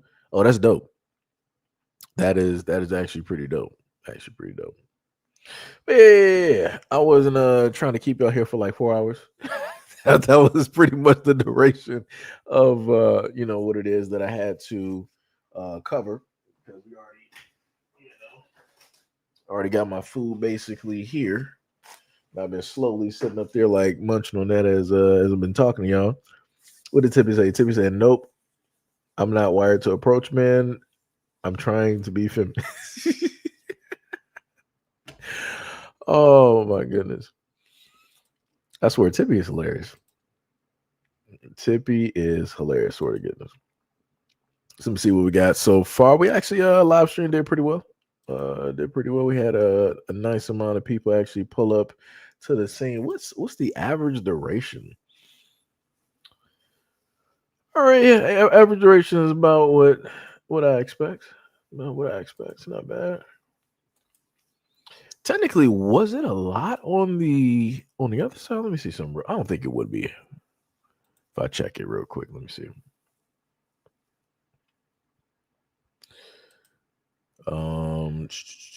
Because the live feed isn't going to be up there yet because the stream did not end. Yeah, the other side is looking crazy. Funny enough, it seems like on the other channel, like, why did it have like that small little curve right there? It was like it hit that 0, then it went to 4, and then it started peaking up. All right, but yeah, it wasn't bad. It wasn't bad looking at it from both channels. Not bad at all. So yeah, much love, respect, and appreciation to any and all of the folks here. I will say for anybody that is on the original channel, which is the just the SEIJIHITO channel, make sure you just so happen to subscribe to SEIJIHITO the Second Coming so that you can be updated on any videos because I will have videos posted. Primarily at this time, the first channel that you're on, which is the original channel, SEIJIHITO channel, I've been primarily just doing live streams. So that's pretty much all you're going to see of recent videos. I think the last video that I've done was somewhere almost close to a year ago. Because I think it was like December of last year sometime. So yeah, we're almost encroaching on like a year since I've actually posted just a single video directly up there. Everything else other than videos has been live streams. Maybe even like one short that I might have thrown directly up there. But yeah, a lot of the videos that we had directly up here, I will have those in a shorter form content, so you don't have to try to scroll through and go through 4 hours of just me talking, in order to look at those videos and things of that nature.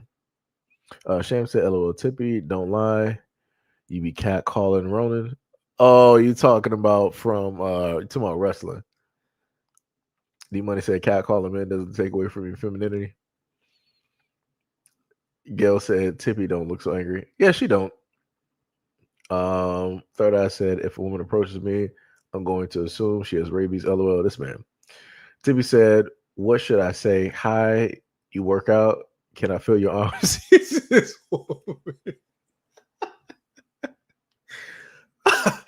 Oh shit. Oh my goodness. Tippy said my smirks look like a psychopath. The money said men are easy to approach. Even if they say no, they'll show you grace. Sham said, LOL, I wonder how it would be if women say damn shorty to a man. Um it would throw a lot of guys off. It would throw a lot of dudes off because they're not used to it. Now, I will sit up and tell you, you got a lot of dudes out here that'll be like, "Oh, you talking to me?" It's like, "Word, what's happening?" You will have dudes directly out there that are like, "Hey, you find something about me attractive? Hey, let's go on a date." Like I said, time is hard out here. Times is pretty tough out here. And the one thing that a lot of men do have an understanding of is taking L's. Because our whole lives we've been consistently going out there and asking, girls and women, hey, you interested? You got a boyfriend, you want to go on a date, da da da, can I get your number? And getting shot down, shot down, shot down, shot down. That tends to happen. But with that you learn and you get better and you start to grow that hardened shell where it's like, yo, getting shot down ain't even so bad. It's like, it could be worse. You just look on the brighter side of things because 99 times you'll get shot down, you just that one time, that's all that matters. All that matters is that one time. What is it? Sham said, no, I read that one. Tippy said it's Roman, LOL. Of course, Tippy is going to put the proper writing directly out there. Of course you will, Tippy. We know. Tippy said I should awkwardly wave at him. This woman, dear Lord, every time Tippy explains this stuff, I'm thinking like some 1940s and 50s, era type of thing. I'm like, Lord have mercy, Tippy. We're in modern age now. It's well, I don't know. You know what? The funniest thing is, I feel as though that it would be a little bit simpler to do that online. In a sense, this is why you got the whole thing deal with like game systems and whatnot because you got a variety of people directly out there. Nobody's really focused on how a person like looks or whatnot or whatever. Is focused on the person.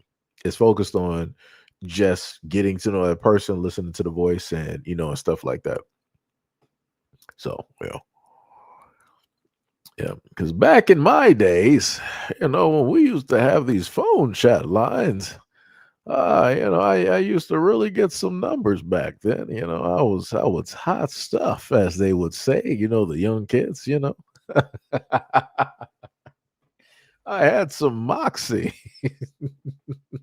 some real gumption. Oh my goodness. Let me tell you. Third, I said I had a Mark Henry Big Bad called me shorty. I acted like I was Stevie Wonder. Hell to the no, no, no. That's crazy. That is crazy. Mo said already, I'm going to start calling you Swish. Tippy said I'm nervous and goofy and shy all in one. LOL. Like I said, Tippy, it be like that. Yeah. It be like that. Be like that. What was it?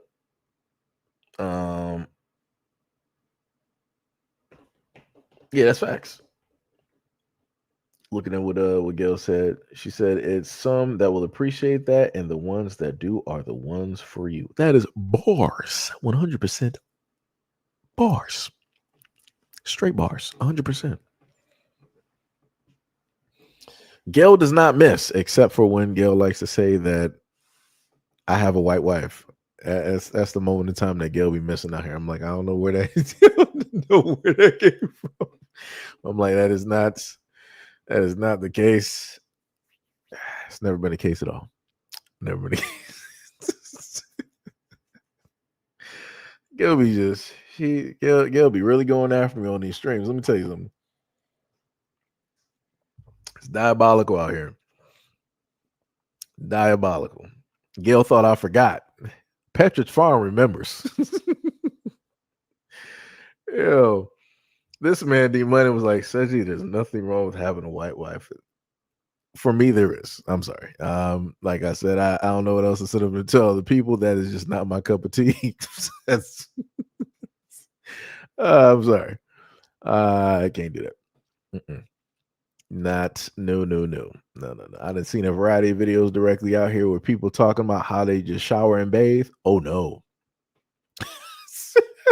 I'm not about to be raising nobody. Oh no. We're not about to be dancing with wolves out here. We're not doing that. Nope. Mm-mm. I'm so sorry. So sorry. Can't do it. Can't do it. It is nope. It's not in the cards for me. I'm sorry. Not in the cards. What did Gail say? Gail said, you know, I got to give you that work. Yeah, of course, Gail. Every single live stream, Gail be trying to just cut into me real quick. I'm like, wow, where did all this come from, Gail? Like, what did I do? D Money said, I bet she doesn't give you attitude. That's crazy work. That's crazy. You know what? Knowing my luck, I would end up around the same ones that I normally do stories on. No, thank you. I'm sorry. You know what? I value my life. I value my freedom. I am not about to end up on a postcard or in some swamp in New Orleans, or even in Florida. We ain't doing that.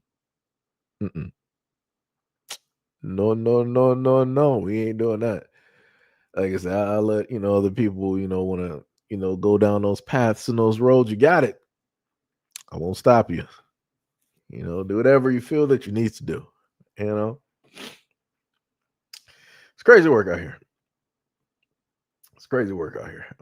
Tippy said, I'm not can't get my words right. I'm not materialistic, but I'm more of an electric type of girl. As soon as you said that, Tippy, I thought about Pikachu. You was like, you're an electric type. So I'm like, you're a Raichu, you're a Pikachu, you're a Zapdos. The list goes on. LOL, I'd rather him spend PlayStation Plus on me rather than an expensive $5.90 day. That's because all you want to do, Tippy, is just play The Sims. Well, technically enjoy, but you don't got a PS5. So it's like all you want to do is just like play The Sims. First of all, what multiplayer games do you even play, Tippy? Like I know Sham, she plays online. And if Gail was even back into, consoles, I can potentially even see Gail online and she would just be like running her mouth, talking a whole bunch of mess directly out there. I can see that. I know we got Pink out there, more so with like the stories and stuff like that. We got Miss Anderson. She plays multiplayer. I want to say she is a PlayStation girl too. She has a PS5 and PC. She got PC, Mac, and PS5. Or I think not the Series X. I forgot which one though, but yeah.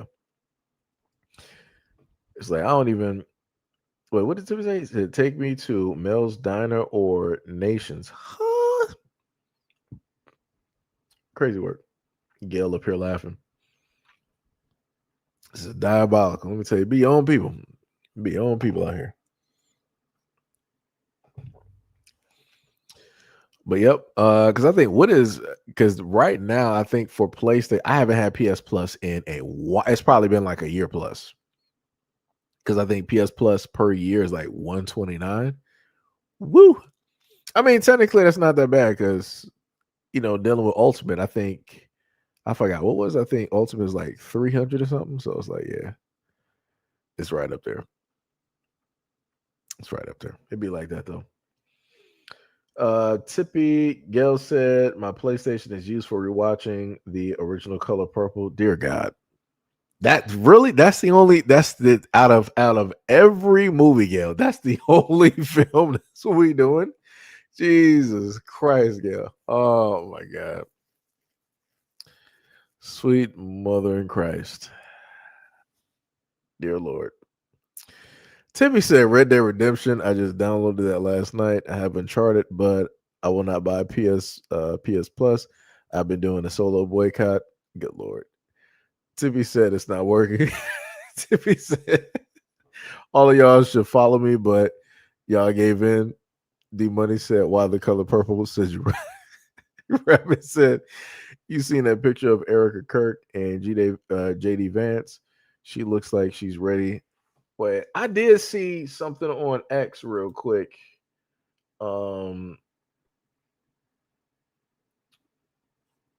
Directly on that. Let me see if I can find it.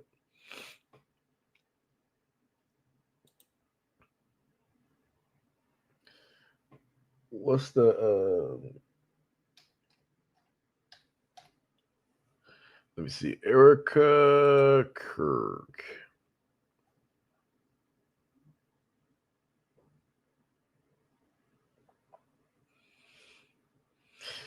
Yeah, that's crazy. Why? That does look weird though. It's like you're hugging him. Like his hands are pretty much like normal, but it's like your hands are on the back of his head, kind of like going through his hair. Like, what is even happening?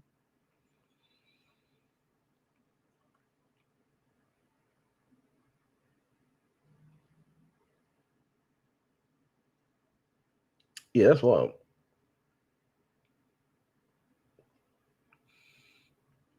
Yeah, I don't know what's.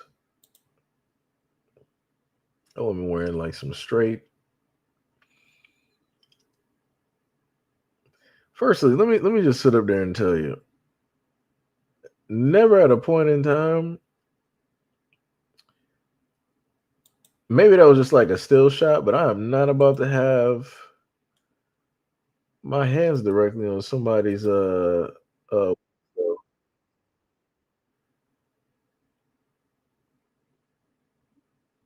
and especially like being married, like that's looking that shot looks wild.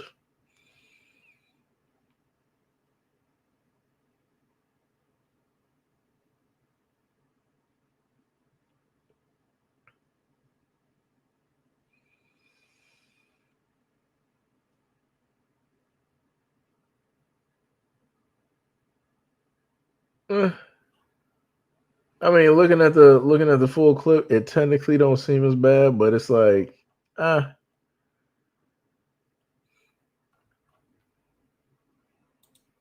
I don't know. For me, I'm just looking at it because I'm like, at the end of the day, somebody can just read something directly into this because you are married, so it's not going to look good directly on you at all.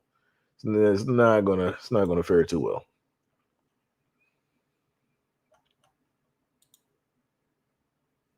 What was the other one? Whoops.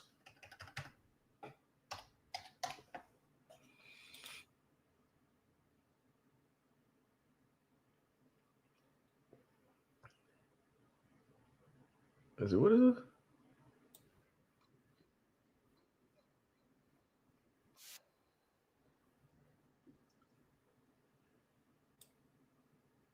Uh, okay, that must be some old. No, actually, I'm gonna have some recent stuff up there. Anyways, what was it? Let me go back to these comments here. Third, I said, oh wait, somebody put in an offer as we speak.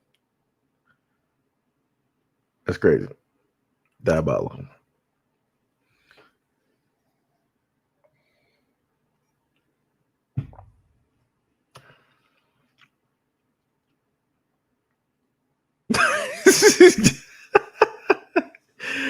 Gil was like, I told my daughter I watch it. She said, "Mama, why?"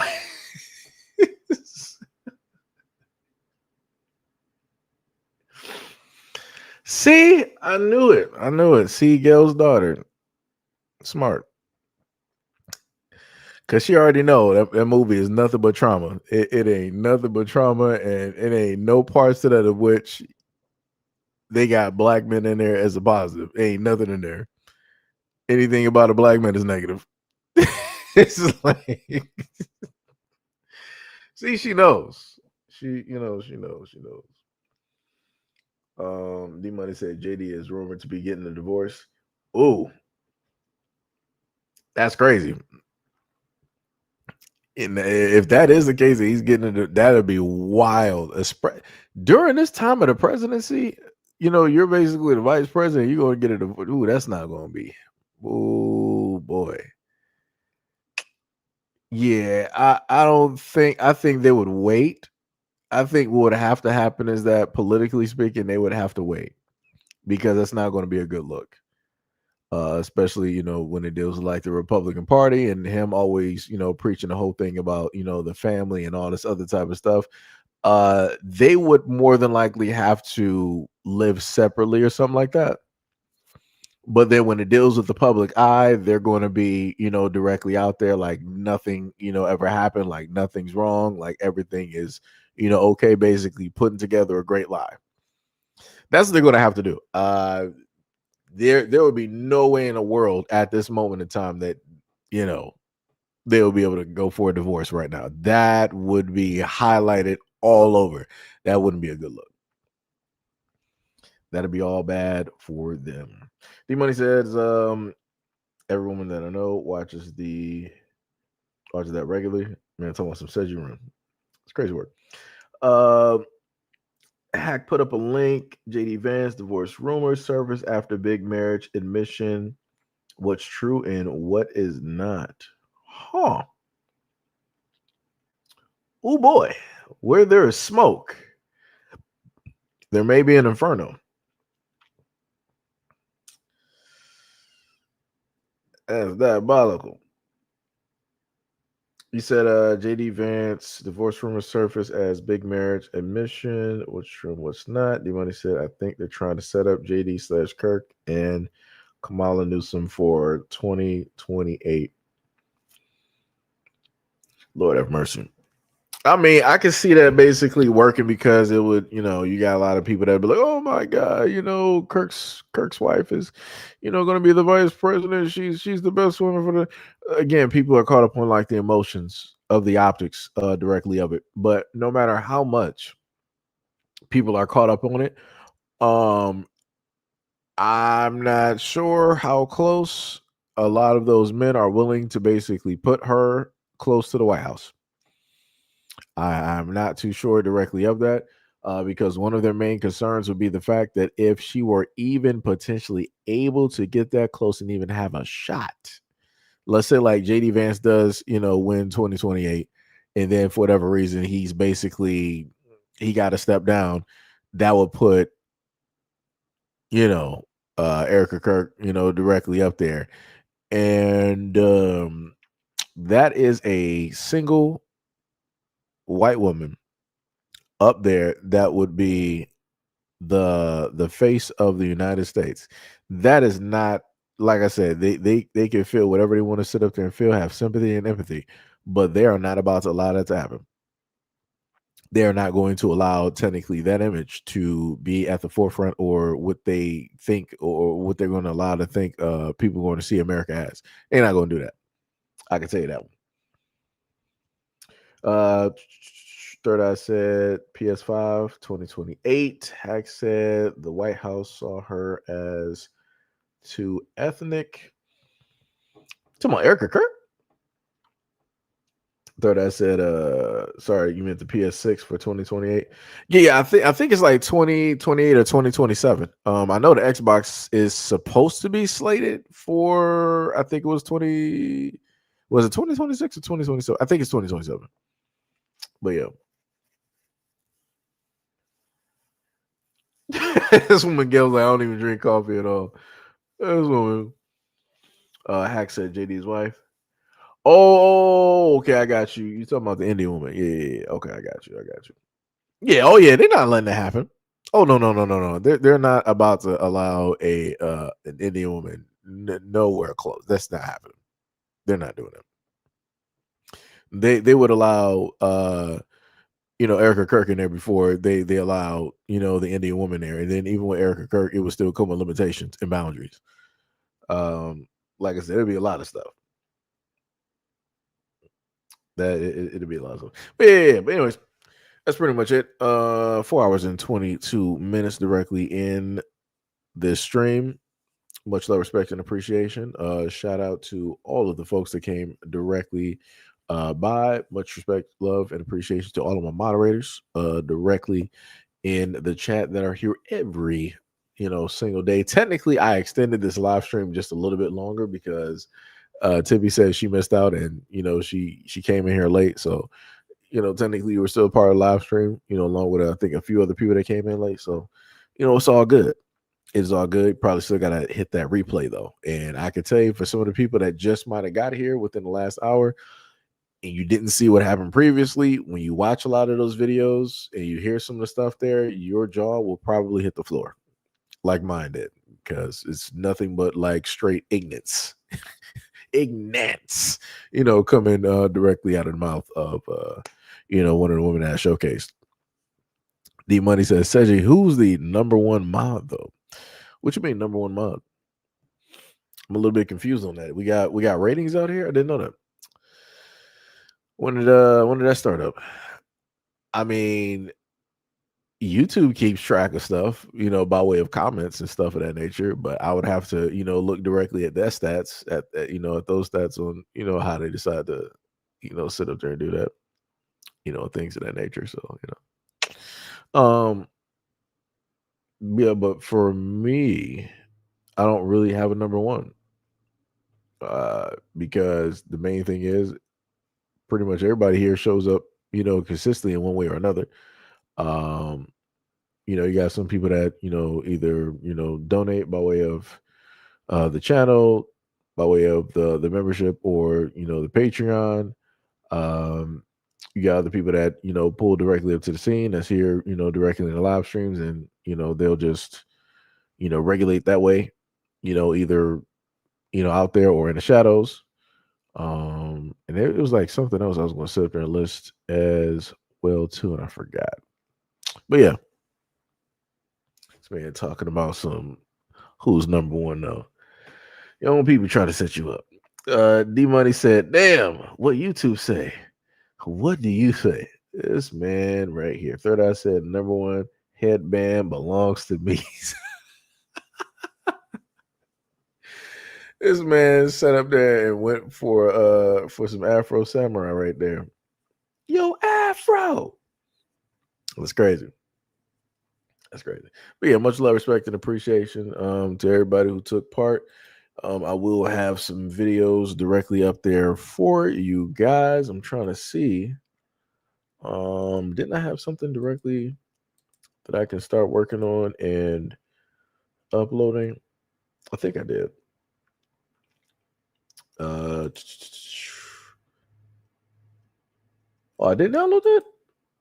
Oh, that is wild. So yeah, I gotta actually download the video and put it directly up there. That is wild. I got another crazy video too, where you got this white cop that decided that he wanted to get in his car and try to, run some people over, some diabolical work. And I'm like, yeah, people ain't gonna be talking about that one though. They're gonna sit up there and say, it was the blacks. They did something. It's always the blacks, the blacks, that type of deal. But yeah, we're gonna sit up there and check out some videos. I have them up there for y'all in a few while I'm eating, at the same time, getting the big backer tree going.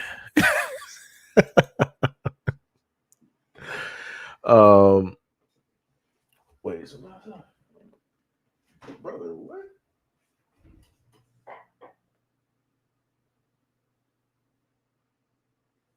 Like, I do not understand like how people just be in spots. Like, that's wild to me. Gail said, "What?" Hack said, "I saw that video." Yep, I got a message. Well, not me getting a message, but I got a post directly from the police when it deals with that, and it's pretty much the same old stuff that they normally say. Third, I said, now I want to make an Naruto style headband with the number one on the metal part.